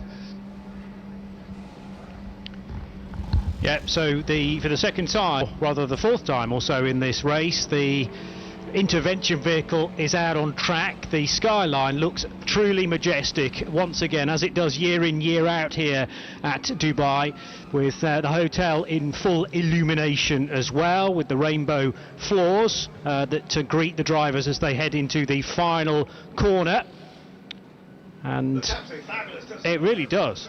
It's a great venue, this. I went to the opening of this venue, where I saw the most magnificent fireworks display I've ever seen in my life. It was unbelievable, and so was the dinner afterwards. And as I say that, we've got that sign up there. Is that all done by drones? I think that's computer-generated imagery, quite possibly. Yeah, that's right. It is. Yeah. So now everything's shuffling around with this pit stop, isn't it? We've got Benji Gotha showed in first place in the 31 car. Yeah, for WRT, and number 31 car. Then another WRT car of Axel Jeffries in second car. Then another WRT car of Axel Jeffries in second place. But bear in mind the order quite possibly as the Code 60. I just heard Nick trying to get hold of us. Hello. Oh, you're on here. Well, this is obviously... well, I will go on, Andrew. How are you? Anyway, no, been a very busy period down in the pit lane. We have had just about every single car come through. Not all of them could get fuel. The 955, the ME Motorsports car, has just been wheeled back into pit. A number of bits of work around going on. Up at this pit lane, end of the pit lane, the CP Racing cars came in from third place. They had to serve a penalty. And effectively, after everyone went past, I think it's very, very well pointed out by Andrew. We saw the WRT car, the actual WT car, not the MS7 WT car, come down and do a full service. I think the interesting thing will be, when you get a chance to look at time history in detail, guys, is how many of the people who came in were actually able to take fuel, because it was a constant stream of the cars available. Virtually everyone has made the stop, but there's several of them are going in, taking tyres, perhaps doing a driver, and then not stopping for fuel because there's just no space at the pumps. And this is going to be a problem throughout the course of the race. I mean, we've had that for the last 4 hours. Andrew's putting thumbs up to me. That suggests, I think, we may have solved a slight difficulty that we had in the booth as well, so that's great. But yes, the fireworks are normally an 8 o'clock thing here at Dubai, so we've got another couple of hours before we can look forward to that. But some dramatic things happening over Motor City here at the Dubai Autodrome for viewers at home, and we can describe those to you for our radio audiences as well. But another Code 60 is out. This will be the 7th of the race so far, possibly the 6th actually, but 6th, I think. Okay, fine. So we have had a short one after only 15 minutes of the race, and then they have been interspersed through each of the hours through course there. Oh, I think Nick has got Charlie Putnam with him. Yeah, just lining up Charlie, so you're doing the important thing. It's so much harder now. You've got to put your overalls on and put your mask on. So, Charlie, you took over the car in the lead, but it didn't quite go to plan from there, did it? Well, no, actually, it was pretty good. We sort of inherited the lead on the fueling pit stops. It was sort of a natural cycle. So we knew it'd take a couple more cycles to see exactly where we really are. There were so many Code 60s early, and so many different strategies going on. It's even for us watching it with telemetry, it's hard to keep track of who's where and on what on the fuel stations. But no, we knew we'd drop back. We knew then we would inherit a pretty good position. We didn't expect it to be first, but it was. So given the fact we've now had more Code 60s, when do you expect the stagger to unwind as such, just work out where everyone really is? You know, we have a lot of factory drivers here, a lot of factory teams, and these guys take no prisoners. They drive 110% all the time. It doesn't matter if it's an endurance race or not. And so I think as those guys cycle through the cars, the next, you know, the golds and the silvers and some of the amps, I think that everything will sort of smooth out a little bit, and maybe everybody's learning their lesson already, seeing all the crashes. Thanks, Charlie. Charlie Putnam there from CP Racing. With Nick Damon. So the number 75 car, rather the CP Racing car, not the 75, back into the race with a decent start, and they are more than in the game at this early stage. It can be said for a number of cars actually that are flirting with the top 10, which we may not have expected at this stage of the race. 3 hours and 10 minutes have elapsed, more polystyrene marker boards having to be sourced, and in fact one with a sharp bite out it already is the replacement, perhaps indicating, Andrew Marriott, quite how short they are already for the NGK spark plug warning boards, which are the meters to go towards in that the next case, corner. the NG spark plug. Well, yeah, NG, yeah, missing the final letter. So, flags waving there, so interesting. The young Benji Gotha was down to drive 2 cars in this race, if you remember. He was going to, but they just took the decision not to do that in the end. So in that car, in that WRT run Audi, and I see that Bertolotti has now got in the Lamborghini the British run, the Surrey run car from Mark Lemmer's team, and that's going to be strong. Remember, Rick Broikers won this race 19, didn't he? Yes. I think must have been in the Grasser team then, and then he was second in 20, which was the rain-shortened race. I'm not sure what happened to him last year, actually. Car Collection was the team he took victory with in 2019. Yes, it was, that's right. He has had good success with Grasser Racing Team. I remember him winning the GTD class at Daytona 24 not that long ago. But, you know, he's a really strong young Dutch runner, and of course his dad very much part of the organisation. Back to Nick, you found Fabrizio Broggi. Back to Nick, you found Fabrizio. 5 car, the Woody Motorsport by EB. Unfortunately, there's a couple of men crawling underneath the car, bits being pulled off. What's the problem? I think that something broke, like it was coming on the back straight and there was no transmission anymore. They told me there was a leak of oil. We tried to reset to see if it was just a software problem, but unfortunately it was something major, so we are trying to work it out. 2 24-hour races per round without, one after the other, without sending the car back, generally doesn't give you a perfect preparation of the car. We change gearbox and differential, but now we're gonna see. What's it prior to the accident, the problem? What was it like out there? It just seemed so busy and so hectic. Well, I have to say I was just out, so I wouldn't know at all. My colleagues told me there was a lot of traffic, but they were running absolutely fabulous. Like we were in the lead with a good time and without pushing too much. So I don't know, we will see. The race has just begun. It's a long race. Anything can happen. This is what you learn in 24 hours. Absolutely, Fabrizio. Thank you very much. And the 2 races that Fabrizio is referring to is this car came straight in a container from the Sebring 24 hours. So it did the Sebring 24 hours into a container off to Dubai. So they had to do all the prep actually here. Not saying that's what the problem is. There is the gearbox that's got a bit tired, but they are going to have to replace that, which will take a couple of hours, I think. Thanks, Nick. And forget that they finished third overall in that. Sebring 24 hours. So obviously the Romanian driving in Romania, believe it or not, finding a niche there, and has then grown with this team. I remember interviewing him at the end of the Sebring 24, and well, he was much more upbeat than he was then, I have to tell you that. So everybody's still going slowly at the moment. I'd like to get this race running again at full speed. Benjamin Gotha leading at the moment from Mirko Bertolotti, and then Shane Lewis, we just heard from the team owner a moment ago in the 85 Mercedes.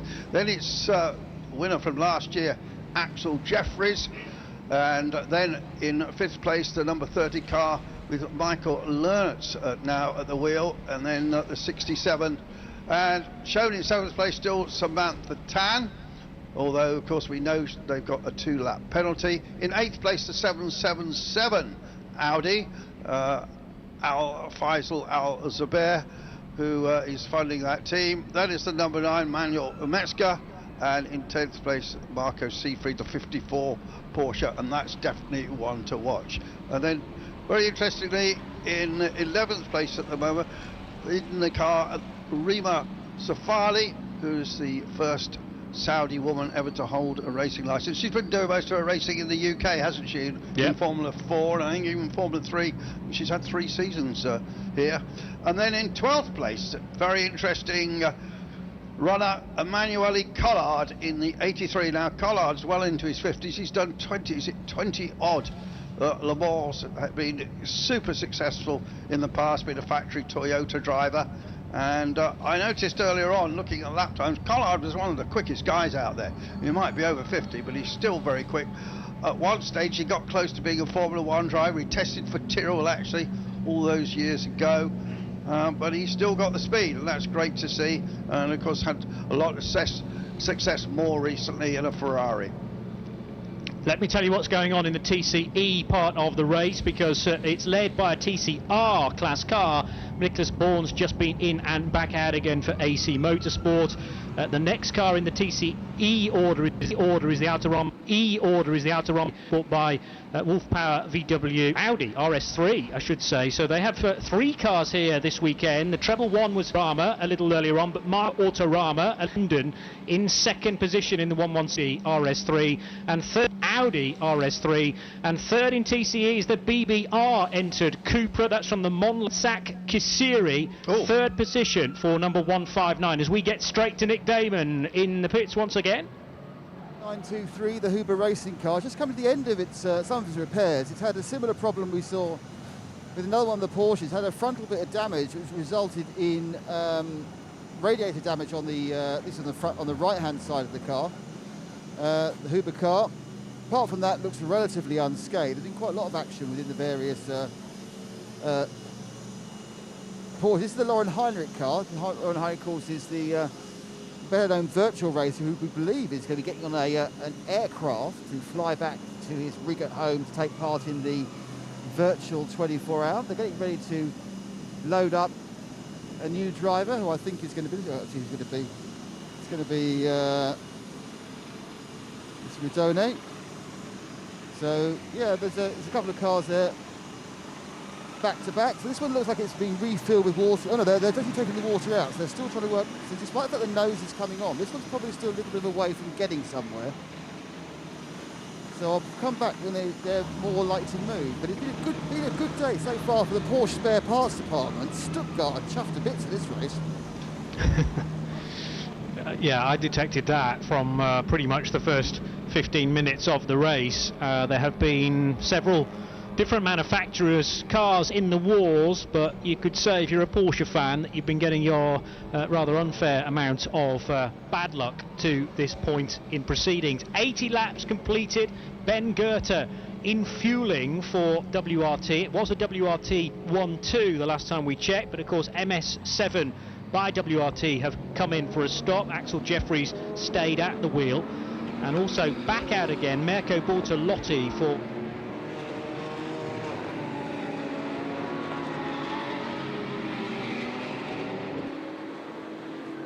pit stops, but certainly very neatly placed Mark Lemmer's outfit, and they are sandwiched between the two WRT crews. That is likely to change, as I say, when those two cars re-emerge. 31 still shown as the leader. Then the CP racing car of Shane Lewis. We were hearing from Charlie Putman. We were hearing from Charlie not very long ago in the best placed of the Mercedes AMGs. Marcel Liu M4 GT3 running 5th, and then Mauro Calamir for Dynamic Motorsport, having also made a pit stop. The cars at this time of evening look truly spectacular, with all the extra lit up bits making them take on a completely different complexion from the daytime hours. Absolutely, so that you can recognise your car coming into the pits. They put all these different coloured lights on, and the team seem to do it in many different ways. Of course, with the advent of LED lights now, it's so much easier to make them look spectacular, as you just see those blue stripes there on that number 4 car, which is circulating. But there's all different ways of doing it, but that looks good. Yeah, go ahead.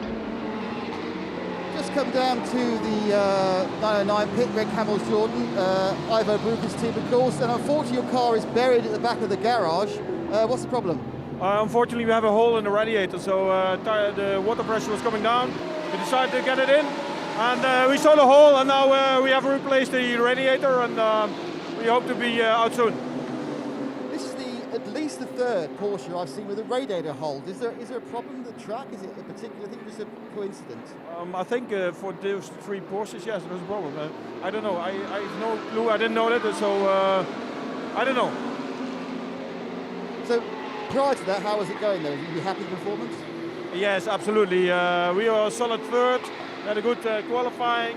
The car is great. It's a really nice car to drive, and to be back here in Dubai is great. And yeah, the race is still young, so we will continue.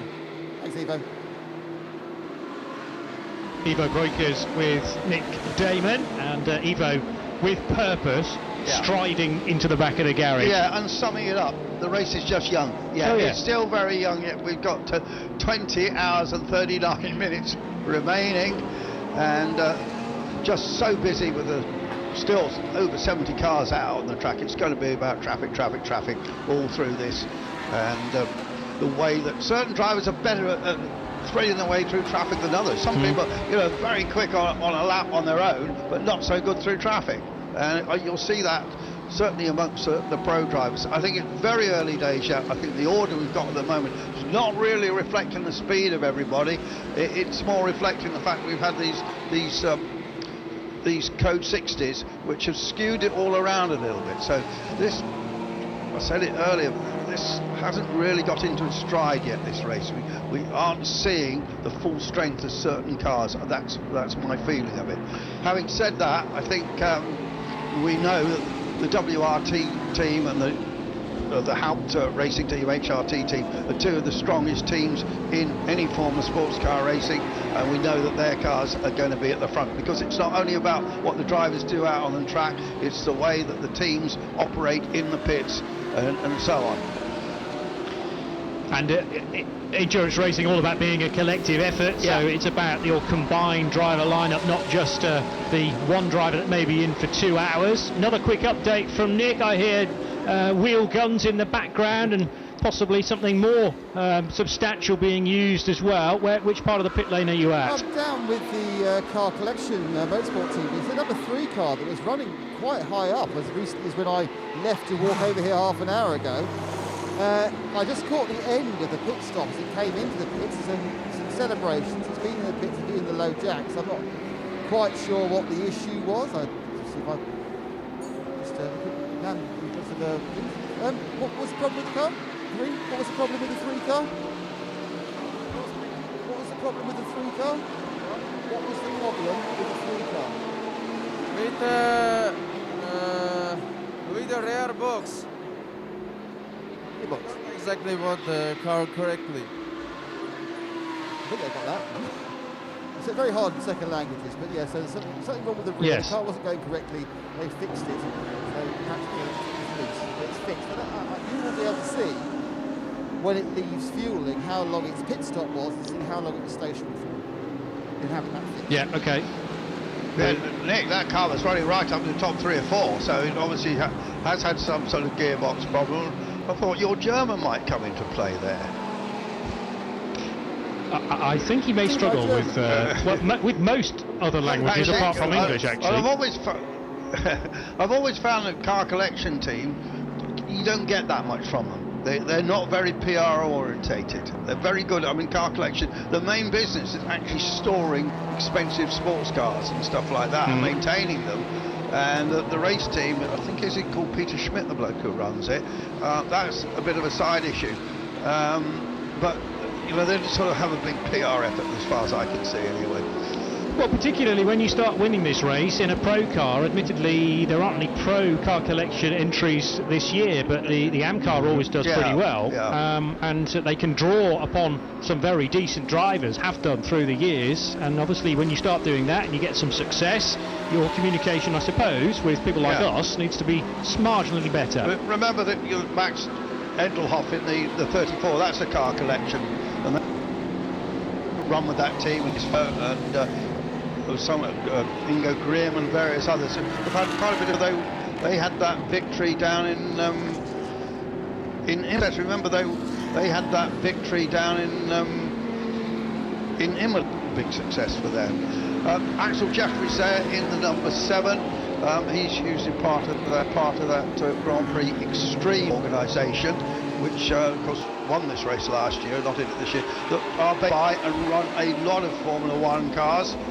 So we are up and running again now, of course, and we'll see how this happens in the next 3 or 4 laps. But Axel Jeffries, a driver from Zimbabwe, but he's based in Dubai, so he's driven a lot of very nice sort of 70s and 80s Grand Prix cars for the Grand Prix Extreme organisation.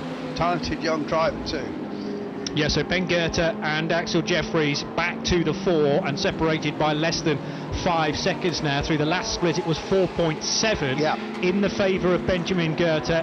So 31 leading 7, then Mirko Bortolotti and I would say Mirko is likely to gain time on the two drivers ahead of him through the course of this stint. The problem is there's 21, nearly 22 seconds separating the Italian from the Zimbabwean, but I think that gap's going to come down rather than stretch back up, because Bertolotti, you were making the point about going through traffic not too long ago. I think Bertolotti is a lot more clinical when he's slicing through those back markers. Let's get straight back to Nick Damon. With Mohamed Saud Foul Al Saud, just out of the MS7 car. That was a really good stint. I was surprised to see you in the car so early. You did really, really well. The team decided to put me in the car as the second driver. We got the code 60. We wanted to take advantage of it. To be honest, actually, it wasn't the pace that I wanted, but I was on double stint with the same tire at the end. I really struggled with the car, but the good thing is when we pitted, there was a code 60, and now Axel's in the car and he's pushing hard. So I hope, we could get back to Q1. It looked pretty impressive to me from where I was at. It's a very intense race, isn't it? There's so many cars and so many different classes. Yeah, a lot of laps I had to actually, slow down to minimize any risk of damaging the car. An endurance race like this, it's all about bringing the car home safe. And I'm happy I could do that for the team. Have you got a long break now, or will you be back in the night? You never know, but most likely I'll be driving early morning. Great stuff, thanks Mohamed. That's Mohamed Saud Al Saud out of the MS7 by WRT. Good seeing that, and they are of course now in a battle with the other WRT car at the top of the table. Yeah, he did two stints in a row, 24 and 23 laps, and 2:19.7, I think, representative of actually the code 60s we were driving through. Average lap time of 2:06 was much more respectable for the 23 lap stint that he did. There is a drama here, Andrew, though, for James Jakes in the 478 Colin White car. Yeah, James Jakes making his comeback to racing. The Leeds driver for 3 or 4 seasons in IndyCar racing, you remember, a lot of single-seater racing in Europe before that. James Jakes even got the odd podium, a couple of podiums, I think, in IndyCar racing. But haven't seen him in a car for some years, so it's nice to have him back. But that particular Ginetta has had problems right from the very beginning. So Colin White's organisation struggling a little bit, I'm afraid. So not immediately obvious what the problem is with that car. On the back straight, this is. That's a long portion of the circuit, but it might be that James has coincidentally come to a halt close to where one of the extra iterations of circuit are, so one of the cut-through routes, and therefore his retrieval might be slightly easier. This is the new V8. Yeah, this is the new V8 GT G56 GT4 Ginetta, which Simpson is driving, the Ginetta boss Lawrence Tomlinson, and also Colin White. But they had to turn at it, but they had to write it early on, and just looking back through my notes to remind myself what it was with that Ginetta. What it actually... It's another code 60. It's another code 60 to deal with James Jakes' desperate for this race to get into some sort of rhythm whereby we have a sustained run, a green flag period, maybe an hour or so, but that has been left wanting to this point. And again, everyone that does not necessarily know where that car has stopped and what's happened to it. And speaking of cars stopped on the circuit, 940 has had a big loop, which is a Porsche from ID Racing, and Vincent Piermont, who was at the wheel of that, through the twisties early on in the lap, in the first sector. So that is in the vicinity of turn 4 and 5. And now having to go the wrong way with the hazard lights flashing. Still not sufficient drive though in the car. Headlights extinguished briefly, then they crank back into life, but obviously that is an electrical problem, just trying to get everything refired and reset presumably.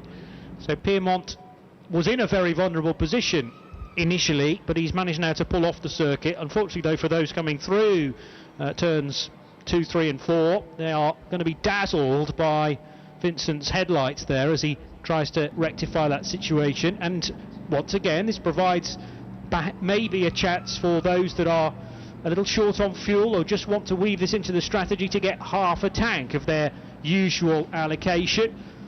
The marshals are quickly on the scene, by the way, and that car is going to be recovered then. Yeah, I think Vincent's from Burbank in California. I think we've seen him a couple of times in this series before, but obviously it had a problem there. So it really is a bit stop-start so far, isn't it, this race? With Benji Gotha in the lead, one of the two racing sons of Roel Gotha, the former oil magnate, I suppose you'd call him, with that huge collection of golf cars. I think Dad will drive in the later on in the GT4 car they have in the race, and Benji and I think Oliver, his younger brother, who's in the GT4, taking time out from Millfield School, where he's still doing his exams, and both been trained by Stuart Hall, of course, who had lots of success in the past. Former World Endurance Championship, World Endurance Championship in Aston champion in Aston Martin 13, if I remember correctly. So and Stuart, like the young Gothas, starting his racing early on, very early on in career, in T-cars early on, in T-cars when he was 14. I remember interviewing Brands Hatcher, and it was his dad, Pete, because his dad, Pete, touring car driver in his day, and one of the big supporters of Andy Rouse's team. On a tow rope, and Colin White's team, Colin White's team will go to work on the new. Meanwhile, the 429 comes into the pits. This BMW 29 comes into the pits. This BMW. And pits reporters on full time. Really, we could just sit back, but I'm sure Nick will be on that case in a moment or two. He won't be far away. No, he won't. No. This is the 24 Hours of Dubai for 2022, powered by Hankook. You're tuned to the Radio Show Limited network of channels, and it is Johnny Palmer and Andrew Marriott from the Haggerty Global Broadcast Centre. A chance then for, with this another Code 60, to have a look at the weather, brought to you by Visit Cape's. Full chance of rainfall until today, but thankfully the race will be Sunday. Thankfully the race will be done by then. It's there's a little bit of cloud cover this evening. 17 degrees Celsius, low at all, and a high tomorrow, Saturday, to look forward to, of 20 on Friday, but thankfully very Celsius and little threat of rain. That is the weather with Visit Cayman Islands. Wonder what the weather's like in the islands. I think it'd be pretty toasty. Pretty toasty, yeah. Let's go to Nick Damon. Well, it's quite pleasant here as well. Obviously, the Cayman Islands are lovely, and it's very pleasant in the pit lane. It's dark, but it's still shorts weather. Look at my lovely knees. Colin White's car has been delivered. We've also had a large number of machines coming. Interestingly, not really many of the top GT3 cars have taken an opportunity to come in during this particular Code 60. I have seen CP Racing, the 85 car, Shane Lewis. He's come down for a fill-up, so he's added a bit of fuel. And just saying that, there goes the number 7. So the leader has come in for some fuel, the MS7 by WRT. They are just taking fuel only. But it was relatively low above that. I'm going to meander across to see if I can have a chat with James Jakes when he gets out and find out what's brought the 478 to a halt. And what's brought him back to racing. Be interesting. The previous problem with that car was, of course, punctured. It had to do almost a whole lap, I think, on a deflated tyre. So that's why I think on a deflated tyre. So that's why it now it's going back into the garage, as we see. Colin White, of course, very much an old stager, been racing for the best part of 30 odd years. Very good on Eve, does Colin. Also has got a big car spares business. Yeah, and rather bigger ovals in Europe as well, places like Venray.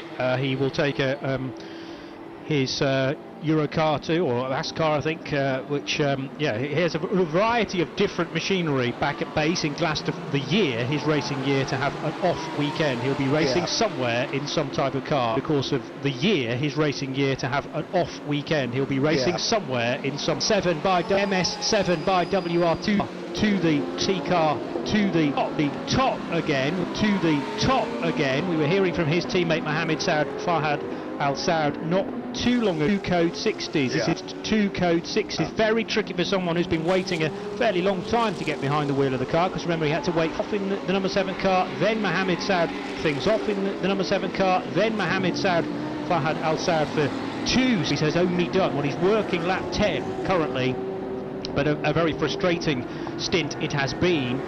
When you look at his teammates across the garage in the 31 car, garage in the plain old WRT entered car, Ben Goerter's actually done Ben Goerter's actually done effectively 3 different stints. I mean, didn't get out of the car, then back in for fuel, a single lap, and now this is a slightly longer stint for Goerter as the green flags wave again around the Autodrome, and is rocketed up, but that won't prevent Nick Damon from providing this latest update from the pit lane.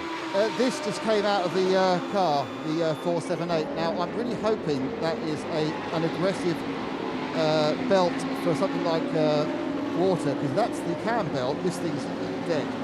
But I assume it's not. I assume it's an ancillary belt. Let's see if we can get a quick word with James Jakes. He's got the door open. It's a universal term for I'm too hot, I want to talk to you. James, what was the problem? So the guys are just looking at it now. It's difficult to see, but we're in a good position. Hopefully we can get it fixed and then go back on the track. Well, the good news is I've just seen a belt come off, so I think the oil pump belt failed. Perfect. It looked like that from the dashboard. So yeah, fingers crossed we can get it fixed and get back out there. So what's brought you back to racing, James? You had a couple of years away. It's racing. Everybody's here for the same reason. It's the passion, it's the thrill, and it's the excitement to get out on track and battle it out here in Veneto as well. It's just awesome to be here.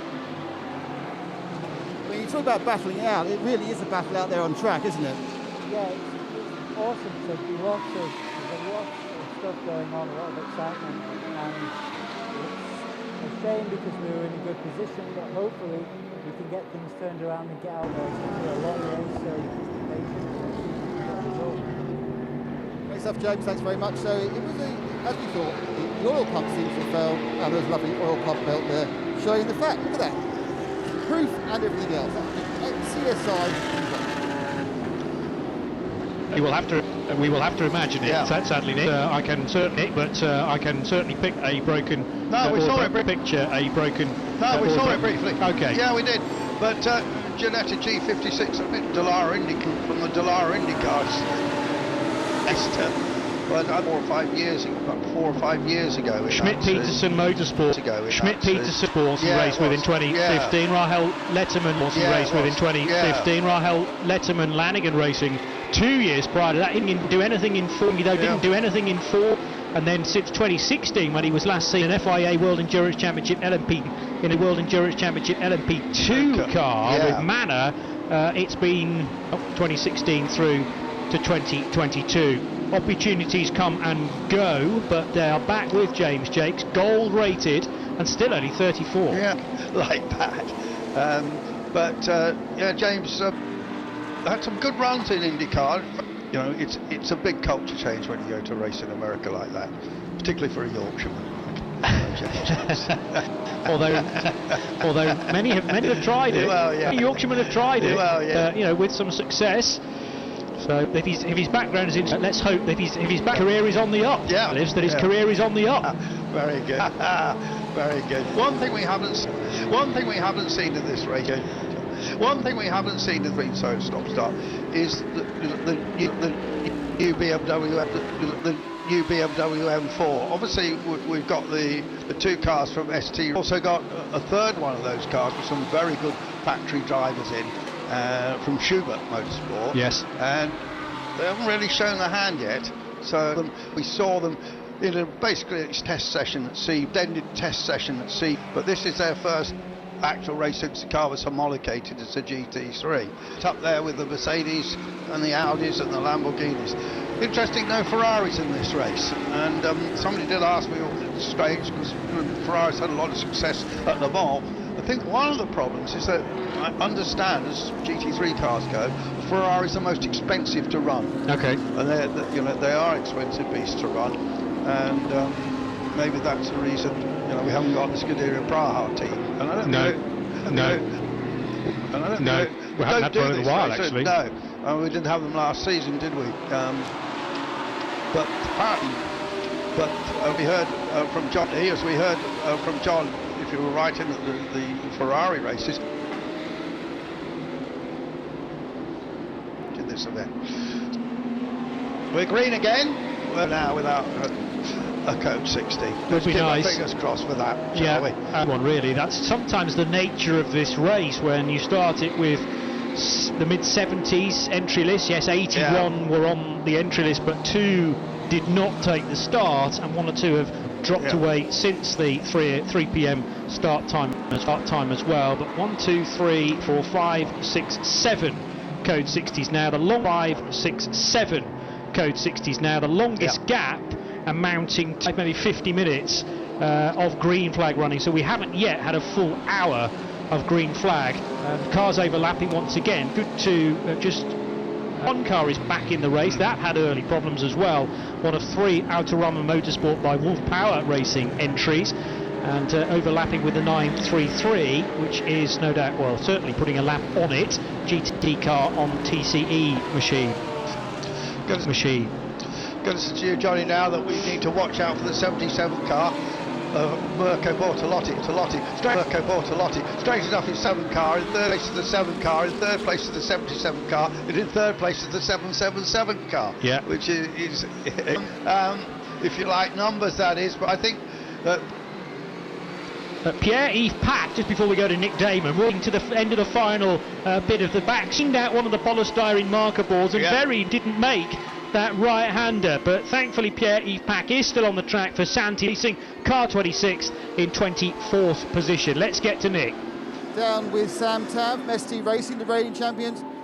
First of all, Sam, the race couldn't have started any worse for you, could it?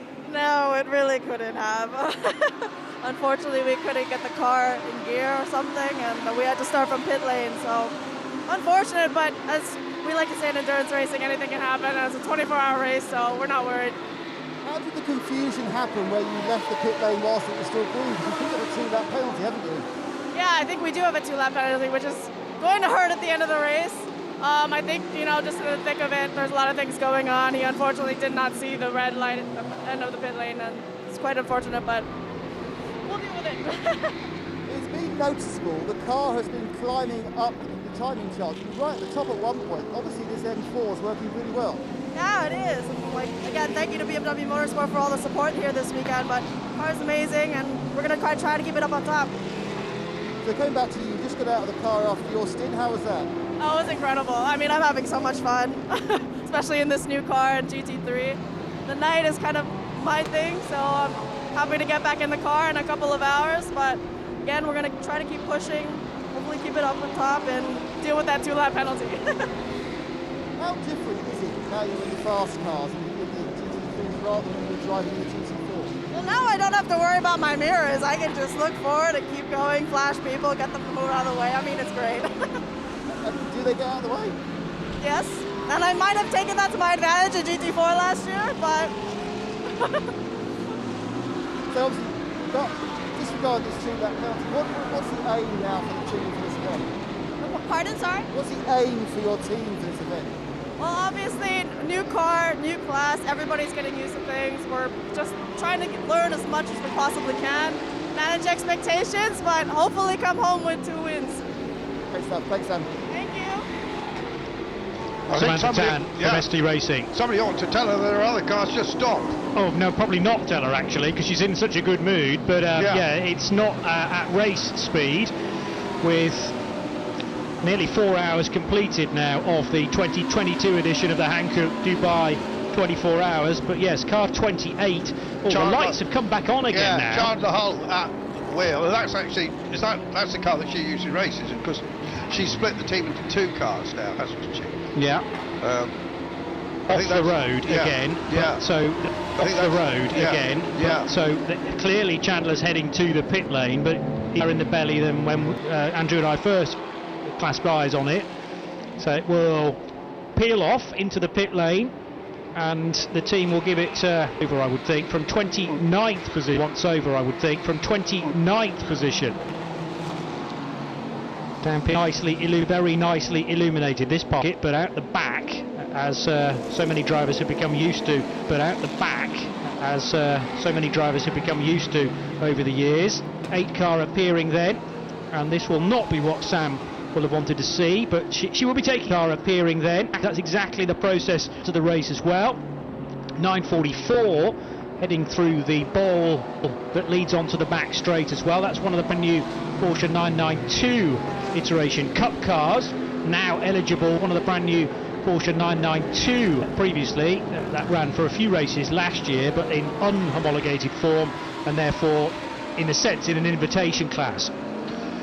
Got to say, I'm impressed by the speed of Ben Gotha. Obviously, he's been racing that much. I remember seeing him in Formula Renault, I think, and obviously Stuart Hall's been training him. But he's just laid down a 2:01.967, and that's one of the fastest times we're seeing in the night here. And to be honest, I thought that Axel Jeffries and Mirko Bortolotti might gobble him up, but in fact, he's really setting the pace. So he's obviously improving a lot. He's obviously improving a lot in his last year or so, as the 28 pushed back into the garage, just the one we just saw. So ST Racing, one of these new BMW 4s with a very lurid sort of livery on it. The hood, as they say, comes off, as we finally got some racing out there. Yeah, it was my fear that are on track. I thought we were going to go code 60 again, but looks like we've managed to avoid the slow car on track. I thought we were going to go code 60 again, but looks like we've managed to avoid. Now back to green, and now back to 3-4. Dan Van Kuijk car over the line. That's another one in the new Porsche Cup class. And Nick Damon investigating what's going on with the BMW. Yeah, just down with the 28. It's John Miller, one of the other drivers has played. John, do you know what the problem is? I'm not quite sure. It looks like there's a bunch of debris on the track right now, and it looks like some of it may have gotten stuck in the front of the car at some point. I'm not sure when it happened, but it appears that it started to overheat a bit, and so out of caution, we're just taking a look at it. Thanks, John. This is quite interesting, actually, because it does seem this year we've got big debris problems, because we've also had this multiple holing of the radiators of Porsche as well. So for some reason, temperature, when they be, or just the number of cars, or the much greater number of GT3s, there's a lot more detritus on the track, and it's already, after 4 hours, causing problems. Yeah, having an impact, and actual bits of debris entering race cars.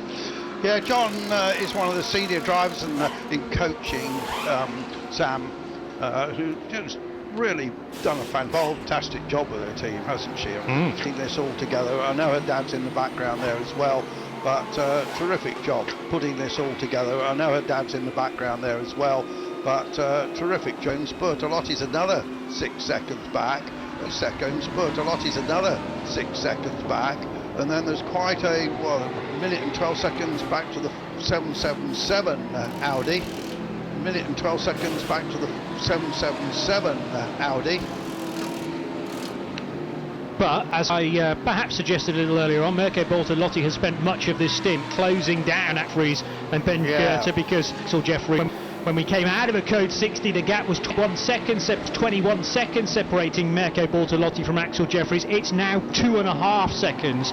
So he has ruled chunks out of that lead time for the MSV by WRT car. Not quite the leader, as Andrew has mentioned, because it's 11 seconds now, the advantage for Ben Goethe over Axel Jeffries. So that was a particularly slow lap, unfortunately, for Axel Jeffries. Whether that was traffic induced or he made a slight error, but he's lost about 4 Jeffries. Whether that was traffic induced or he made a slight error, but he's lost about 4 seconds.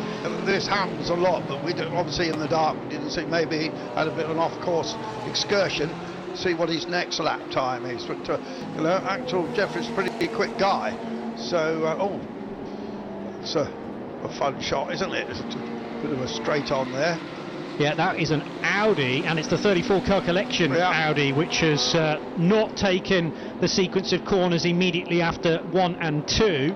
Elmar Grimm driving this, 3rd in class and 19th in the GT series part of it. Remember, this is an AM entered car, and Grimm now it means that if he's going to continue at this sort of speed, it's going to be an age before he can get back to the pit lane and to the sanctuary of the car collection motorsport garage. They will have spotted that car going slowly on the timing screen. And on their screens in the race to them, and they can already prepare for that 34 car coming in. Not sure how far through the stint to see whether Elmar Grimm is checked. Elmar Grimm is relatively new into that car. To keep that with me. Yeah, Elmer's the hotel owner, isn't he? He's got the most incredible crash helmet, if I remember. Okay. With some mural on it, effectively. But in the TCE part of the race, just before those dramas struck for the 34 car, as it is still not improving its speed, very wide off the track there through the right-hander on towards the approach to the left-hand bowl and the back straight.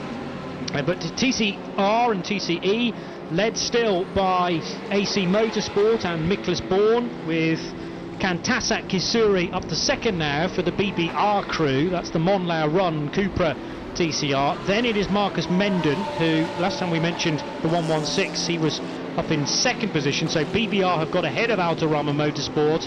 It is Audi from Audi in the TCR class, with Holmgard Motorsport and Andy Stoko in the VW Golf number 102 running in 4th place. TCX, they are behind 5 TCR cars, so the TCE leaders are all TCR cars, 5 of them, and then the best of the TCXs being, in fact, 2 Ligiers. First of all, from Ledus Ab and Christophe Bouchou. Yes, that Christophe Bouchou is racing in TCX this weekend, car 202, from the CTF Performance Fabien Delaplace Ligier JS2R, cars that are perhaps more familiarly found in the Ligier European Series that supports the European Le Mans Series. Just a shout out for the leader of GTX, Eric Davis, the American driver at the wheel of the Lippert Lamborghini. That's one of the Super Trofeo cars. We've got more drama, we've got flames coming out of the back of this machine here. He's waving the flag. The driver is up on the pit wall, and it's just coming out of the exhaust. It must be some fuel that's just sitting in there now. I think it's starting to die down now, isn't it? But still worried to see that. And he's managed. The driver himself has had to get a fire extinguisher. We've gone code 60, and he is trying to get the fire extinguisher organised. There's still flames flickering out. He now fires the extinguisher off. Fear not, from our graphic, that is not Christophe Bouchou. It's the 207 car, but I was just talking about Ligier JS2Rs and the fact that 2 of them lead the TCX category. This is Benjamin Riveri in the Aarhus Racing Ligier JS2R, car 207, that was running in 7th position in TCX, and that is a huge engine failure, perhaps? Oh, yeah, I think so. The flames, I thought, was just maybe fuel overfill. I think it's oil as well. Yeah, but then the thing ignites from the exhaust pipes, and a massive smoke in the darkness emerging from the back of car 207 as it's heading down towards turn 1. And thankfully, Ben Rivieri is out of the car, although I think the radio is still attached as well, so he's just desperately trying to get that unhooked too. There was a risk that the wire would become so taut that he'd be being pinged back into the car there with the thing alight on the rear, but he did manage to get it disconnected, and the sorry sight of Ligier number 207 now covered in fire extinguishment. So again, we're still not getting this rhythm, are we, Johnny? You know, it's stop, start, stop, start. And at least the boys are trying to fix cars like this one we see here. Gives them a little bit more time, the car collection team, with that Audi R8. So 207 is going to, well, at the very least, need to be with a flatbed taken back to the pit lane. Car Collection, though, have made it back to the pits, and Nick Damon trying to investigate what the problem is for car 34.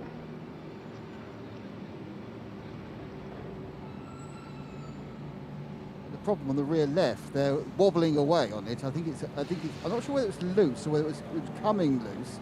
They are now affecting, I think, the toe leg. It's quite difficult because you've got to avoid the 1 million degrees of the rear brake disc, of course. Bit of work going on. It does seem that, I'm not sure whether this might be another thing that's involved with debris. I mean, they may actually be trying to fiddle with the air scoop for the rear brakes. I'm not quite sure. It's kind of, Dr. Johannes Kirchhoff is round the corner there. I should just have a word with him. Dr. Kirchhoff, what's the problem with the car? I don't know exactly. It was a collision, I think. So we have a left front suspension has a problem and the left rear suspension. So maybe through the collision, one of the rods break. Do you know who the collision was with? Pardon? Do you know who the collision was with? No, I didn't see it. So. Okay, thanks. That's Dr. Johannes Kirchhoff from the 34 car. So actually what happened was they've had the side swipe. That's interesting because there is absolutely no evidence of big body damage. So it must have been wheel to wheel. They're working hard, yeah, so that would explain they are looking at the rear toe link on the back of the car. On the front, they're having a good old peer at what may or may not be broken. So they're going to have to replace some bits and then string it properly to make sure the camber and the caster and the toe is correct. So, yeah, interesting coming together because I'm sure when you see the pictures come up, there's no damage on the bodywork, you know, beyond what you'd expect 4 hours into an endurance race. A little bit of, actually, correct that, there's a little bit of damage on the lower end of the sill, but expertly duct taped, so that's fantastic. Just the way you like it, Nick.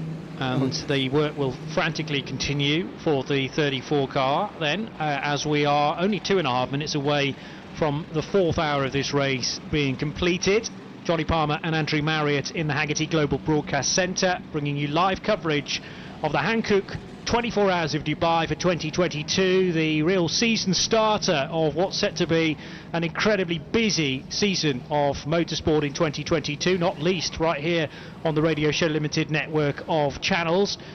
And as I say, the site now of 207, which had a great paint scheme at 3 o'clock this afternoon, but that now is covered in extinguishant to desperately try and get that fire out and prevent the car from being damaged any further. These Ligier JS2Rs are very familiar with doing 70-odd minute races, and of course we've seen plenty of times before cars that are designed for more sprint or mini enduros, increasing the distance of the race fairly comfortably. So this, I'm sure, is unrelated, this problem, but unfortunately they hit a problem this early on after only 4 hours. I think it's got a Ford engine, has it? 3.4 V6 Ford engine in it. Yes.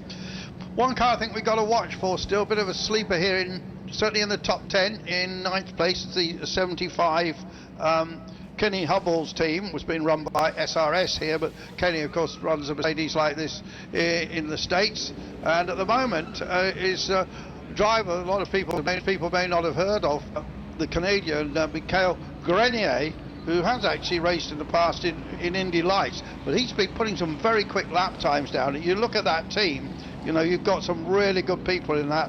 Obviously, Kenny, as an amateur, is still pretty quick, the Solar Energy Czar.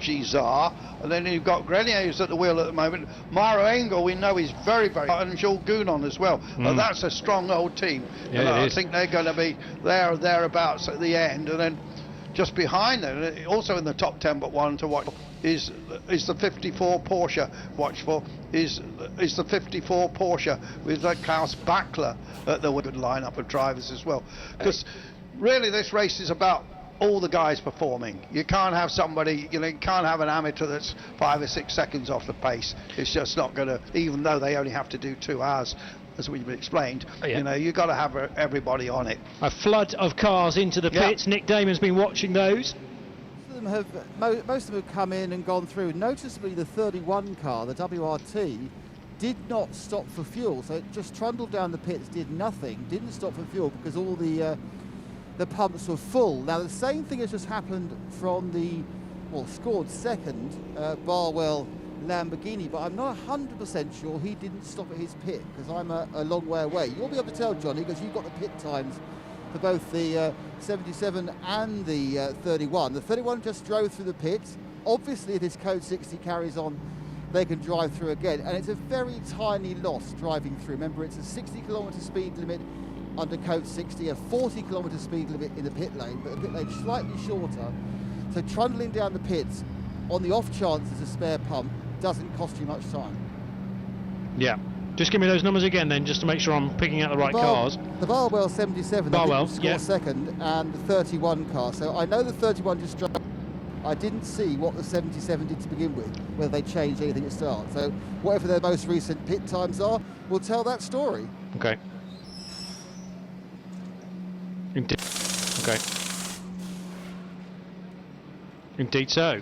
So 24.4 for cars, and I will get to the 31 car just to compare that in just a tick.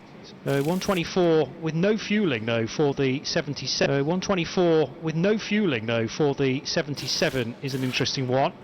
Entered from Switzerland, and there are two of these cars, and this is the 91 Porsche. So another Cup car, which has the on the race number to tell us that it's in the GT, backing on the race number to tell us that it's in the GT series. They are two Fachautotec 99, an AM and one a Pro.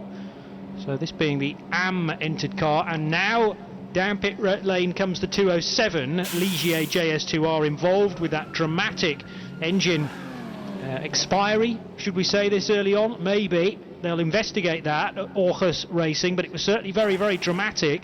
Despite the lack of lighting down at turn 1, I could tell how much smoke was pouring out the back for Benjamin Rivary, who is the AM rated driver. This is a TCX car, but races in fact in an all AM lineup. Jose Fernandez, Frenchman, likewise Franck Dalaval, Rocco Spano and Michel da Costa are the 5 drivers for car 207 from Aarhus Racing.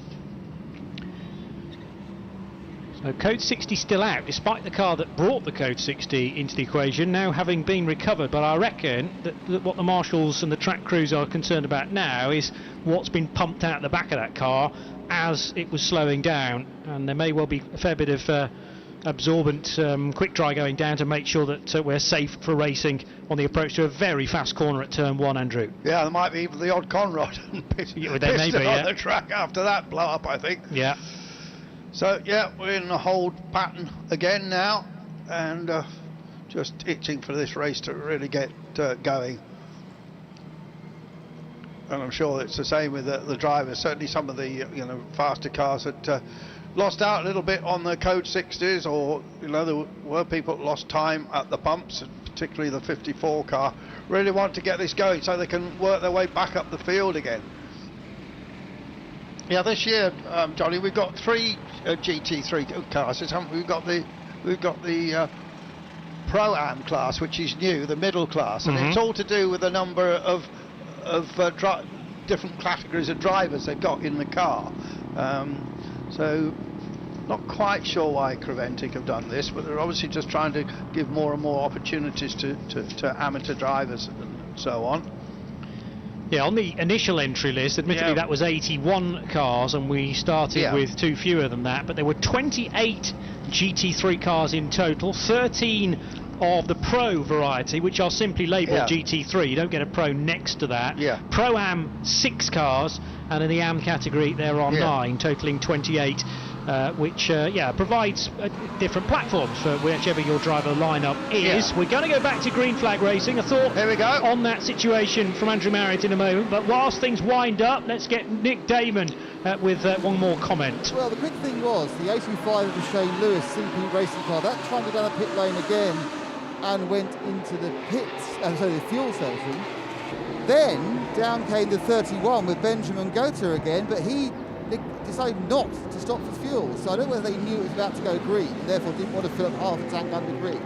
So he's now come down the pits twice for no discernible reason or use. Okay. Yeah, and he's hindsight's a wonderful thing, I suppose. Yeah, he's shown us having 9 pit stops where the car behind him shown us only having 5. Yeah. So That's quite unusual. Yeah, let's just watch a bit of the racing before we go into that. What you need to have a pro driver lineup or pro-am, etc. Just see if Axel Jeffries can make any impression, because the gap through all that, the gap is now some 50 seconds by the look of things, and Bortolotti another 25 seconds behind. So it's all fanned out, hasn't it, at the front there? And only those 3 cars are on the same lap, Johnny. Yes, they are. Ben Goethe goes through sector 2. We'll get a real-time gap now, though, as Axel Jeffries does likewise. I just wonder whether it is still sitting around the 50-second marker, or whether that's come down because Ben came in for that extra stop. I think and Nick Damon didn't really know why. No. 47.7 is the time for Axel Jeffries. We only get the time difference at the start-finish line, though. But that's going to be nowhere near seconds, judging purely on the times that they are ticking off going through the individual splits. 3 of them around the lap. The final one is their shortest at 33 seconds for some. And WRT go across the line to lead this lap then. 98 completed, so a couple more will reach the century. And the gap is 13, nearly 14 seconds between the 2 WRT cars. So WRT, Ben Goethe leading from Axel Jeffries in the MS7 by WRT car, within 15 seconds of that leading car. And then Mirko Bortolotti yet to cross the line, but the gap is 18.5 seconds as he does so. Right, yeah. So that has condensed. Of course, those times will have been back to the timekeepers under code 60 as well, so that does rather elongate the gaps, and they've come down considerably because of that. Yes, I think we need to get another lap on the book, don't we, before we can really see the relative positions of these cars. But it looks at the moment that Goethe's got this lead of just about 14 seconds there. See, his last lap showed us 2:49, which must include that trundle through the pit lane. Yeah. Whereas Jeffrey's lap was 2:12. Now, laps, you're aiming for a 2-minute lap round if you can. And overall, this race usually lasts about 400 laps, doesn't it? I think, was it 2019? I think it was 407, 408, something like that. Okay. That was the year that Car Collection took victory. Yeah. And interesting, into the number 92 car now is Anton De Pasquale, and if you follow Australian motorsport, you know who he is, because he's one of the leading supercar runners. The Groves have brought him into that machine, and he's pretty quick, this guy. So interested to see what sort of lap times, interested to see what's down.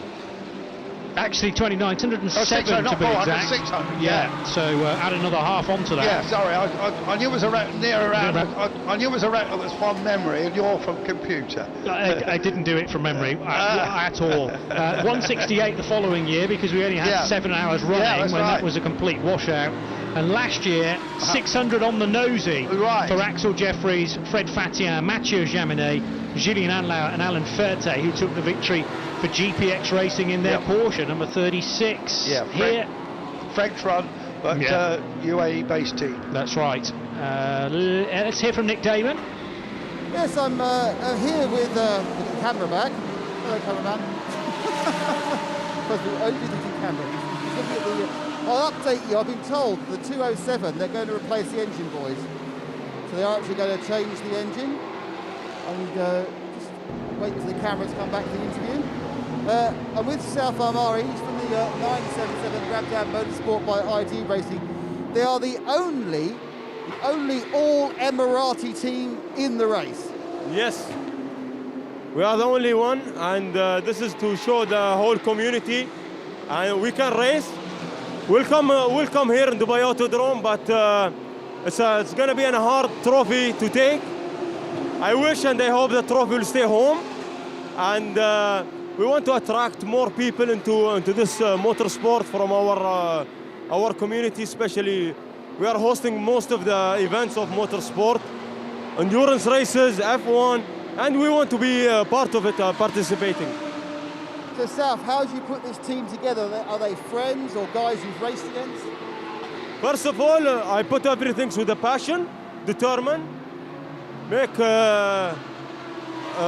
mostly they are from friends, family, and especially we are in UAE. We are a small community, so we are all family. We are one family, so it's easy to bring them. But you have to show them the fun of motorsport, and we have the spirit, but we want the right track to be in. How's the race going for the 977? Really, it seems the race hasn't started. There have been so many Code 60s. Yeah. To be honest, we had a very bad incident. On the practice sessions, we lost the car, damaged totally. And thanks God we found a solution. We bought a new car, the same wrapping. We'll keep going, never give up. And for us, it's an endurance race. You have to keep the pace. We start P7 and we are P3 now, and we're looking forward. That's pretty impressive. Obviously, you just got out the car. Are all the drivers very similar levels? Are you all similar speeds, or are a couple of you a bit quicker? No, actually we have one of the expert guys, Saeed Al-Muhairi, is a pro driver, and I did many endurance races. And the other drivers, they are new. You can check their license, issued last 2020, but still we have the spirit, we have the passion to be here. Best you all luck for the rest of the race. It's great to see you here. Thank you. Saif Amani from the only all Emirati team, Rabban Motorsport, up to third in class. That's pretty impressive. Definitely is, yeah. Car 977, Rabdan Motorsport by ID Racing, and ID here with a couple of cars, including the 940 as well, which is for the German team. But quite rightly, Rabdan Motorsport running as the United Arab Emirates entry. So, another hour completed. In fact, a little more than another hour completed. That's 4 hours and 13 minutes done. D22 live on the Radio Show Limited network of channels. Car 31 with Benjamin Goethe leads the way then, having just done 101 laps, although this screen grab of the graphics is a couple of laps behind that, but the positions have not changed. The Saudi Arabian in second place. Car 7 are running in second, with Axel Jeffries still driving. He's the third into that car, to be put into that car, third driver to that car. And Mirko Bortolotti is steadily closing 14.7 seconds now, the gap between and the second of the Audi R8. Dynamic Motorsports Porsche for Mauro Calamir. Then it's the Sun Energy one by SPS Performance Mercedes and Michael Grenier, who Andrew was chatting about. It's Shane Lewis for CP Racing 6th. 7th position for the 777 Al-Manar Racing. It's Shane Lewis for CP Racing 6th. 7th position for the 777 Al-Manar 4 for ST Racing. Car number 1 running in 8th with Tyler Mack. WM4 for ST Racing. Car number 1 running in 8th with Tyler. We see it really in the it's a strange decision, isn't it, by the officials to have made to say it relapse sentence effectively till the end of the race. 9th position Abu Dhabi Racing by HRT Manuel Metzger in another Mercedes. 10th place is the Team Use Sportwagen Technik. That's a Porsche, car 27 in 10th. Schubert Motorsports BMW 11th, ahead of the second of the Dynamic Motorsport Porsches, number 54. Herbert Motorsports Porsche 92 is 13th. Then another SPS Automotive Performance Mercedes, car 20 is 14th. That has at the wheel Rima Jafali. Duvo Racing's Herbert Motorsport Run Porsche is 15th. And then it's the HRT Performance car, which is the 992 AM Leader in car number 16, first in class rather, and that is the number 929 car, HRT Performance for Emil Persson. Then Attempto Racing 17th, ahead of Pro Sport Racing's Aston Martin. There'll be a lot of fans, particularly in the UK, following that progress. Team GP Elite, as we go code 60 again, by the way, but 19th position, first in class for the 933 Porsche Cup car. That's Team GP Elite. Racetivity's Mercedes is 20th, ahead of another Mercedes, which is 5th in class in the GT3 Pro Am division for MP Motorsport. Second of the Team GP Elite Porsches is 22nd. Santalot Racing's Audi 23rd. And capital RT Yadro's Mercedes, number 13, is 24th for the all-Russian crew. 25th spot, at least with 101 laps completed, is the 95 dual racing by TF Sport Aston Martin, 6th in class. Number 10 is the Leipzig Motorsport Lamborghini that runs in the GT3 category. That's 12th of the pro lineup, so difficult start for car 10 that was down much in 26. higher up. I mean, that was up running in the top 5, top 6, only about half an hour ago. So must have had a problem, I think. Okay, so the start wasn't particularly trying, but since then it has hit problems. PK Car Sports Audi is 27th, then the Red Ant Racing number 903 car is 28th. Razoon More Than Racing have brought a KTM Crossbow to proceedings. 714 is the car number, and that is 29th, ahead of Leipzig Motorsports Lamborghini Huracan Super Trofeo car, so that runs in the GTX division and is 30th. There's another Red Ant Racing Porsche Cup car in 31st, and the ARC Bratislava car, Lamborghini Huracan in the GT3 AM part of the race. 33rd is the HRT Performance Porsche. There's another 992 AM entry from Speed Lover, the Belgian outfit. They're 34th, ahead of car 34, which came in with dramas for Car Collection Motorsport and unfortunately have slipped down the order to 35th. NKPP Racing by Bas Couten's Porsche, number 991, is 36th, ahead of the Rabdan Motorsport, the car we're just hearing about, in 30s. Fuck Autotech's 962 numbered 992 Pro car is 38th. Dragon Racing's Mercedes GT4 car class leader and 39th position in the GT series, ahead of the second ST Racing BMW, which is 40th. Then it's the 403 Atlas BX Motorsports Mercedes. Car Collection Motorsports Audi is 42nd. The ID Racing 940 numbered 992 Cup car is 43rd. Heart of Racing Teams GT4 Aston Martin runs 44th. Century Motorsports, 2 BMWs actually. The standard Century Motorsport entry ahead of the RHC Jorgensen Strom version, 429 and 450, they're 45th and 46th respectively. Then the HRT Performance Porsche 47th, and Pro Sport Racing's Aston is 48th. Red Camel Jordans.nl Porsche Cup car 49th, ahead of the second of the FAC Autotech Cup cars as well, 50th, and still they keep on coming. 415 is the Johnson Consult Mercedes GT4 car with Eva Solo and GT4 still represented in 51st position. Then the 928 HRT Performance Porsche 52nd, Vortex 53rd with their 701, Uber Racing's Porsche 54th. Team Avia Zorg Rennsport, they have had dramas. 452 is 55th, and the Haida Motorsport Audi 56th place. Uber Racing's Porsche 57th, CWS Engineering's brand new Ginetta G 56th. That had a oil pressure light go, and meter go through the roof, and we reckon that's an oil. We saw the belt break, yeah. So a new one being fitted. The Vili Motorsport by Eddie Motors Porsche also ground to a halt. Fabrizio Broggi was trying to get to the bottom of exactly what had happened there with Nick Damon. 60th position for the ID Racing Porsche, number 944. The other team, Avia Zorg Rennsport BMW, is 61st. And finally, the 91 Herbert Motorsport Porsche, sadly, despite that being many people's favourites before the event started, it did not start the race. Big crash on Thursday. Or possibly, no, it was Wednesday, wasn't it? Wednesday, in the test session, open test session. In the TCE part of the race, been trying to keep you up to date with what's going on here.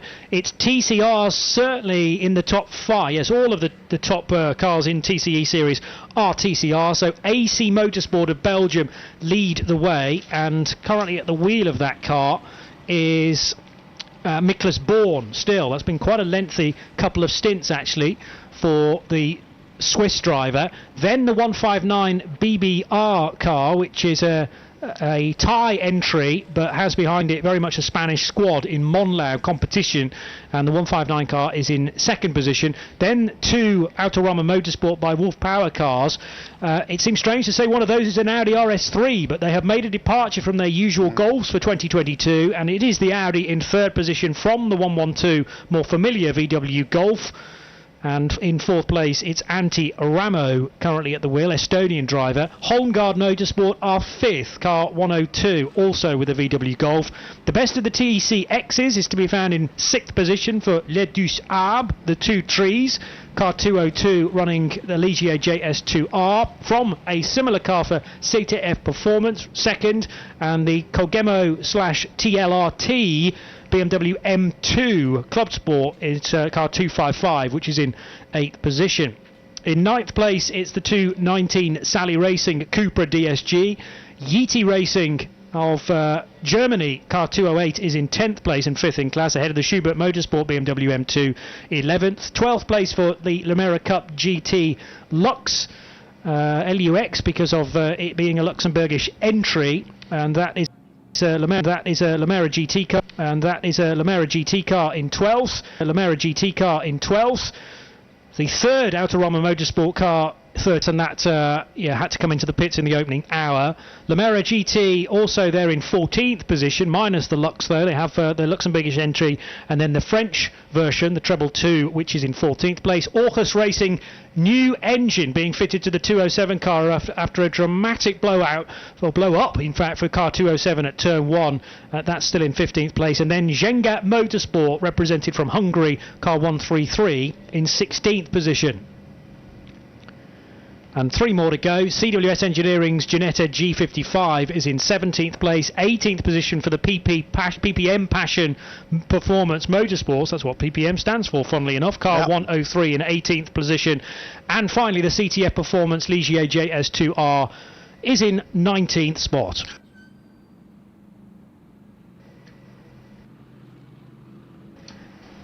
It's the 24 hours of Dubai for 2022, and you are hearing us live from the Haggerty Global Broadcast Centre. Andrew Marriott and Johnny Palmer. It has been Nick Damon in the pits as well, and will continue to be, as Nick shouts into my ears. I'm not quite au fait with the various shift changes taking place in the pits through the course of the race, but it will be on the hour that we hear from Joe Bradley next, and even John Hindhaugh doing a spell in the pits overnight as well. So we have all bases covered, courtesy of the Radio Show Limited network of channels. But unfortunately, it's another Code 60. And I don't know, actually, because I was right in the thrust of giving the update on the standings. Well with that. Do we know why this is? Do we know what's brought out the Code 60? Well, I don't think we do, and Nick might. Maybe Nick can tell us. Well, Nick can tell us what's going on in the pits, because another opportunity to take on a bit of fuel, Nick. Well, I have to be honest with you, I have no idea what caused it. I know it happened in what seemed to be an advantageous place for Barwell Motorsport, the 77 car. Mirko Bertolotti was like the second car down, knew he had loads of space at the fuel pump, took a load of fuel. Then a lap later, so several minutes later at Code 60, both the WRT cars came down, and both of them had, I think, a full service. I know the 7 had a full. They're right at the far end of where I was. They definitely stopped the pits, they definitely took tyres, and I think both of them took driver changes as well. So the 7 definitely, I didn't see whether Benjamin Goaty got out. You should have that information by now, actually, on the screens. And they would have got the half tank of fuel they're allowed to have at Code 60.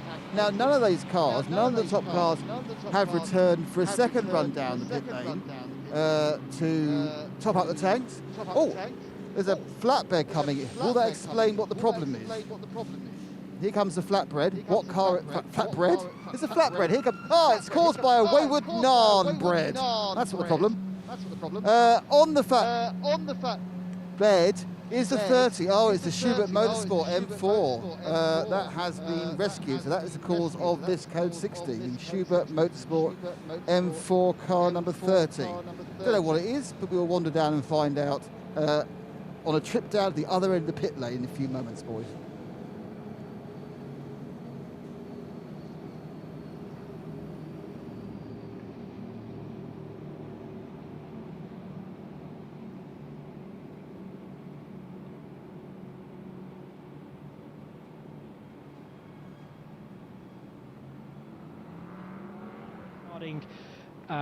Ben Goethe, he did indeed get out, and hand over to French teammate Jean-Baptiste Simonauer, who is the silver rated by the FIA 21-year-old. Yeah, well, he's a regular in the Porsche Super Cup. Yeah.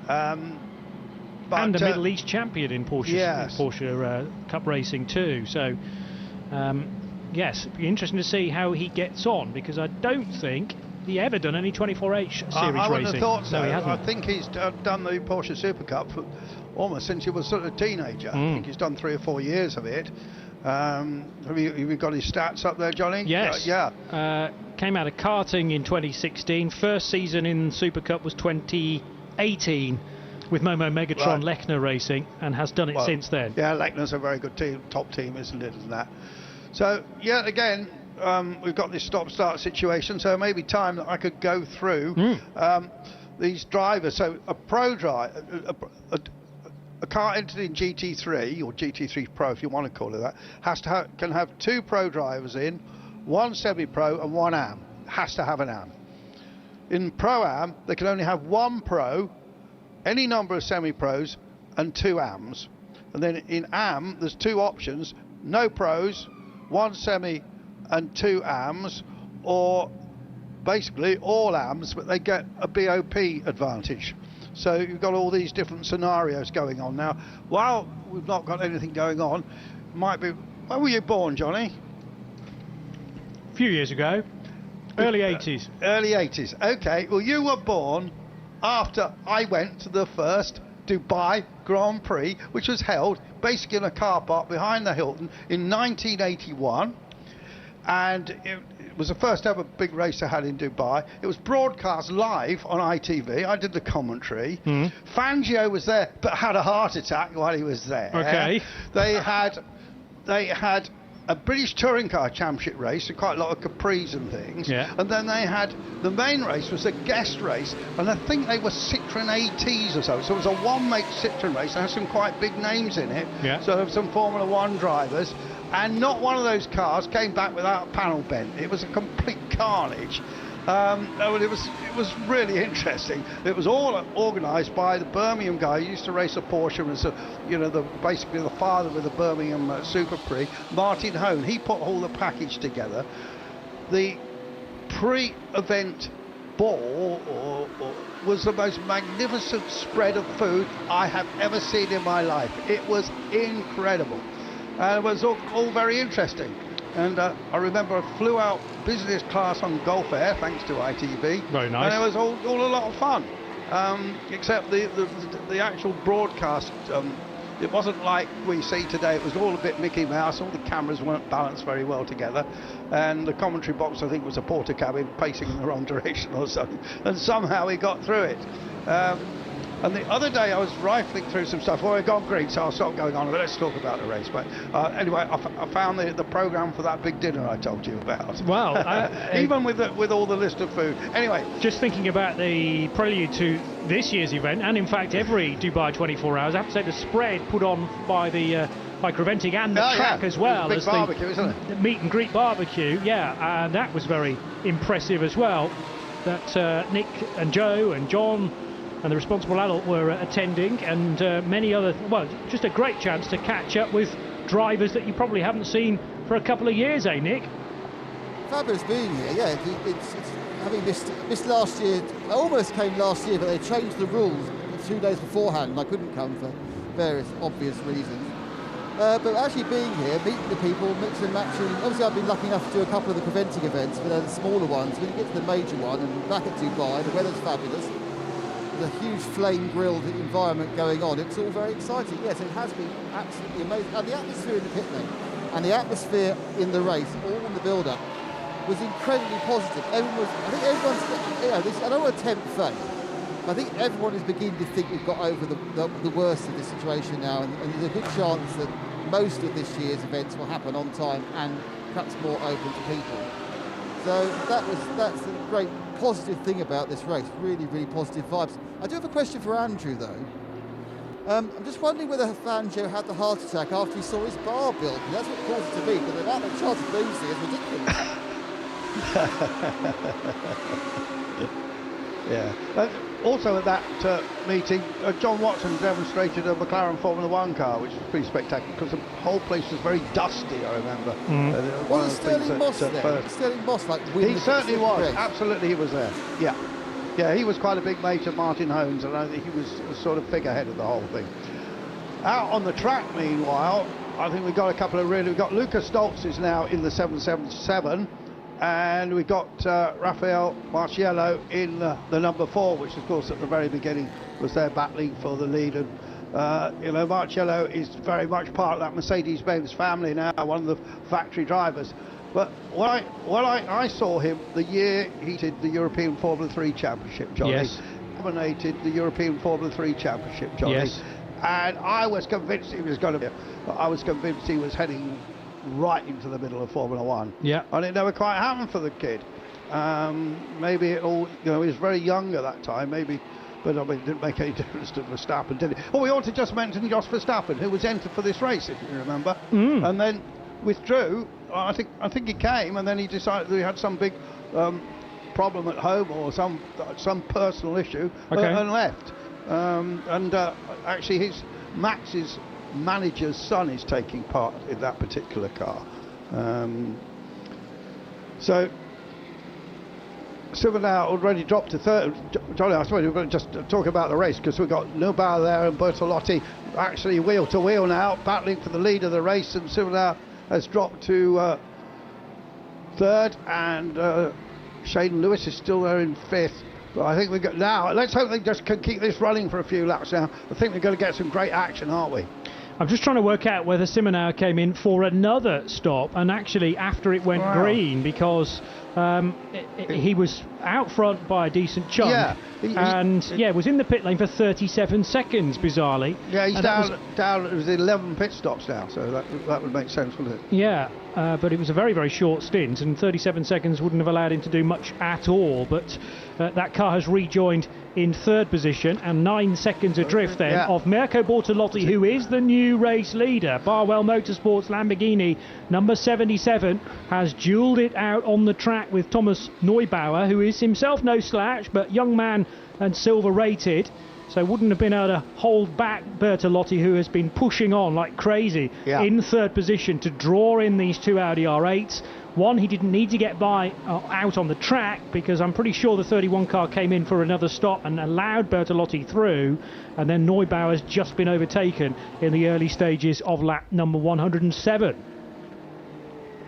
And in fact, Bortolotti has just done his car's best first sector, so that gives you an idea of some clear air that he's found himself in. Black Bull stacked on the rear wing of car 77, so easy to pick out because that advertising is illuminated by the headlights of Thomas Neubauer. And Neubauer will be sensible here to try and stick with the 77 as long as possible, just to see whether he can duke it out and stay with Bortolotti, who has some traffic to deal with. If not on the next lap, then the one after that.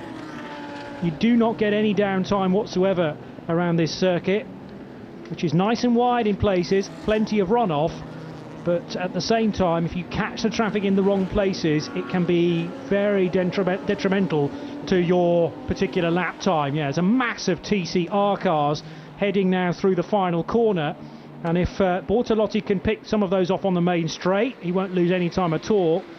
But if he can't get by this gaggle before turn 1, it could be very expensive.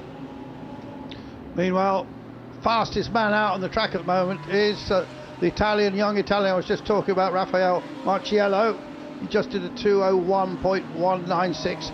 He's probably going to sneak past into 8th place past Tyler Maxson in the next couple of laps. Then in front of him is Gounon, who's obviously also running quickly, and Lucas Stoltz, another very quick guy in the Mercedes. He's right up there as well.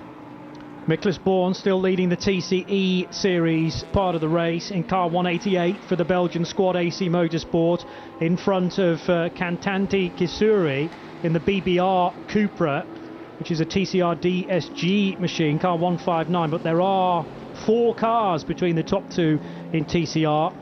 Smaller gap back to Peter Pozovac in his Audi for Autorama Motorsport, and Holmgard Motorsports VW has got up to 4th position now.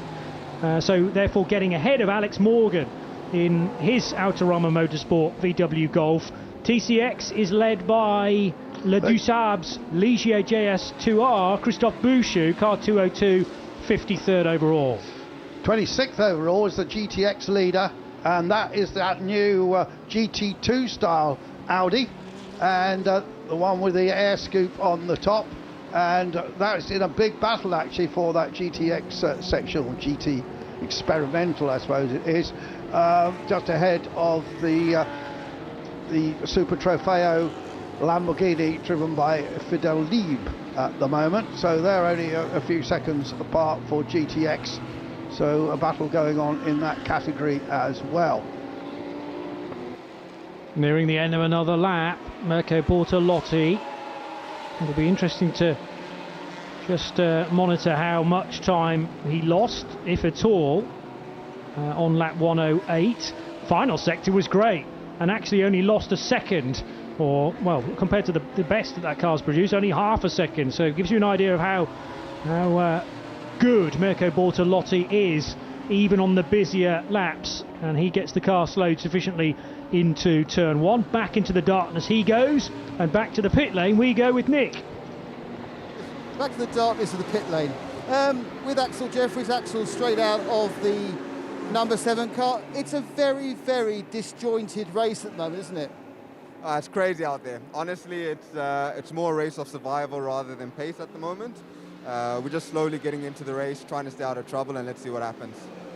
I mean, how difficult is it? Not only are you dealing with, traffic and other problems, but these constant code 6s and incoming. I think we've seen all the cars have trundled down a pit lane. There's no space at the petrol station, and yeah, obviously for us it's a little bit difficult because we get the tyre temps dropping quite a lot. But I think it's much harder for the engineers, because obviously they constantly have to be on it, have to be watching the fuel station, and I think it's much more stressful for them than us as drivers. You see a number of cars suffering with issues caused by debris. Is it particularly bad out there this year, or have they just been unlucky? No, it's really bad. Honestly, the traffic is at least the worst that I've experienced, and there's quite a lot of debris, a lot of incidents happening on track. So that's why I say the main target from the team is obviously to try and keep the lead, but at the same time for the first 20 hours just stay out of trouble. Hey, Axel, well done. Thank you. Axel Jeffries with Nick Damon, having put in a really good stint then for MS7 by WRT. That's the Thomas Neubauer car now, car number 7, just going around the outside of a Porsche, but way off the track. And Thomas doing a good job to scoot back across to the right side of the white line before cleaning out the 100-metre board there, which stands rather proudly on the outside of turn 15 and 16. Bit of a shout out for a British driver we haven't mentioned yet, young Tom Jackson from Maidstone, who remember racing in British GT in a McLaren, and I think last year was in LMP2, wasn't he, and had quite a bit of success in LMP3 as well. So Tom Jackson now at the wheel of the ARC Bratislava, the family car Lamborghini, the multicoloured sort of rainbow and all lots of different stripe coloured Lamborghini. Now that is actually running well down the field at the moment in 34th place. Interesting to see if Tom can pull that up the field a bit. He's certainly lapping quicker than all the people in front of him, or the next 4 or 5 people in front of him, so he should make up a few places. Meanwhile, Bortolotti has now increased that lead to 4.5 seconds. But a lot of this, Johnny, is always traffic, of course, isn't it? At a race like this with about 3.5 mile circuit with some 70 odd cars out there, just extraordinary really. Yeah, and I mean, I've often said through the years about this track is that it likes a set number of cars and kind of finds its way to that, and so many times in the past we have had truncated opening hours whilst just things settle down, and then the track can comfortably run at a certain number of cars. We tried to start this race, well, one year with 100 on the entry list. That 95 I think started it, and funnily enough that started in a similar vein to this as well. Endless code 60s, whilst if you like the stragglers were phased out of it, and then we got to a comfortably running at. Now we got those 2 very quick Mercedes, 75 and 4, Jules Goulon and Raphael Marciello. Raffaele Marciello, and sorry about that. Got a bit of had a grape, I think. We got stuck in the throat. They are the fastest 2 boys out there at the moment. They're very close to nipping under the 2-minute mark, and very few people have done that in this race, even in the light. I think the fastest lap we've had thus far was early on at a 1:59.9. So they are very close to that. They're closing up now on Shane Lewis. And there's a marvellous shot. Look at the UAE, Dubai behind us, the United Arab Emirates. And a lot of rallying, of course, in this area as well, Johnny. And, of course, the Middle East rally champion, I think, was he 9 times Middle East rally champion, Mohammed bin Sulayem. There's now the new president of the FIA, of course. And I know Mohammed, and I tell you, really will get some things done. Not that Jean Todt didn't, but I think he's a good president to have. Obviously, he beat... Now, Marcel Lennertz, unfortunately, had to come into the pit lane not under his car's own steam, on the top of a flatbed, and Nick Damon has managed to catch up with him to find out exactly what happened. Marcel, you came back into the pits not the way you'd like, on the back of a flatbed. What was the problem? Yeah, on the back straights, I was like in a sandwich. I can't see the right driver, but I only saw another Porsche, a Cup Porsche. They're also really fast on the straights. So I broke late and leave a bit of space on the inside in the corner because I saw some lights in the back rear. And yeah, at the corner exit, another car hit me on the front right, sorry. And the roof broke off, so suspension is broken. But I think they can fix it we can drive. So do you know which car number hit you? No, I didn't saw him. I only saw the Porsche on the outside. Yeah, it's quite dark outside, yeah. It's a very difficult situation, the track at the moment, isn't it? There's so many cars, it's got dark, the track's dirty offline as well. Yes, it's crazy with so many cars on track, especially in the dark, so you only see the lights. You can't see how many cars are behind you or in front of you. So, a good thing is with a GT3 car, you only have to look to the front, not to the back, so it's quite okay, but it's a mess outside, yeah. So this is obviously the first kind of customer appearance of the M4 GT3. Up to the problem, how is the car going? Yeah, we are try some things, especially on the setup. So the car is completely new, but the performance was quite good. So especially the long run performance, we had a good pace. I think we were on P10 or P8, I don't know. So it was quite good. Maybe a P10 finish was in it, but I don't know, yeah. There's a long way to go, as everyone else tells me. Other people may have problems. Marcel, thanks for talking to us. No problem, thank you. Yeah, Marcel Lennertz, who hails from Bad Hersfeld in Germany, just 24 years old, and racing with those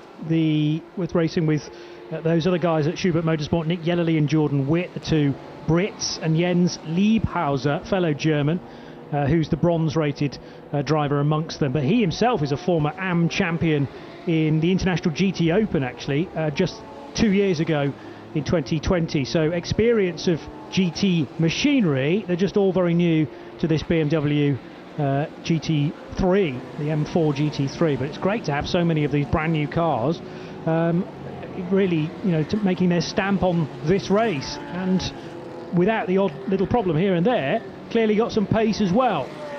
Lamborghini leading it with Mirko Bortolotti from two Audi R8 LMSs from the WRT crew. MS7 by WRT's car is Thomas Neubauer, and then Jean-Baptiste Simonauer in third position, Maula Calamia in the rest of the Porsches, and then a slew of Mercedes, 4 of them, not quite nose to tail, but they're within the same lap of one another. Lucas Stoltz, Shane Lewis, who's easily the GT3 AM leader for CP Racing, Jules Gounon, as mentioned by Mariotti to my right, and Raffaele Marciello just 2 seconds away now from Jules Gounon in the Sun Energy 1 car. Yeah, I mean, Shane Lewis got a terrific career in Daytona prototypes and so on, so he's only an AM because he's over 50, so it's been downgraded, but that suits him, I'm sure. But this team has had a huge amount of success. Remember, the Pro Speed German outfit used to run them, and then Charlie Putnam's put his own team together, and they're a very smart outfit, and representing America, and of course the red, white and blue colours of the US flag emblazoned on that car. And Shane, not quite as quick as Gounon, but Stoltz is up there too, going quickly. But in fourth place, Mauro Calamia. Now, I don't know much about him, Johnny. Is he one you've got any information on? Calamia used to drive Lamborghinis for a little while. Did he? Yeah. But he's a guy that brings a lot of the funding to that team, but not necessarily Dynamic Motorsport. There is a slow Aston Martin, by the way, out on track. That is the 95 car, which I think is the TF Sport machine, unless I'm very much mistaken. They normally run with number 95. Yes, it's the dual racing with TF Sport car. So Tom Ferrier's outfit for the Moutrons and for Ahmed Al-Hati, former Porsche Pro-Am driver in the UK, from Oman. From Oman racing team. That's right. Done a lot of Blancpain racing and so on, hasn't he? And, yes, he has. Success again with Tom Ferrier. Yeah. But going back to the topic of Mauro Calamia, Dynamic Motorsport has become his more regular team. But he used to run with a team known as Swiss Team. That was how they were entered. They weren't just from Switzerland. They were actually called Swiss Team, and that was his crew that he'd assembled. And spent a couple of seasons in the Italy Open, GT Open. Team in Dynamic Motorsport from 2020. I actually did the Golf 12 that crew as well. So Mauro Calamia, 29 years old, silver rated as well. But other than that, no, I don't. In terms of where he has got the funding from, good question. Background of Formula Renault racing in the late noughties and early 2010s. And then some Maserati Trofeo racing as well. In fact, he was a champion in that in 2014. Mike David Ortman, a regular around the Nürburgring for Pro Sport Racing, and he is in a different type of Aston Martin, well, also a Vantage, but built to GT4 rule set, and car 401 is 6th place in the GT4 category. Mike David Ortman therefore trying to hunt down Brett Strom in the RHC Jorgensen Strom BMW M4, but the class is led by Jordan Grogor in his Mercedes from Dragon Racing. Yeah, we've seen him a lot in this championship, haven't we? But also in historic Formula One racing, very quick in that, in various cars from the GP, Fred Fattian's GP Extreme outfit. And Jordan just in the car for the first time now in this race so far. So leading the GT4, that's obviously the car with Stuart Hall in and Roll and Oliver Gotha. So young Oliver still, I think he's 17. He's still the smartest public schools in Britain, isn't it, Millfield?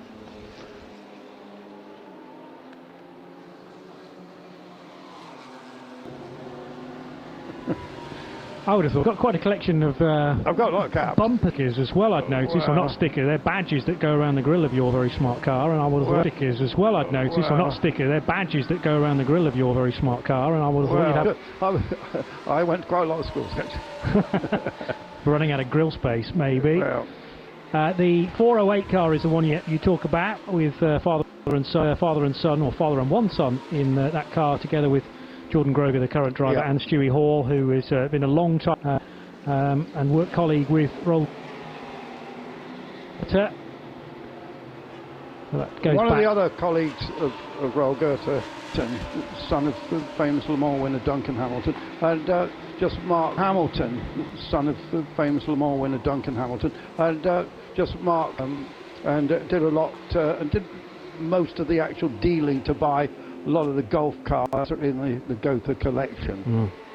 But died quite young and great character. So sorry about his passing. So, but he's pulling that lead out, isn't he, Johnny? Now opening it up to 16. It's opening it up to 16. Second here, chipping away. Second here was Neubauer. These the two WRT Audis. And then Lucas Stoltz is in 4th.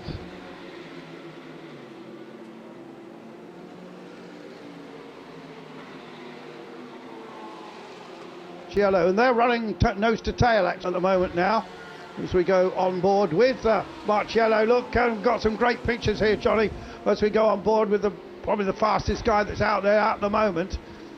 And just look at this traffic that he's having to worth sitting on this shot for for a while, isn't it? 9 of a second away from Jules Gounon, who might not have a reply or a response to Raffaele Marciello, who drives his Abu Dhabi Racing by HRT GT3 entered car, so running in 8th positioning in the overall, 7th in class. You might wonder why that is, but it is because Shane Lewis in the 85 car is ahead of both Jules Gounon and Raffaele Marciello. Yeah. There's a spin again for the Vili Motorsport by Ebby Motors 955 car, and this is Fabrizio Broggi having to recover this situation. Now this is, I think, fairly early on in the lap. Yeah. I mean, they had such a marvellous run without any single problem at Sebring to finish 3rd overall. Sensational result for a 911 car. And here, well, it's all turning to the brown and smelly a bit, isn't it, I'm afraid? Yeah, not going well at this stage. 955 rejoins, and yeah, the spin had happened between turn 6 and 7 would be my guesstimate, because that car now on the tracker at least emerging out of turn 9 and down the long back straight between 9 and 10. So it is quite tricky, the opening phase of the lap through that first sector, particularly as Nick was describing and discussing with Marcel Lennertz, that it's still the offline area of this track offers very little grip indeed, and if 955 had been put there by a quicker car, or he was trying to lap maybe some of the TCE series cars and then just found his way to the marbles, the car not a big spin, a half spin if you like, but it left it sideways to oncoming traffic for a little while. Thank goodness they paint that car in such a lurid scheme with the bright orange wheels, and they've already missed him. Got to have a shout out again for Rima Jafari, the first ever woman Saudi racing driver. We mentioned she's been racing in single-seaters in the UK in Formula Ford and Formula 3, and she is putting in some very respectable lap times indeed, Johnny. So just last lap was a 2:03.75, you know, only a second or so slower than the really top guys. I think that is mega impressive, actually. Yeah, she's been working so hard over the last few years, as you say, in very different machinery. Was running in the championship known as the GB3 championship in the UK last year, having come through the F4 British Championship as well, and making big headlines not only back home in Saudi Arabia but around Europe as well for just the improvement that she's made, and coming to motorsport fairly late. Now in her late 20s, but finding a home perhaps in GT racing for the longer term too, and yes, holding her own in 11th position, second in AM. But it's the lap times that impress me. You know, that's a good time. Just I mentioned earlier, we've got the Aussie touring car race, Anton de Pasquale. It's currently in the 92 car. Well, you know, he's lapping a bit slower than her at the moment. Well, you know, he's lapping a bit slower than her at the moment. Right there, but it's a different sort of vehicle he's driving. Right there, but it's a different sort of vehicle he's driving. He's obviously in that He's got some good runners in it, but there's still some cars a little bit further down the field that could come up, but the ones we're really watching at 5 and 4 Mercedes with Jules Gounon. Obviously 75 and 4 Mercedes with Jules Gounon. Obviously second generation Mark, particularly in a McLaren 20 odd years ago, and Marciello right there as well, just 0.3 of a second behind him now. I wonder if he could go back to that on-board shot with the young Italian and just see how close he is to Gounon. It's got to be a big battle, that. The other thing we, I suppose, must remember is that Anton de Pasquale won't have been to the Dubai Autodrome before, whereas Rima's run in single-seaters for Dragon Racing as part of the F4 UAE Championship. So she's run single-seaters around the Dubai Autodrome, and perhaps drawing on some of that experience and lending it towards a very different car as well. The race leader, Mirko Bortolotti, heading down pit lane and towards Nick. And he's arrived with me as a full service. My chance to see the new two-man only rule. They've reduced the number of people needed over the wall for an American statement, but actually it's just the two pit mechanics. It's always makes the dance of the tyres. Rolf Nijkens got in, Mirko Bortolotti's got out, and that was pretty damn quick, and they're quite pleased with themselves. So they came in the lead. It'll be a long 3 or 4 minutes. They'll be able to go down and get a full tank of fuel, because of course it's a green flag stop, and the lead will pass to the various WRTs. So onward, that will go then to the fueling area, and yes, that car now displayed on my timing screen to be in the area that is only 20 kilometers per hour. Remember, 3 different speed limits to remember. 60 kph when the purple flags are flying. Thankfully, it's been a little while since that's needed to be happening on the racetrack. 40 kph in the pit lane, and then when you get to the fueling quadrant, only 20 kph because it is pretty tight to motor your way around there and avoid all of the obstacles, particularly in the darkness hours. We have 13 plus hours of darkness to worry about, and we've had nearly 5 hours of the 24 hours of Dubai in total. In another 4 and a bit minutes, we have 5 hours under our belts. 6 hour marker is often a big milestone to reach. You think you're a quarter of the way through it.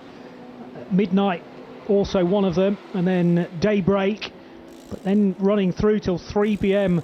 tomorrow afternoon, Saturday, as the 451 Team RV Rennsport, Zorg Rennsport BMW is in as well. Looks to be a fairly routine pit stop for Aya in his GT4 rated car. That was a half spin, I think, for him to rejoin the racetrack as well.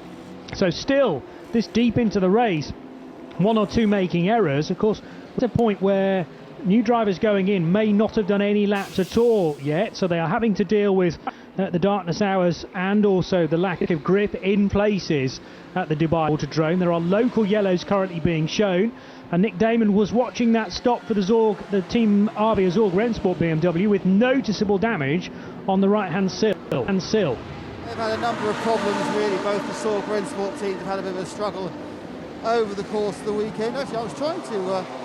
but what I'm going to do actually is a completely different thing entirely. I'm going to grab a word with Mirko Bortolotti, because they're about to be code 60 by the looks of it. Mirko, go a quick word. Just before you start, Nick, it's the 54 Porsche that is in the wall. Murad Sultanov driving the Dynamic Motorsport car that was running in 10th position in GT3. That's GT3 Pro, remember, but Sultanov up against the wall and the code 60 out again. Mirko, a full 2-hour stint, but you came in the lead, so it's looking good for the Lamborghini. Yeah, it's been two good stints. Actually, the whole race so far has been quite okay for us. We didn't have drama. Car is running smoothly. The team is doing an amazing job, and yeah, it's so far so good. But again, of course, we another code 60 and another code 60.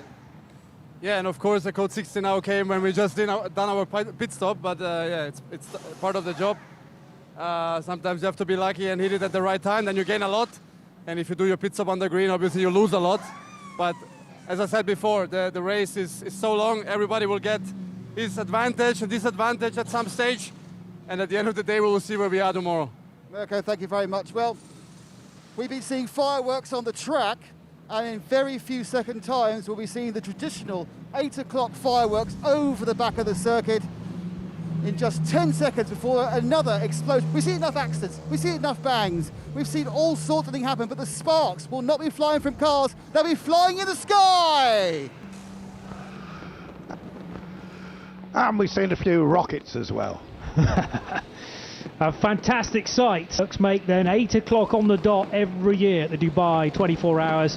They will light up the sky and also make a fair old racket as well. And, well, it doesn't always fall during a code 60, so perhaps the drivers put in for this particular stint can take a bit of extra time to enjoy as well.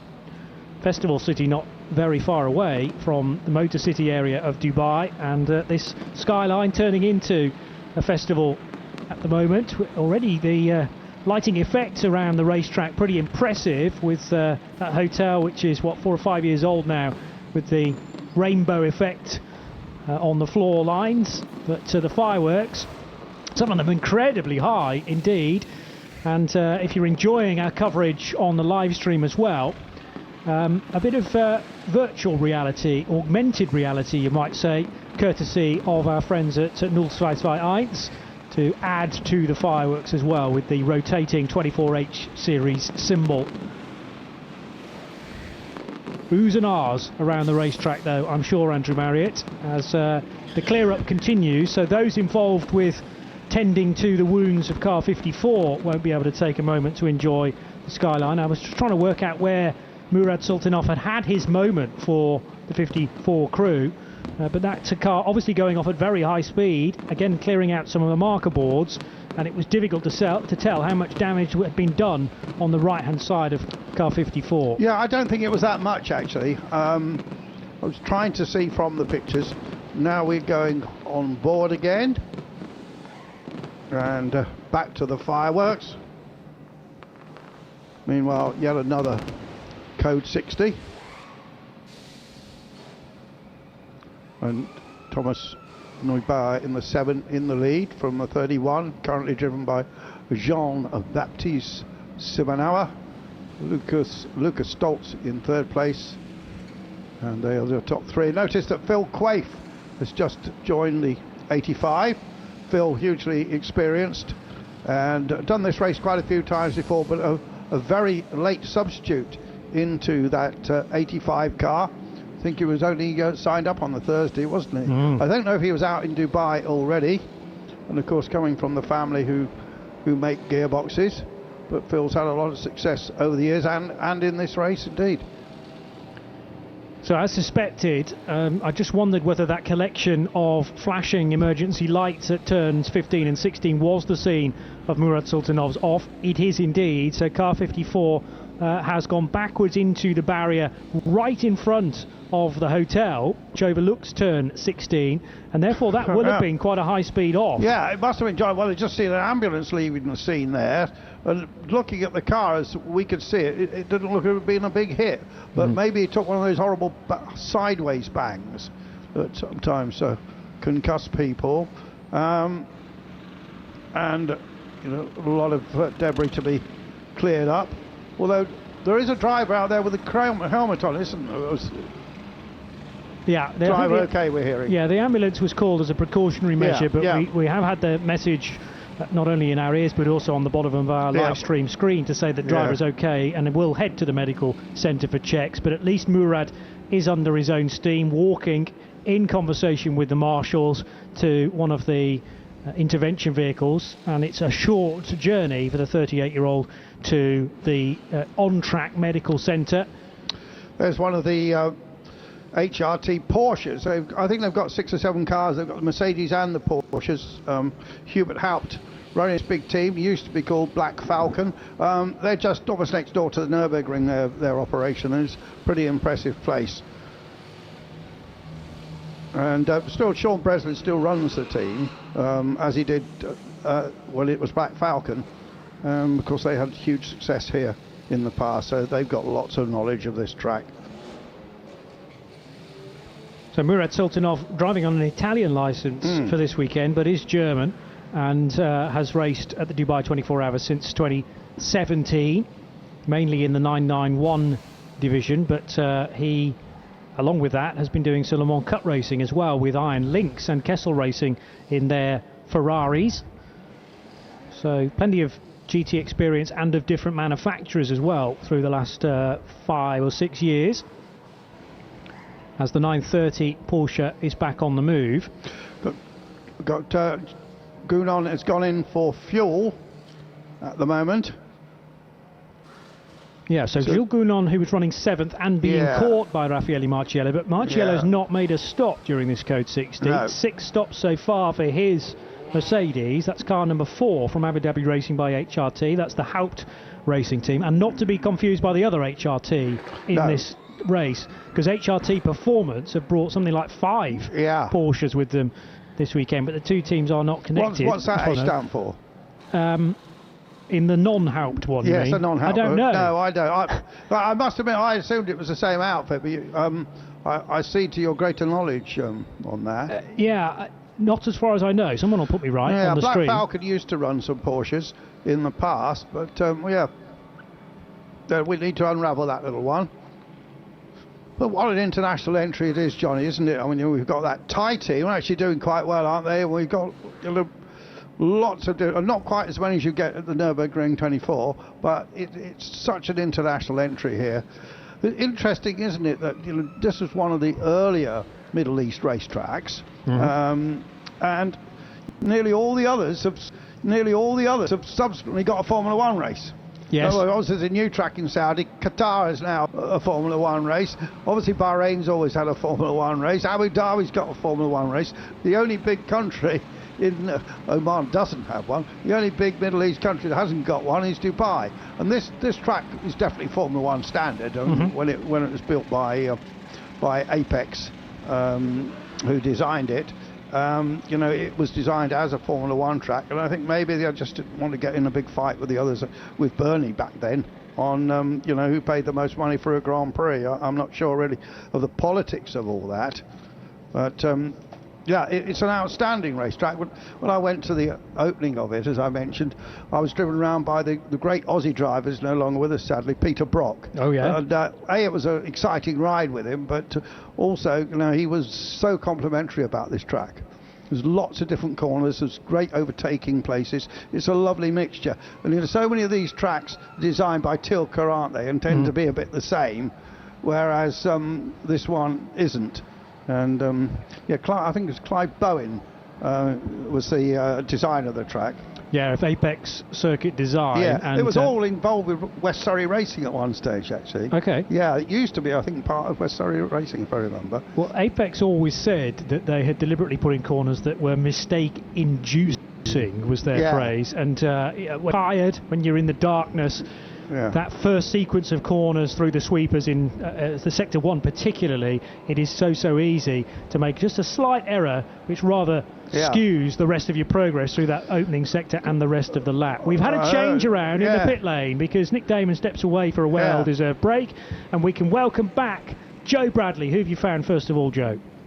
Good evening, gentlemen. It's great to hear your dulcet tones coming through my headset. I've found Jean-Francois Bruno, who has just gotten, I can tell he's just gotten out of the number 10 Lightbird Lamborghini, because I went up and I tapped his shoulder, and it was very moist. It's very hot and humid here, Jean-Francois. It's a natural state for me. I'm typically moist. Oh, so you have just gotten out of the car, haven't you? I have, correct. Hard work, though, isn't it? Oh, yeah. Yeah, a lot of work. You never lack of excitement in Dubai 24 hours.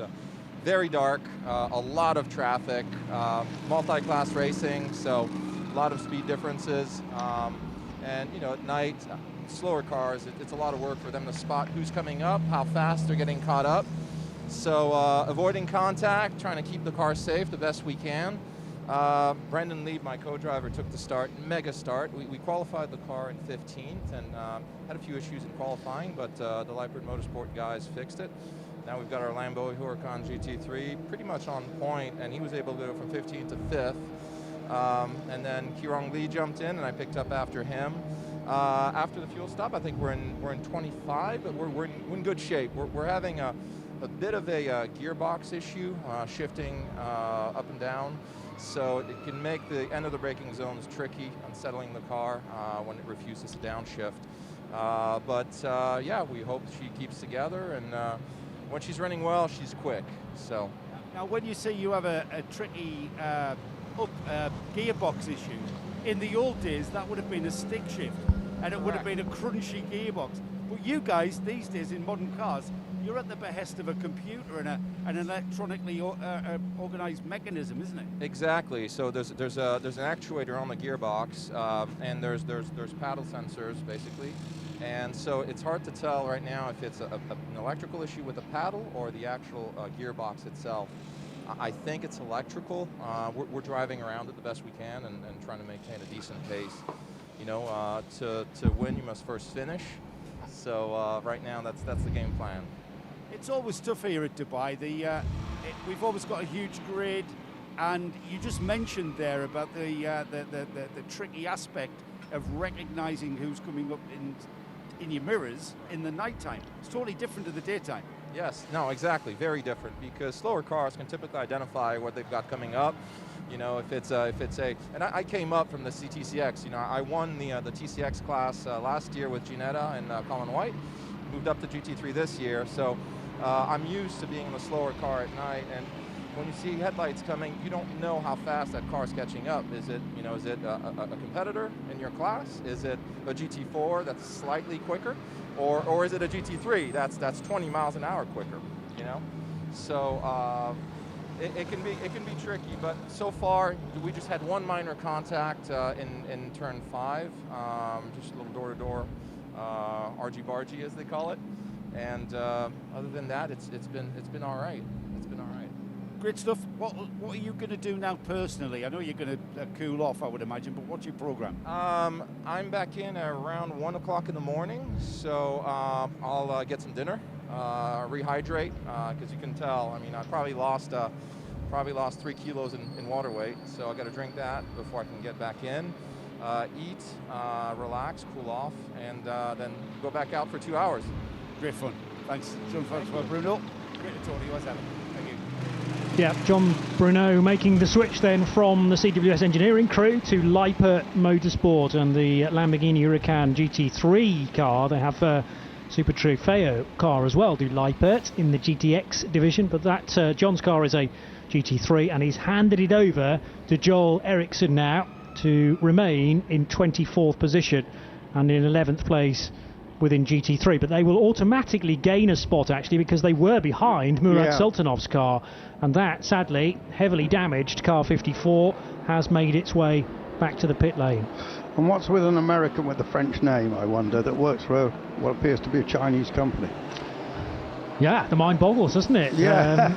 Everyone's got a kind of backstory, I suppose, and that one is rather a complicated one. But John Bruno, I think, spent a lot of time in Europe as well as his homeland as well. Jean-Francois Bruno, to give him his full name, but he often just goes with J-O-N, his first name. But Bruno, there's no getting away from the Bruno part of it. Interesting heritage. The hazard lights are flashing on one of the Porsche Cup cars, I noticed. That might just be a legacy of the latest Code 60, which has come to an end again. Yeah, they're so off we're again. racing. So Rafael Marciello is now up into 3rd place. We think he's probably needing a pit stop fairly soon. Johnny, have you got we can probably check on how long that car's been out there. He's done 6 pit stops according to our records. Slightly surprising that crew didn't take the advantage, but it may not have been in a position to do so, because if there was plenty of fuel in that car, Raffaelli took it over 18 laps ago from Manuel Metzger. They might think, well, half a tank doesn't really help us out a great deal. We'll just push on with our usual program. And there'll probably be another Code 60 pretty soon as well. The way we've been going, that is fair comment, yes.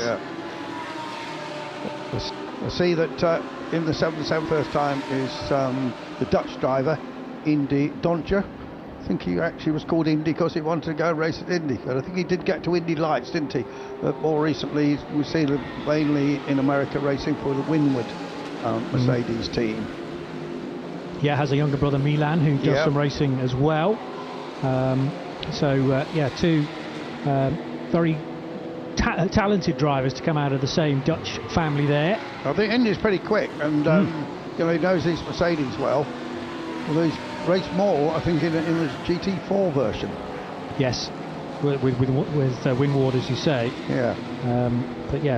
Experience in plenty of different machinery, but mainly Mercedes through the course of the last few years.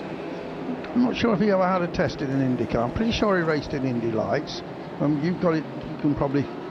I can probably access the right page. You can, which I haven't got in front of me at the moment. But Indy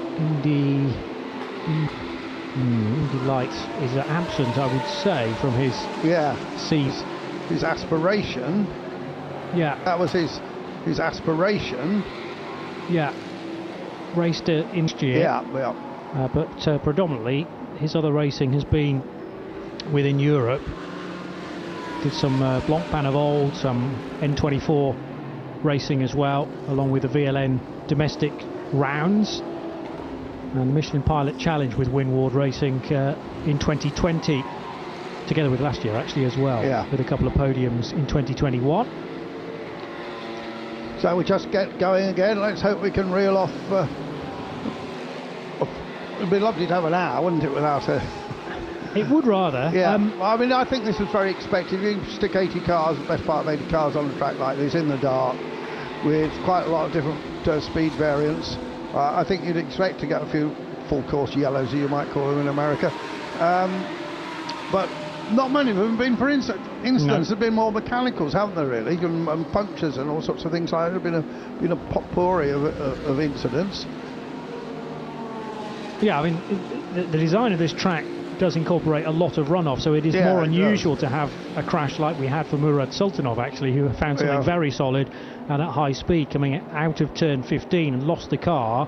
Andrew and I haven't had the opportunity to re-describe that incident to you, unfortunately, only the aftermath, because he was right up against the barrier, which would have been very hard indeed. The wrong way round. Facing the wrong way. Yeah.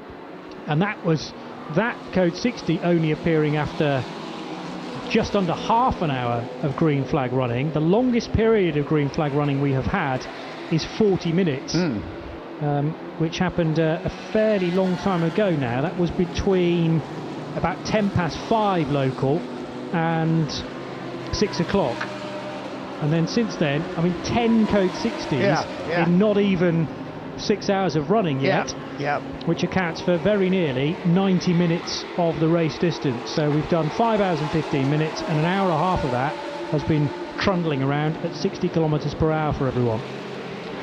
Meanwhile, in the lead, we've got the Porsche Super Cup racer Jean-Baptiste Simonauer in the number 31. WRT, the Belgian team, started by Vincent Vos and Yves Weerts, but now run by Vincent and Kathleen Schumans. And what a successful team it is in so many different categories. But so staggering that last year they went into LMP2 in the WEC against all the big teams that were so experienced like Jota and beat them all. Phenomenal result. And obviously long history with VW and Audi. Just scanning down the lap times, and now they've got a lap since we've come out of the code 60. Fastest man out there is Gounon right now, and it looks a lot like his father Jean-Marc, who was very much a part of the Le Mans established. We saw him racing at Le Mans a lot of occasions, and was one of the stars of the famous BPR series years ago when there was McLarens and various Ferraris and other cars racing. Message from race control regarding the 903, which sounds like a Porsche. It is for Glenn van Parijs for Red Ant Racing. They're the 991 class leaders, but the brake lights aren't working correctly on car 903, and the message suggests they'll need to sort that out. Probably in their next pit stop. But 911 class, remember, very popular for the last 5 or 6 years, sort of being phased out now with the brand new shape of Porsche being introduced into the Cup World, which is the 992. But we do still have 3 of the venerable 991 cars entered in, Villy Motorsport being one of them. They've had 2 difficulties to date, and although are still circulating, are down in 72nd position when you combine both races. But it's a good fight otherwise between the Red Ant Racing crew, the car I've just mentioned with the faulty brake lights, and the Baz Kooten Racing prepared NKPP car for Harry Hilders currently. They have numbered their car 991 as well to make it nice and simple for us. Well, the highest placed Cup car 992 or 991 is 933. That's Larry Ten Voorde. He's a very quick Porsche runner, isn't he? Yes, he is. Is he a factory driver now? Yeah, quite possibly. Yeah.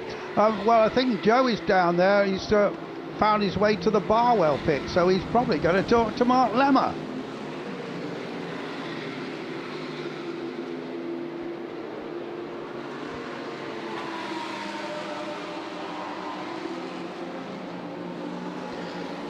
Joe, just before you get into the meat of this interview, we're struggling to get that U to air, so just need to flick a switch somewhere, and that should solve the issue.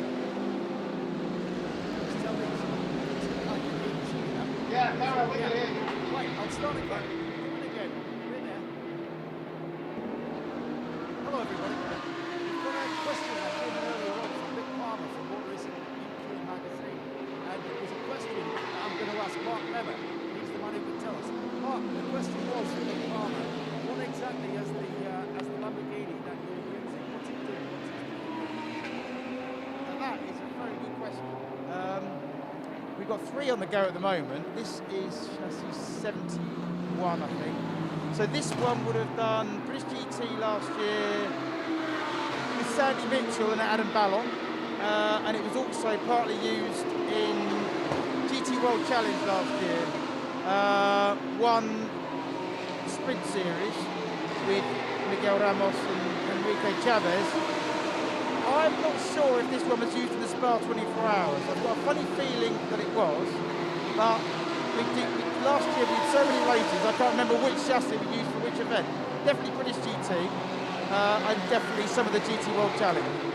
I mean, I would think, Mark, you know, the way that the sport is laid out with so many GT championships, it comes at you so quickly. You're too busy doing the job to kind of take notice of that kind of stat. Yeah, I mean, I've worked an excuse in there for you, mate. We do tend to rotate the chassis. The other thing is with the Bar World cars, you notice they all have black roofs, black rear bumpers, black sills, and actually we can then rotate the bodywork. So one week, the car that I think you saw last week might have a different chassis underneath it. So it's a bit like the old ball and cup trick. You never quite know which chassis is hiding under which set of bodywork. That makes the utmost sense, doesn't it? That does make sense. That's why I can't keep track of it. Yeah, of course, you're just in charge. Yeah, exactly. So far, so good. Yeah, the car's running really well. Driver's doing a great job. Pit stop's great, but with this race, you know, you've got to be in sector 3 when you have a code 60 to get a chance of getting through fuel without queuing. So, unfortunately, you know, well, we certainly haven't queued. We've got a procedure to make sure we don't do that, but we haven't really caught any of the luck of being able to fuel under the code 60s yet. So all of our fuel bar 1 has been under green, which strategically isn't optimum, but we know that it's a long race and we will get our time. We'll catch a wave sooner or later. Cheers, mate. Thanks for answering that. Thank you. Mark Lemmer there, guys. I really like that catch a wave, yeah. You know, they're a very clever team with a huge amount of experience. And Mark Lemmer, having been a good racer himself in the past, he knows the business, and I think that's probably a very good strategy. Yeah, agreed. And there is an element of a lottery into it as well. He was suggesting there, because you never know when a Code 60 is going to come out. You might be able to predict if a car's off the road, and you can work out quickly, well, that's going to take some period of time behind a caution to deal with. But then you have to be in the situation where you can take advantage of it, as he says, in the final sector, because if you're 5 kilometres away from the pit lane entry road, it doesn't do you any good at all. Frankly, some of it's just luck. Exactly. Just happen to be in the right place at the right time, but that's life, isn't it? Yeah, and it comes part and parcel with any sport, really. Yep. Motorsport not exempt from that.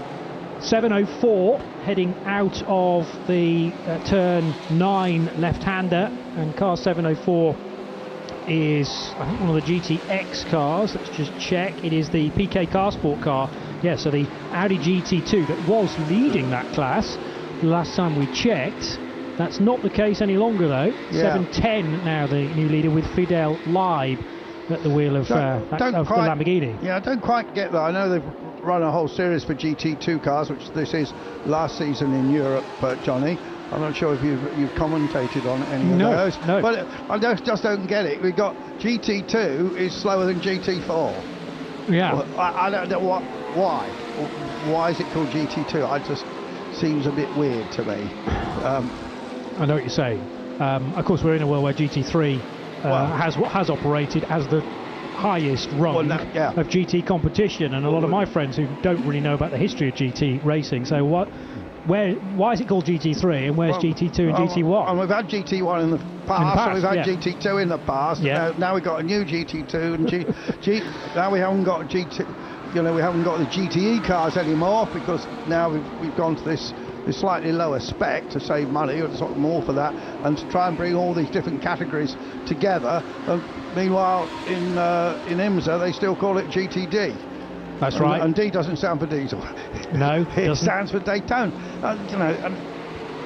And of course, until 2 years ago, Creventic used to call this class something completely different. But they did the right thing, changing it to GT3. But it's a super spec, and of course, I think it was basically Stefan Rattel's idea, this spec of car, and it just seemed to have found the right level of cost and performance. Yeah, and GT Daytona, going back to the IMSA WeatherTech Sports Car Championship mention, of course, will become two-pronged in 2022. Am and Pro. Yes. Yeah. So gone will be the GT LMs or the GTEs, if you like, and it becomes all GT3. Yeah, they finished up with only about 6 of them, didn't they? Because it was a fantastic class at one when we had the factory Fords in there, the BMW, Corvettes. Of course, Corvettes are still going to be there. So these things, you know, over years, different categories change, and really it's what the market's calling for normally. And I think both in IMSA World and also the World Endurance Championship, ELMS, something had to be done regarding the end of GTE. But we digress. Yeah, to answer your question, I'm not really sure. Yeah, look at this on track though, and there's so many cars. I think I worked out that if you're in one of the quick front runners, you're passing the sort of guys running in like 60th place every 8 laps. I mean, you're passing the same bloke every 8 laps. Yeah, there's no let up whatsoever, and what tends to happen historically with traffic is that it tends to bind together with other cars, so you get this clumping effect. Yeah. So it's not as if you're finding the traffic as it's spreading out to an even amount all the way around the circuit. You will all of a sudden turn a corner to be presented with about 10 pairs of brake lights and think, goodness me, let's hope that I manage to get past all this little lot on the back straight. That looks to be exactly what's happening actually now on the run into turn 10. If you're watching our coverage on the live stream as well as in audio perfectly synced, then the drone footage overlooking effectively the whole of sector 3 is mightily impressive. No chance of picking out which car is which, but the headlights indicate there are 5 cars all heading for turn 14 right together, and there's some contact. In fact, I could tell from that sort of distance, running into turn 14, wasting no time at all, whoever that was, shoveling somebody else out of the way, saying, I need to get to not lose this time in the closing stages of this particular lap. Yeah, Marcello still, I think, the quickest guy out there. Is up to 3rd place now. And Rolf Idachin, I'm not quite sure of the pronunciation. Him and his brother been around a long time. He used to drive Franz Conrad in Porsches. He's still having a good run in 4th place. I say Inaikin. Inaikin, right in the back of the throat, Inaikin, but some people say Inaikin. I'm not sure if you pronounce the H or not. It's 6 and 2 3s really, doesn't it's not a great deal of difference. But he is making strides. We should also make the point that the number 4 car was docked a lap earlier on in the piece, so is having to make its way back through the field effectively. No, I missed that one. What was that about? Well, the 4? I have only been reminded of that by our good friend Graham Goodwin, who has managed to ping this through. But number 4 lost time queuing for fuel. Yeah. Then abandoned that weight to go around. Yeah, he did do that. And got lunges soon afterwards. So let's just have a little look. So not sure if we knew, but the number 4 was docked a lap early on, so fighting back from that. It lost time queuing for fuel, then abandoned that weight to go around. But does Graham mean it was penalised a lap, or he just lost a lap in that whole procedure trying to get into the fuel station, couldn't, and then went? Well, the word docked, I took that as a word from the officials. Yeah, I don't think so. I think we might have misread that. Yeah, okay. Well, I'm sure Graham will ping us a message. That would be useful if he's hearing this message, and if not, I'll ping a message back to him to say, when you say docked, do you mean just by a mistake by the team, in fact? Well, again, no, it was penalised. He's confirmed within seconds it was penalised by the officials, so they took a lap from him. No, it's not. Is that one of those laps that they haven't added on then? The timing screen will read correctly now, so effectively it has done one more lap than it is displayed as such, and therefore 1 minute and 12 seconds incorporates that docked lap. Unlike the number 1 car, which has got the it has the overhanging penalty, which may or may not be added at the end of the race. Well, we haven't mentioned that much lately, have we? That car's still running in 6th place with young Tyler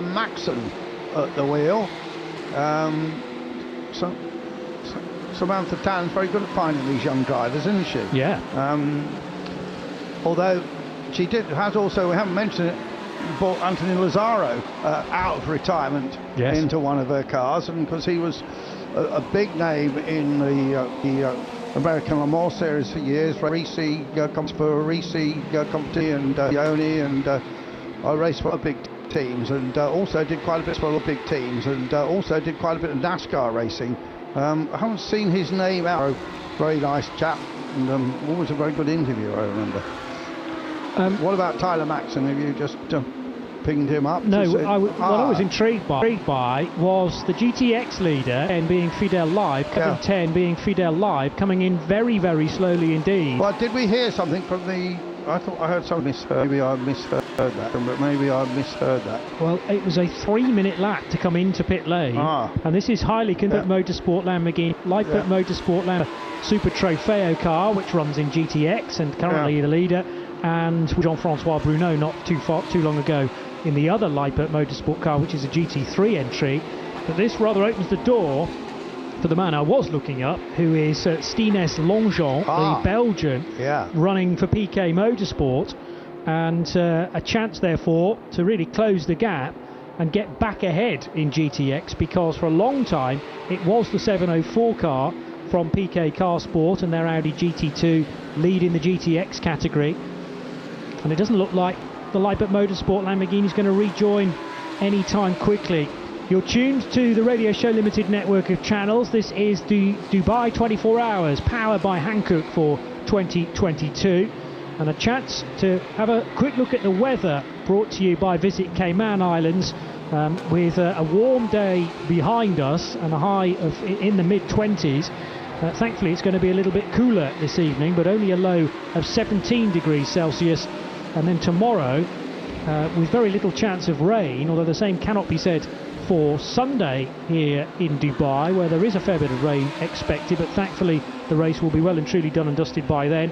A high tomorrow of 27 degrees Celsius, but very little chance of rain, and just a small amount of wind as well. That is the weather currently, and to come tomorrow, brought to you by Visit Cayman Islands. And 8:30 just gone is the local time at the Dubai Autodrome, as now the Lightfoot Motorsport Lamborghini former GTX class leader is having to be pushed to the fueling area by 4 of the Lightfoot Motorsport personnel.